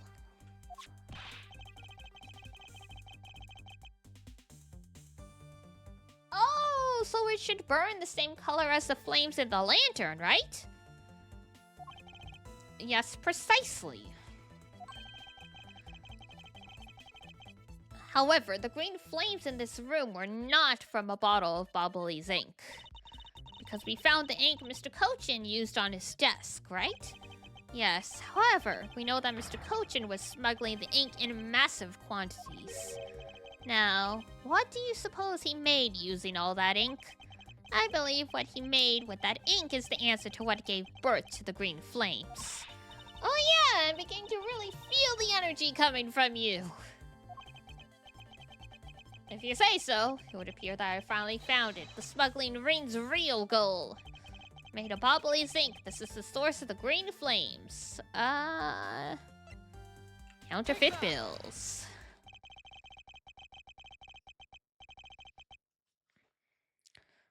What would consume that great of a volume of ink to make? That would be the counterfeit bills that the smuggling ring made and are circulating in Zenfa. You're kidding! You're saying that it was Mr. Kojin who made the counterfeit bills? I am. I believe you could even go so far as to say that he stole Babal's printing press. Ambassador, Mr. Kojin had permission to freely use the printing press, correct? Why, yes, and I do remember seeing him use it in the middle of the night, but never did I think he was using it for such a foul deed. Ambassador, because of your secretary's crimes, you will need to be investigated as well. Yes, I suppose so. We've caused a bit of trouble for a few countries, haven't we? It's my duty to search out all who shielded Mr. Kojin and concealed his crime. For they are the ones who started the fire in order to destroy the evidence. Dun dun dun.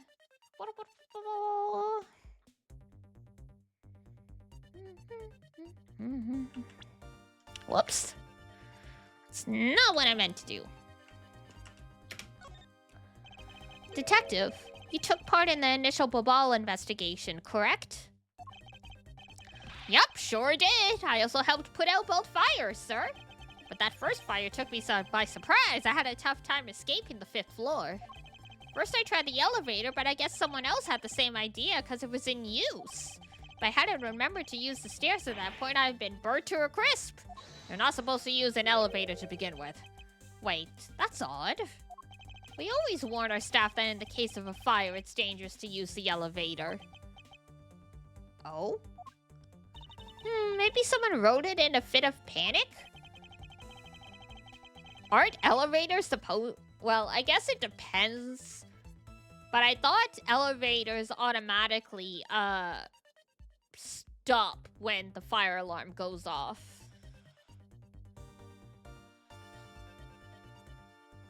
Or, like, they immediately go to the ground floor or something like that. Detective, did you see the Yatagata suit that came into the Babalese embassy at all? I didn't personally. And the other staff members told me they never got a good look at the person either, sir. I wonder if you could tell me a bit more about what you discovered, Detective.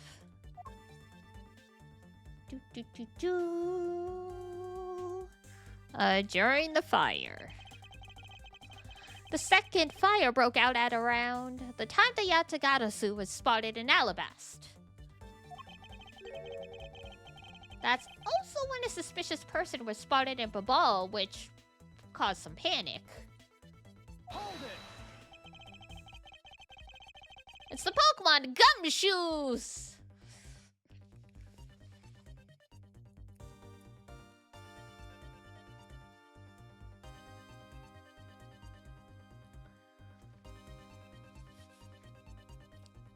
I feel like, of all things, Detective Gumshoe, if he was a Pokemon, he would be like an Ursaring or something like that.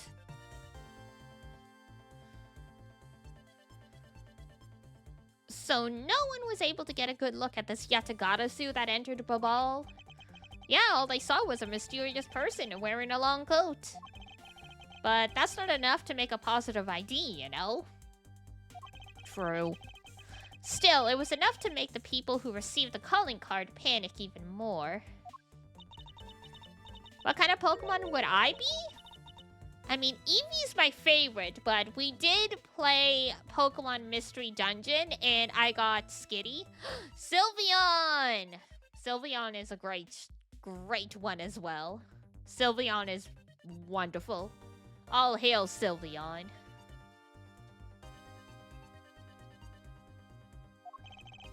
The Yatagata suit that appeared in Alabast was proven to be just a fabrication, a shadow. In light of the fact that the Yatagata suit that appeared at Babal is also suspect. You can't be serious! Not when we're this close to capturing the fake. Not when we're this close to capturing the fake, I mean Callisto you! So the Yatagata suit appeared, caused mass confusion, killed Mr. Cochin, and then disappeared. I'd probably be Wobbuffet. Wobbuffet! I like how Wobbuffet's whole thing is mirror coat and counter. Feels like you rejecting, non-logical, like, whatever. By the way, Detective, why did you not chase after the Yatagata-su? I did, but well, this embassy is huge, sir. I got separated from the other staff members I was with and was lost for a while there.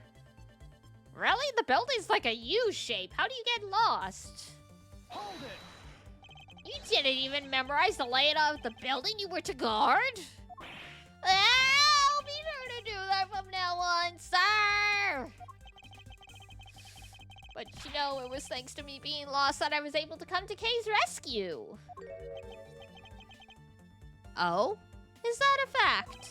Yeah, it was when I was lost and wandering around at the 3rd floor hallway, sir. Also, outbreak starting in about 25 seconds.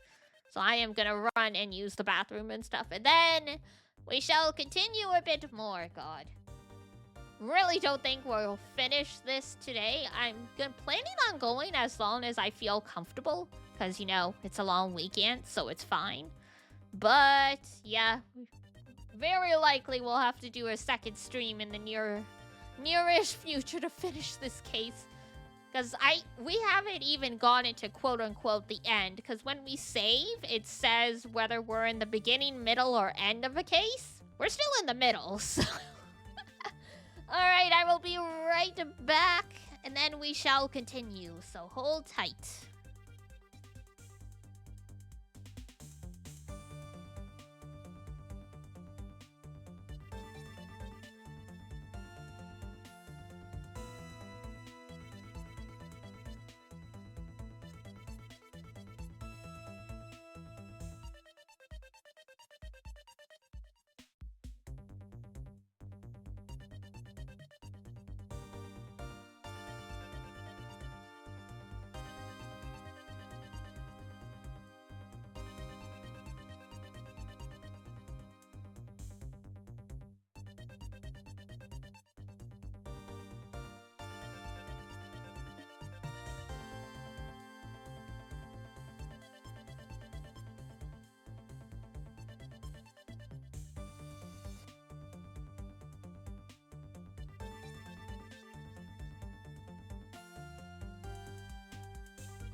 I'm back. All I saw was League.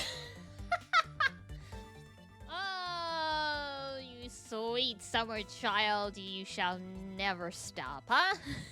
You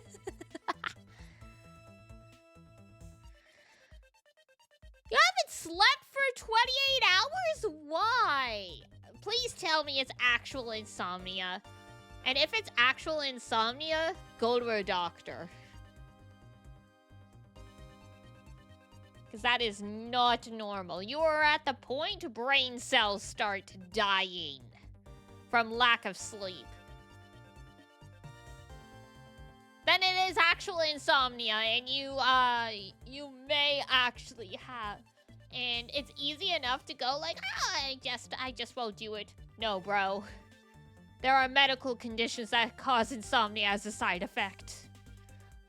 Sleep deprivation and League? Crazy. No, literally, this is probably why League is going poorly for you. Because literally, sleep deprivation has the same effects as alcohol. Like, driving sleep deprived, you might as well be driving drunk. Like, it messes with your cognitive ability that much. And once you get to 28 hours, like, yeah, you start actually getting delirious. There's a reason sleep deprivation is a type of torture.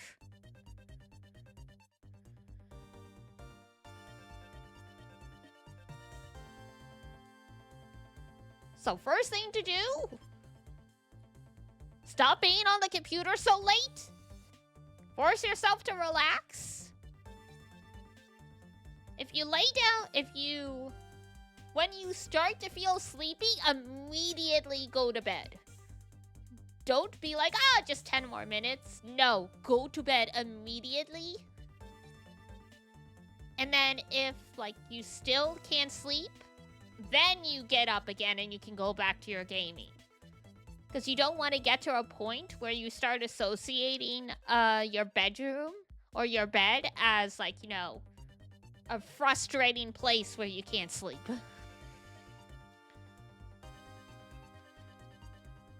Minus the dizzy spells!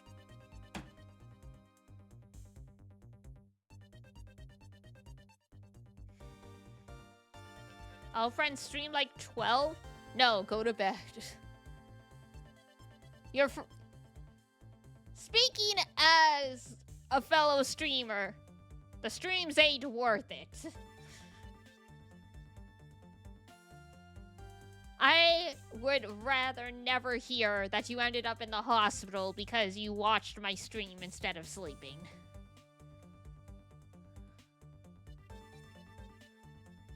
You are starting to talk crazy, bro. You need sleep.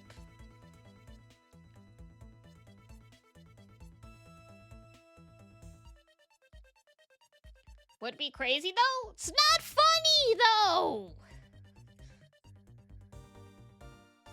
Y'all think you're young and there's gonna be no consequences, trust me. It don't matter how young you are, as someone who had sleep deprivation and insomnia for years, once my sleep started getting better, I literally slept 16 hours a day for months.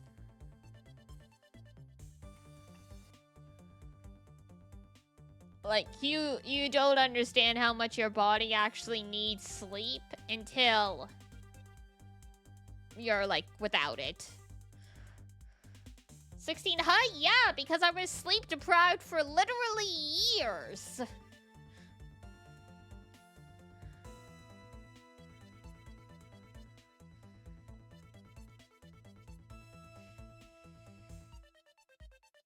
That ain't healthy? Well, yeah, of course not. I don't sleep that much anymore.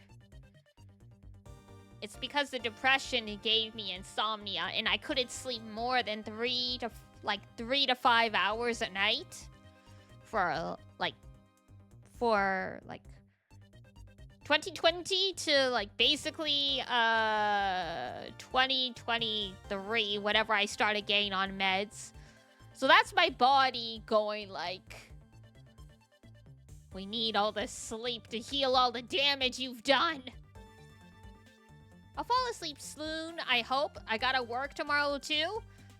Your body's not gonna be able to cope properly after being awake for 28 hours. But yes, going to sleep now would be a good start.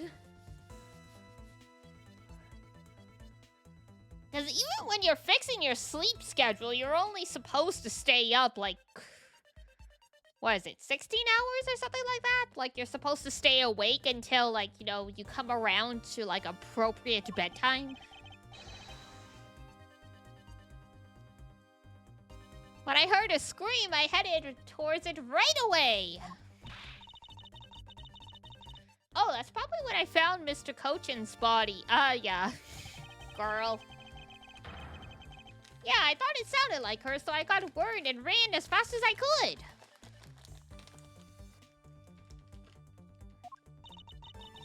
And it was thanks to Gummy that Miss Sheena wasn't able to take me away. Interesting. You covered for me until you got here, Mr. Edgeworth.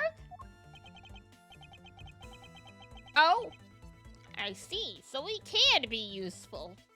Damn, Gumshoe doesn't deserve this. Still, it's too bad that Agent Sheena got here before I did. I wonder where Agent Sheena was before you found her here.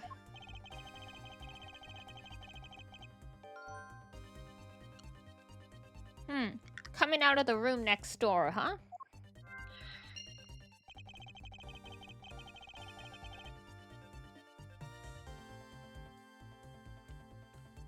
Agent Sheena mentioned something about chasing the Yatagarasu herself earlier. Well, she apparently helped in putting out the fire first.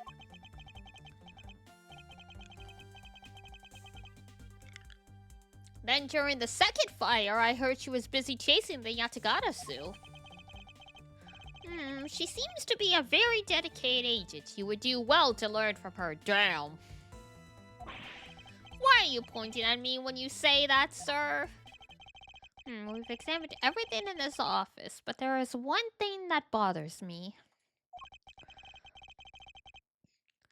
You're back?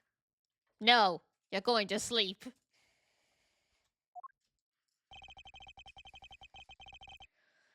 If you're trying, you gotta get off the computer. The light does not help.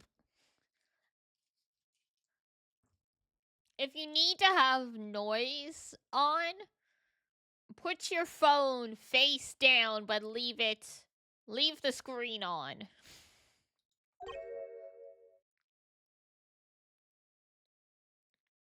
Yes? About this office, it appears to me to be very similar to Ambassador Alba's office. For example, the location of the fireplace and the position of the grandfather clock. That's right, you paid a visit to the Albastian side of the embassy. Our two embassies actually used to be one. I mean, color me shocked. Yes, I know, even the pamphlet mentioned that. Which is why the building is bilaterally symmetrical. So no matter which room, the location, the fireplace, and the like are exactly the same. Even where the art is located is the same, as my room is currently under renovation. We worked hard to make Manny's room look like their ambassador's office. But I didn't think you'd stream this long. I said I was gonna do a long stream. I'm gonna pinch your cheeks. You do not listen when I am speaking to you. I did? Yes. Yes! The goal was to finish this game today, if possible.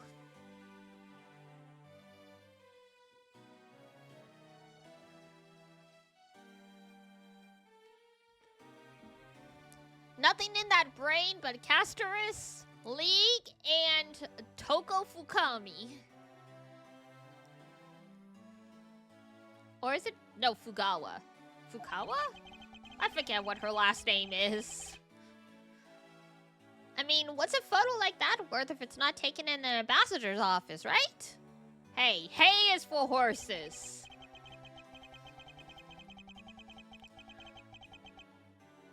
Can we not spread my thoughts out on the table? I don't know, maybe if we got your thoughts out of your head, you would stop overthinking things and actually sleep.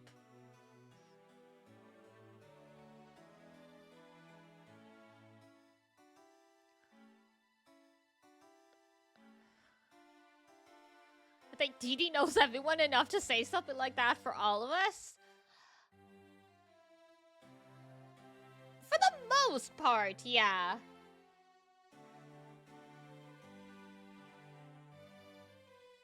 Zexu is the one that talks most about characters that, like, he would date.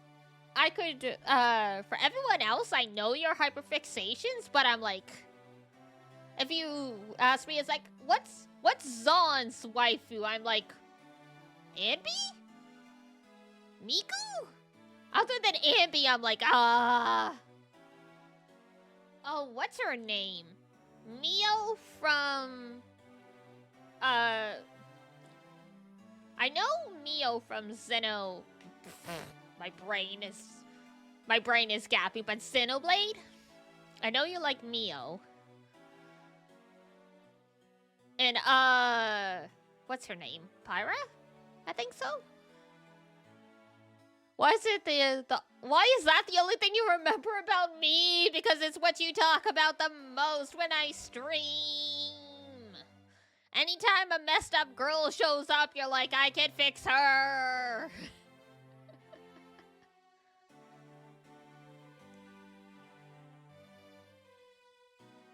That one not so much? Okay, fair enough. I wasn't sure if I was remembering right. Yeah, I know Zaun loves Anby.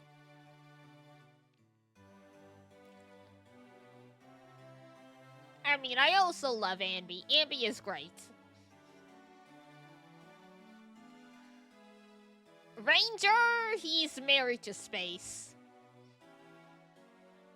There was no blackmail with that one. What the heck do you blackmail an astrophysicist like with?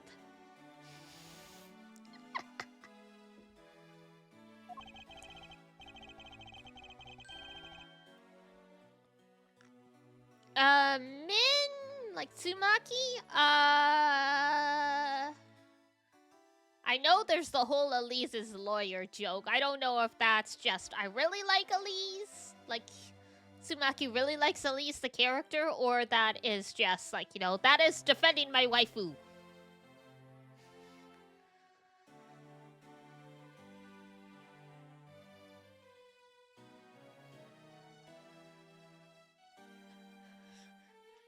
If there was if you must be married to stay in this country, we could pair off Ranger with Monokuma.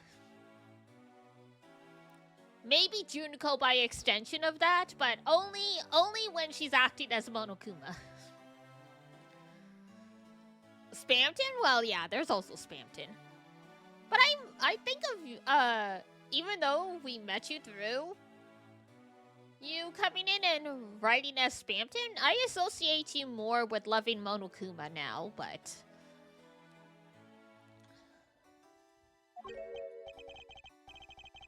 connect what dots anyway? Well, I'm glad I was of help. Hee.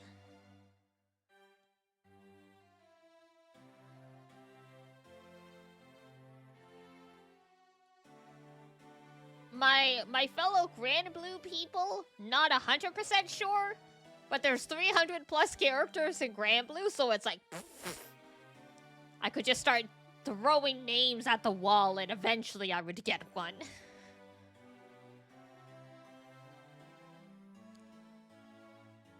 Junko was the origin of your preference issues. Oh, you sweet children.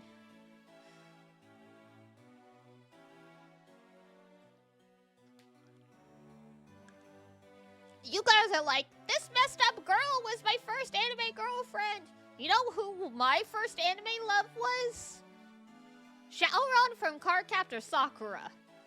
went for the good boys from the get-go. And then I also loved Uranus from Sailor Moon, but I did not realize that was actually love. Because, you know, I was 8.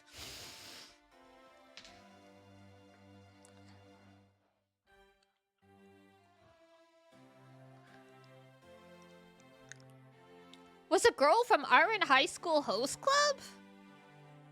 I mean, there's only 2 girls really in Oron. Haruhi and Renge are like the main female characters.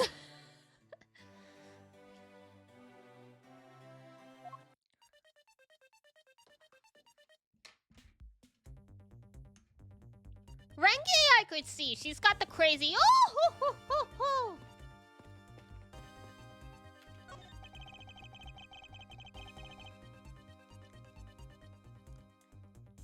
Hinata from Naruto makes sense. I think Hinata was a very common one for a lot of people.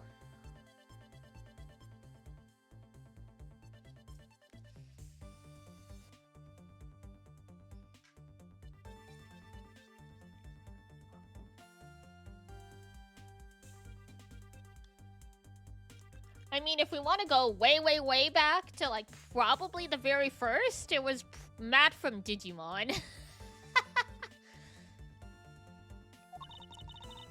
A slight rebel, but still a very good boy. Then it was Rem. That was your first I Am Turning to Dust.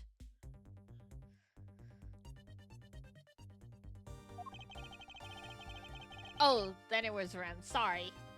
I misunderstood what you meant. Now I understand. If it's that great, why don't you trade your desk with it? No, it was just a suggestion. You did have to get all monosyllabic on me, you know.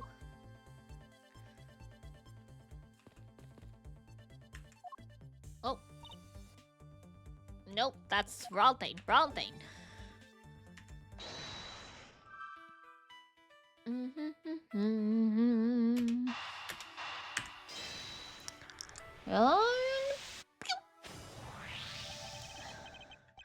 The Alabastian and Bobble East sides of the building are symmetrical to each other. And we know that to be a fact, that this room's fireplace may also hold a secret passageway. Hydrate, postures, check and stretch. Thank you. I've been getting up to do all of that stuff, so... You have a horror game that's been sitting in your library forever. Which one? A secret passageway? In Alabas, the fireplace turned out to have a revolving back wall. A revolving wall? Sounds like something out of a ninja house. Wow, there was a trick like that built into the fireplace, sir?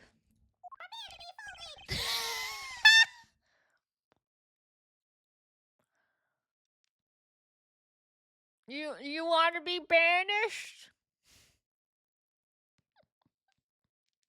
Oh my god, Nun Massacre. That is an insane one. Because it's so loud.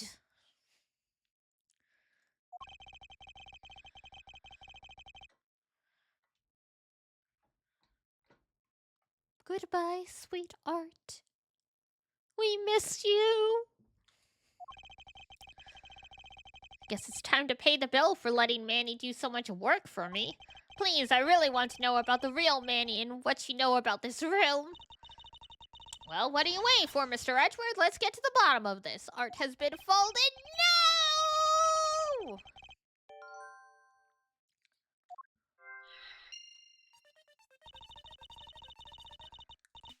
Haven't seen that in a very long time. Yeah, we finally broke the curse. You guys stopped being absolutely bananas. I bought your tungsten cube in his honor. What a nice friend. In Alabas, I had to push where the X was on the far wall of the fireplace. Oh, I see an X back there, sir. Let's see what happens. Hold it. Wow, you scared me! There is something about this fireplace that lies in contradiction to the facts. Huh? But we found an X when you thought there'd be one, right? We did, but that's not what I was referring to. Something is missing from this scene. What does this contradiction mean for us?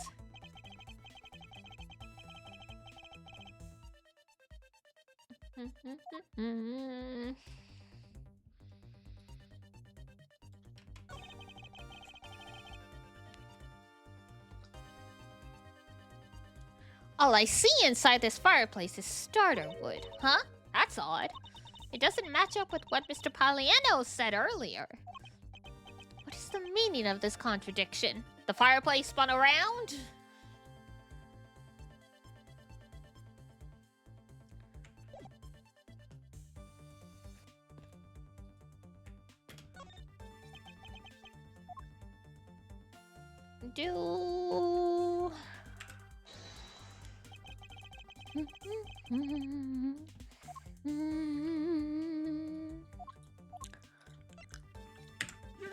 Eureka! Ambassador Poliano, you said that you burned some old files in this fireplace today, correct? Won't harm Ranger. Special terms and conditions apply. I see. Yes, I burned quite a few files this morning, actually. And after you did, you forgot to clean out the ashes from the fireplace, correct? That's right, but, why are you asking? And why are you making such a scary face? I'm sorry, I admit I am a bit intimidating when I'm serious. Anyway. Deal with it, he says.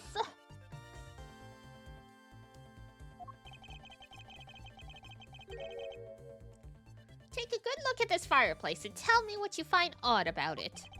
Let's see, huh? Where did all the ashes go?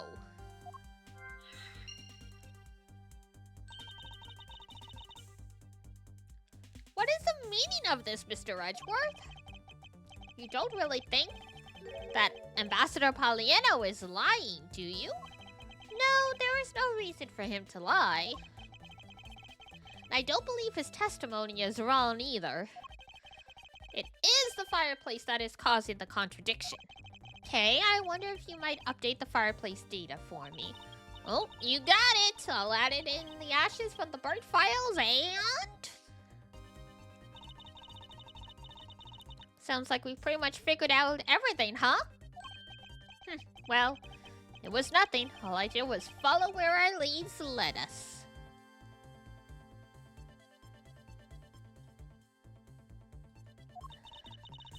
Oh, I sense it coming on! You're about to dazzle us again, right? Give him the old razzle-dazzle. Oh, you mean that? Well, it is what Mr. Edgeworth is known for, you know? There is really no need for you to dance around the name of what I'm about to do.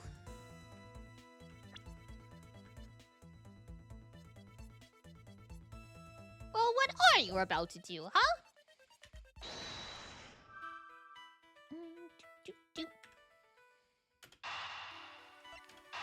Oh, no. This one.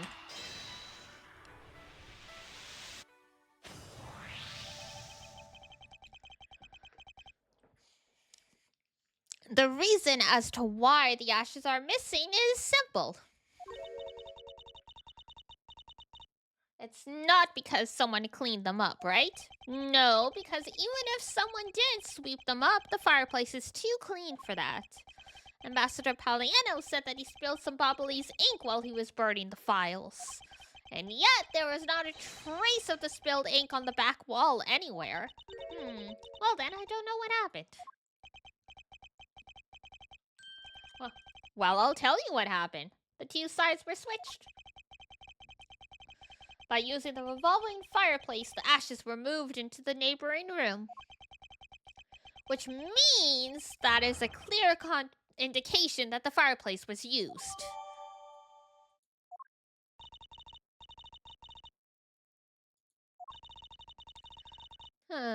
Could they have disappeared from this room through there? Yes, I believe the person you were in pursuit of is Mr. Cochin's killer, and after committing the murder, escaped through the fireplace. Wow, Mr. Edgeworth, you figured out the killer's escape route. I have, but this is only the beginning.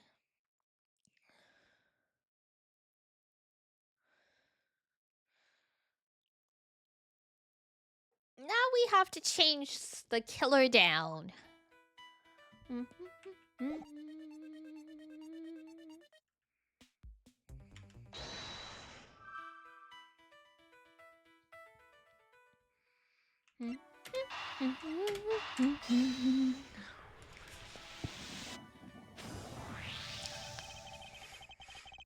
If the killer used the fireplace in this room to escape into the next,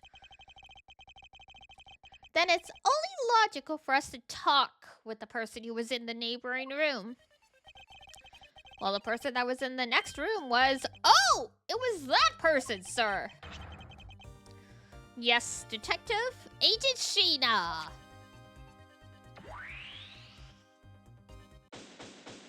Investigation complete! It's looking more and more like Miss Sheena is the killer, isn't it?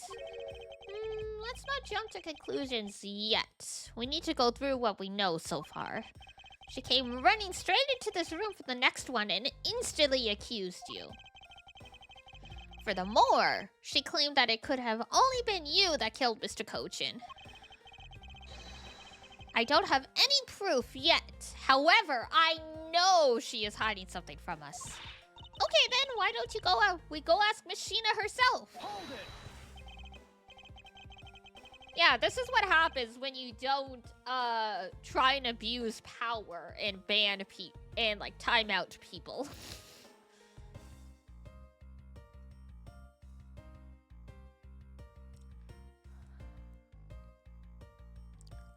No, not yet. There's something that needs to be done first. Detective Gumshoe? Yes, sir? Yes, I have a two-part special assignment for you. First, I need you to run a handwriting analysis on Damask II's note. Okay, I'll get the lab boys on it right away.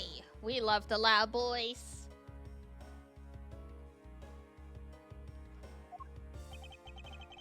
Second, I want you to see if you can fit through the revolving fireplace wall. Right now? No, next decade, of course now! We need to test our hypothesis first, don't we? I guess if, I feel like only a small person could get through there, but... Go on, Gummy! You can do it! Oh, alright. I'm gonna do this like a real man. A weird thing to say, but alright. Here I go! Through the fireplace and back! You shouldn't need to psych yourself up that much for such a simple task, Detective.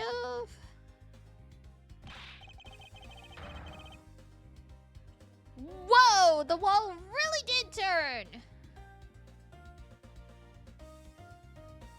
For 5 hours, but the ban is only, the ban is only once per stream, so it wouldn't actually... It would be, months worth, technically.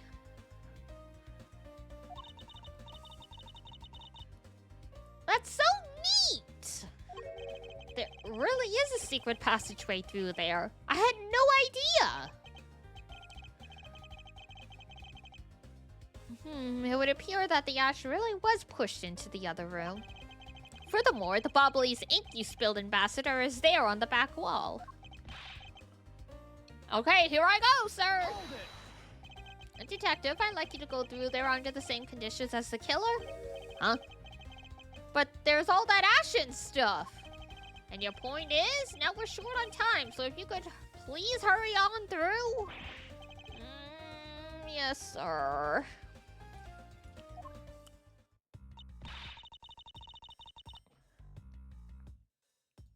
Okay, so now we pretty much have the whole picture, right?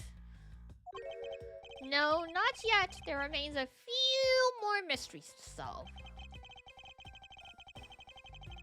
Such as the Yatagara's whereabouts, the other smuggling ring members, the 2 weapons that made it across the border, the key Miss Yu stole 7 years ago. In fact, we haven't figured out a thing regarding how Miss Yu is related. Mr. Edgeworth? A number of pieces connect in a very complicated way in this case.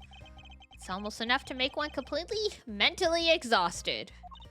What are you saying, Mr. Edgeworth? I thought you were the one who said it's easy if you follow the leads. Was that supposed to be an impression of me, Kay? If it's info gathering you need, Gummy and I can help with that. Then all you have to do is show off your fancy smancy logical deductions.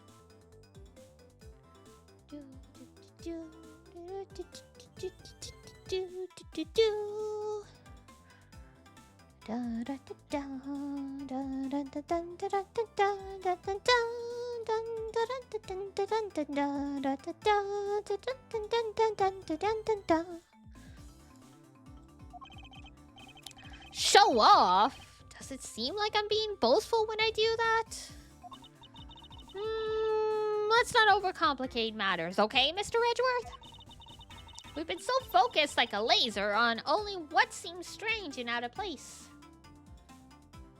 It's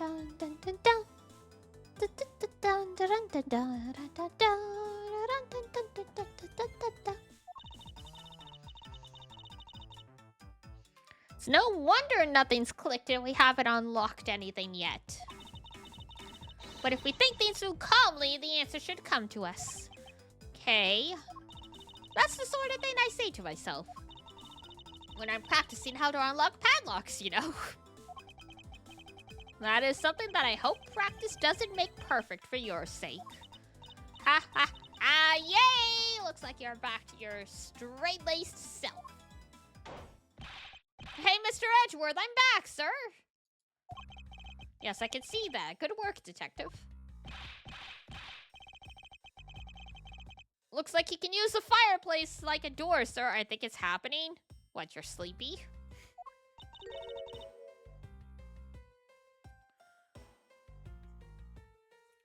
Are you alright, Gummy? I'm okay. Just a bit of ash and dust, that's all.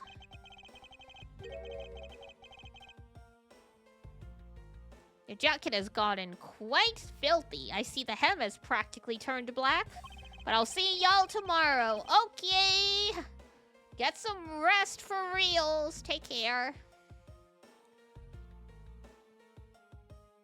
Well, yeah, quite a bit of the unburned ink got on it, sir. I see. Thank you, detective. You did a fine job. I'll even pay the cleaning bill for the trench coat. What? Oh no, sir, I could never. This is just my old coat. If it was a coat I actually cared about, then I'd get it cleaned, but you know. I see. Very well then, as you wish. So, because Gummy was able to climb through the fireplace, we know it can be used, right? Yes, but that's not all we learned. We actually learned one other important fact. And that is... I will have to explain it to you later. Right now, we need to deal with the handwriting analysis. Detective Gumshoe? Yes, sir! I'll be back before you know it! Okay, bye. Handwriting analysis on Mr. Kojin's handwriting will take a bit of time. Let us go and wait in the Theatrum Neutralis, along with Agent Lon and Agent Sheena. To be continued. God, it's still going!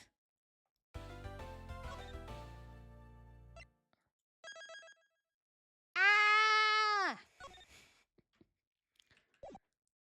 Alright, a little bit more. I'm starting to get worn out. I don't want to wreck my voice.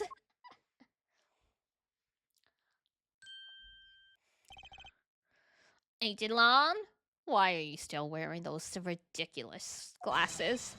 Lonzi says little cubs never do they know the real fury of the Elder Wolves. Those quotes are definitely becoming increasingly difficult to decipher. And what does that mean? It means that you'll never really know how angry I can get. Mr. Prosecutor, the counterfeit bills made with Bubbly's ink. They were all of Zenfa denominations. Yes, so I heard from Miss Von Karma. But we don't know where the play money has gone. They must not have figured out that it was all burned yet. Ever since those things showed up in circulation, my country's economy has taken a big hit. Zenfa is in financial chaos as we speak. Oh no, not financial chaos.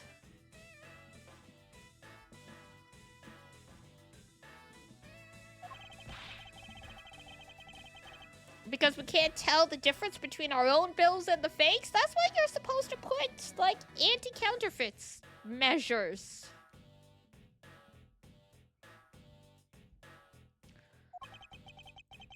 But it's not just the money. The citizens are also worried. I've staked the honor of the House of Lawn on this. I've come to this land to capture the mastermind behind this whole mess. I investigated how the bills were made and how the ink was smuggled into Zenfa. And I pursued the smuggling ring all the way here. But tonight, this is where the final chapter was written.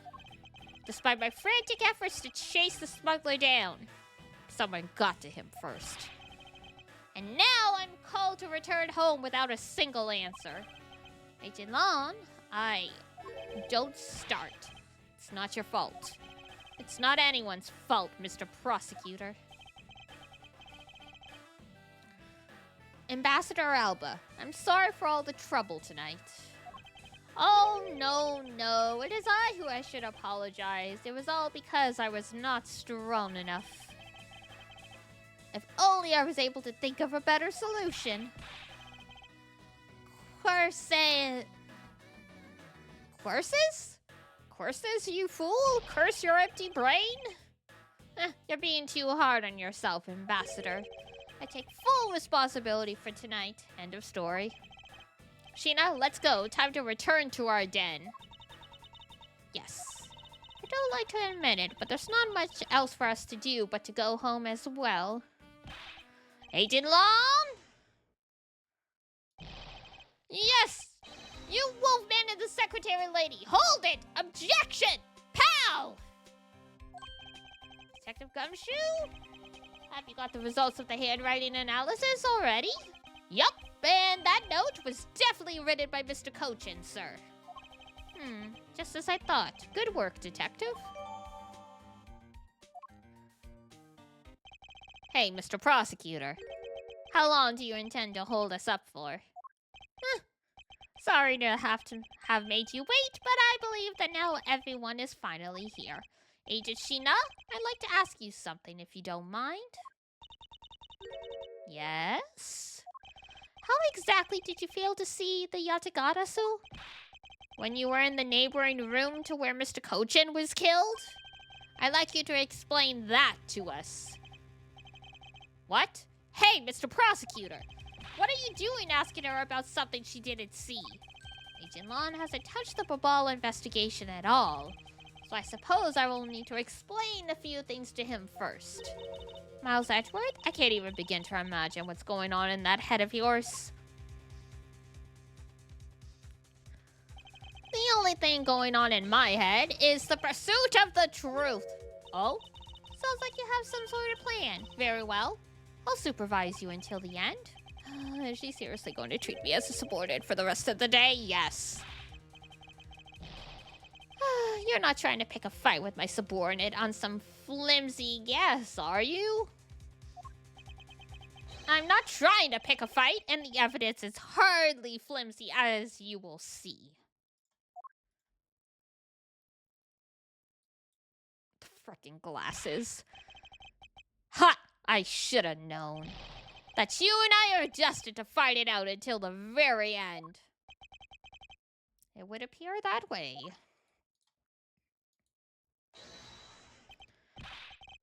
Well, I'll prove her innocence, so let's see what you've got, Prosecutor Edgeworth. Dun dun dun. With pleasure. For my opening argument, I'll discuss the Yatagata suit that appeared at Bobal and establish exactly who it was that Kay saw. Agent Long? I assume you've been briefed on Kay's testimony? You mean the suspicious person in a coat that she saw? That's right. That person is one of the keys to solving this case. That person who pretended to be the Yatagarasu. Pretended? And what do you mean by that? I'll get to that in a second. But first, I want to review what Kay's mystery person did. Kay, if you could please explain for us what the person you were chasing did.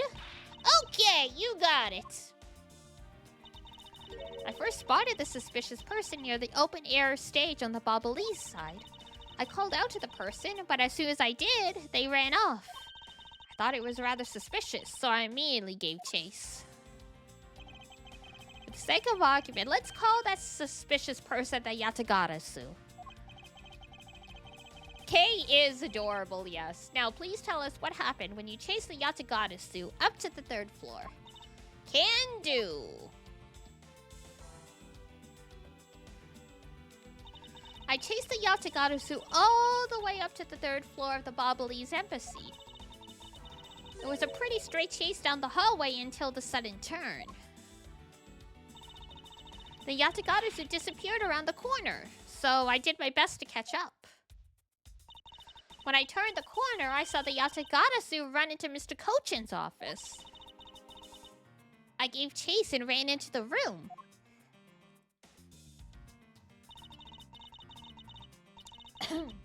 But when I entered the room, it was pitch black. I couldn't see a thing. I felt something on the ground next to my foot, so I turned on the light, but then...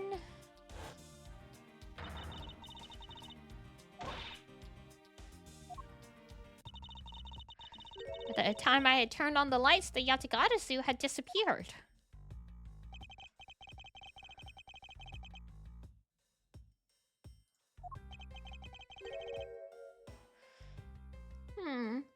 Why do you suppose that was, Agent Long?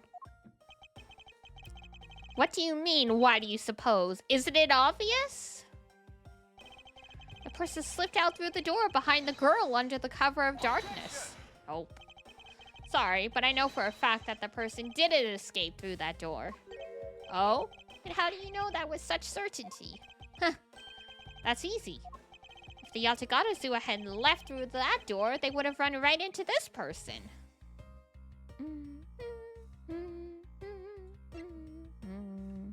Take that! Your answer is Sheena? Yes, because let's consider what would have happened if the Yatagarasu had used that door. When Kay screamed upon discovering Mr. Kochin's body, the Yatagarasu would have run right into Agent Sheena, who was in the next room over. Agent Sheena? Would you mind telling us if you saw the suspicious person in question? No, I didn't see anyone. You see?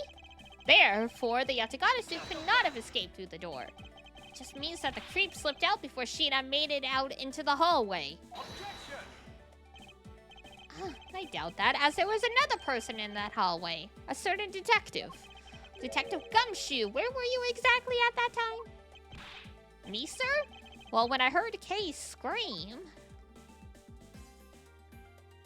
I ran towards Mr. Kochin's office from the opposite direction of Agent Sheena, sir. So, Agent Long, can you explain how someone even could have eluded both of them? Even you must concede that under those circumstances, the door was not a viable route. Way to go, Mr. Edgeworth! You nailed him with just an explanation. Yes, I've eliminated one of the possible escape routes from that room. But this is far from over. I need to make Agent Long aware as well. We had another possible escape route.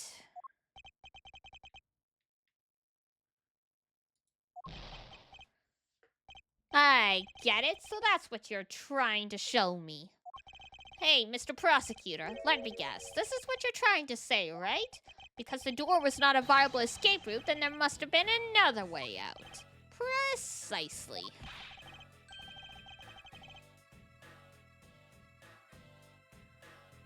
Hey, Mr. Edgeworth, it's time to bust out with our revolving fireplace wall explanation, right? No, not quite yet.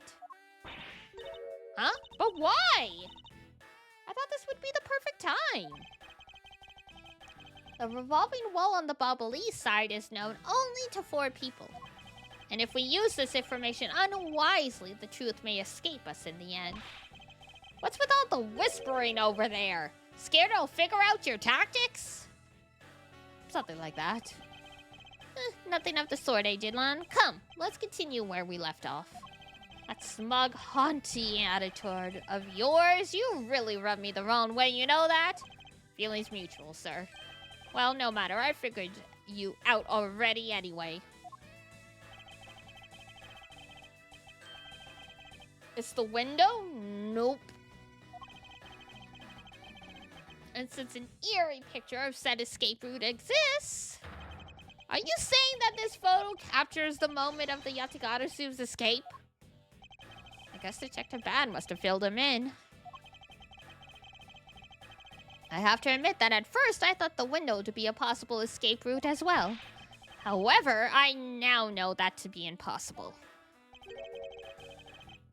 Now, I realize you may not know this, but humans can't fly. You sure about that? Of course I know that. That's bloody common sense. Oh my god, he said bloody. He thinks he's British. Besides, I never said I thought the photo to be of the Yatagarazu's escape route. I suppose not. Alright then, explain yourself.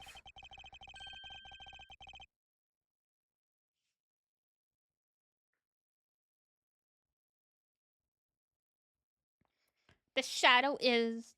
The shadow in this photo is not the Yatagarazu that Kay was chasing after.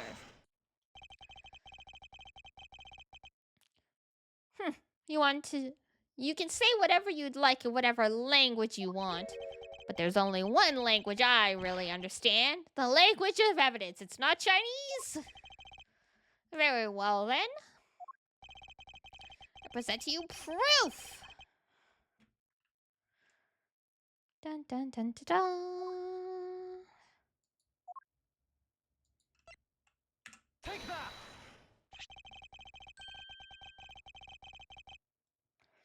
Let me explain to you precisely why the shadow in this photo is not the Yatagarazu Kay saw. Kay spotted the Yatagarazu heading for the 3rd floor during the 2nd fire. However, the photo in question was taken just after the 1st fire. Ah, yeah, way to go! That's twice you've bit him in the butt now. We're not biting any butts, girl. We're not done yet. You still have to explain what that shadow is. And how the Yatagarazu escaped. I don't suppose you can answer both, can you? Regarding the photo, I admit that we don't understand what it means quite yet. Ha! As I thought. However, the Yatagarazu's escape route? Now that I can answer.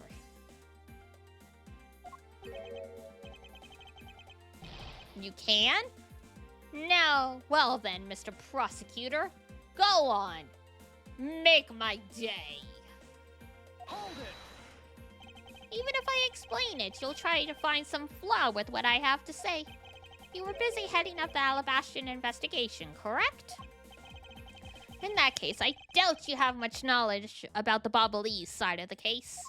So, wouldn't it be best if the lead on that side, Agent Sheena, explained in my stead? Ah, Sheena is my subordinate. If I don't stick up for her, how can I look her in the eye and call myself her boss? Lon, it's alright. I can take care of him. Sheena, you've shielded me a lot as my boss. But it's time for me to prove my worth. Alright, if you're okay with it, then you have my support. Finally, it's down to just Agent Sheena and myself. This is where the battle really begins. Now then, what is it you'd like to ask? Let's see. Why don't we start with your movements inside the Bobbly's embassy? Alright, I think this is a good place to call it. I'm starting to feel the pain in the back of my throat. That's always a sign. That's always a sign to wrap it up. We made a good chunk of progress, but this case is just so long. Hit the limits. Yup, 6 hours. Rest well, I shall. Gotta rest up for the next round. Yup. Especially if I want to do a long stream of Raging Loop on Monday. Because that is also another game where I have to read 95% of what's on the screen.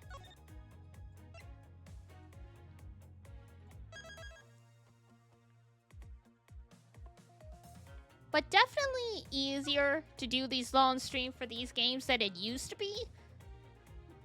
Because I also realize when my limit is coming up, I'm like, okay, we're at this point. We gotta call it here. Ta-da! But yes, tomorrow we shall be playing more Danganronpa 3.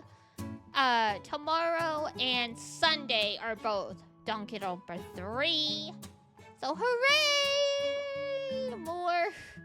Well, we finally got to our murder. Rest in peace, our boy Ryoma. He never got to be the Prince of Tennis.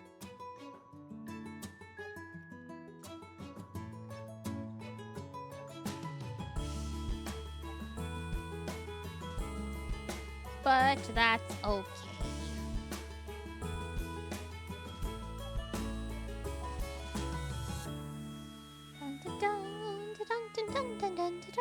Oh god, I got Kay's song stuck in my head. Enjoyed the stream. Thank you. I'm glad you did. Alright. Let us see who is streaming.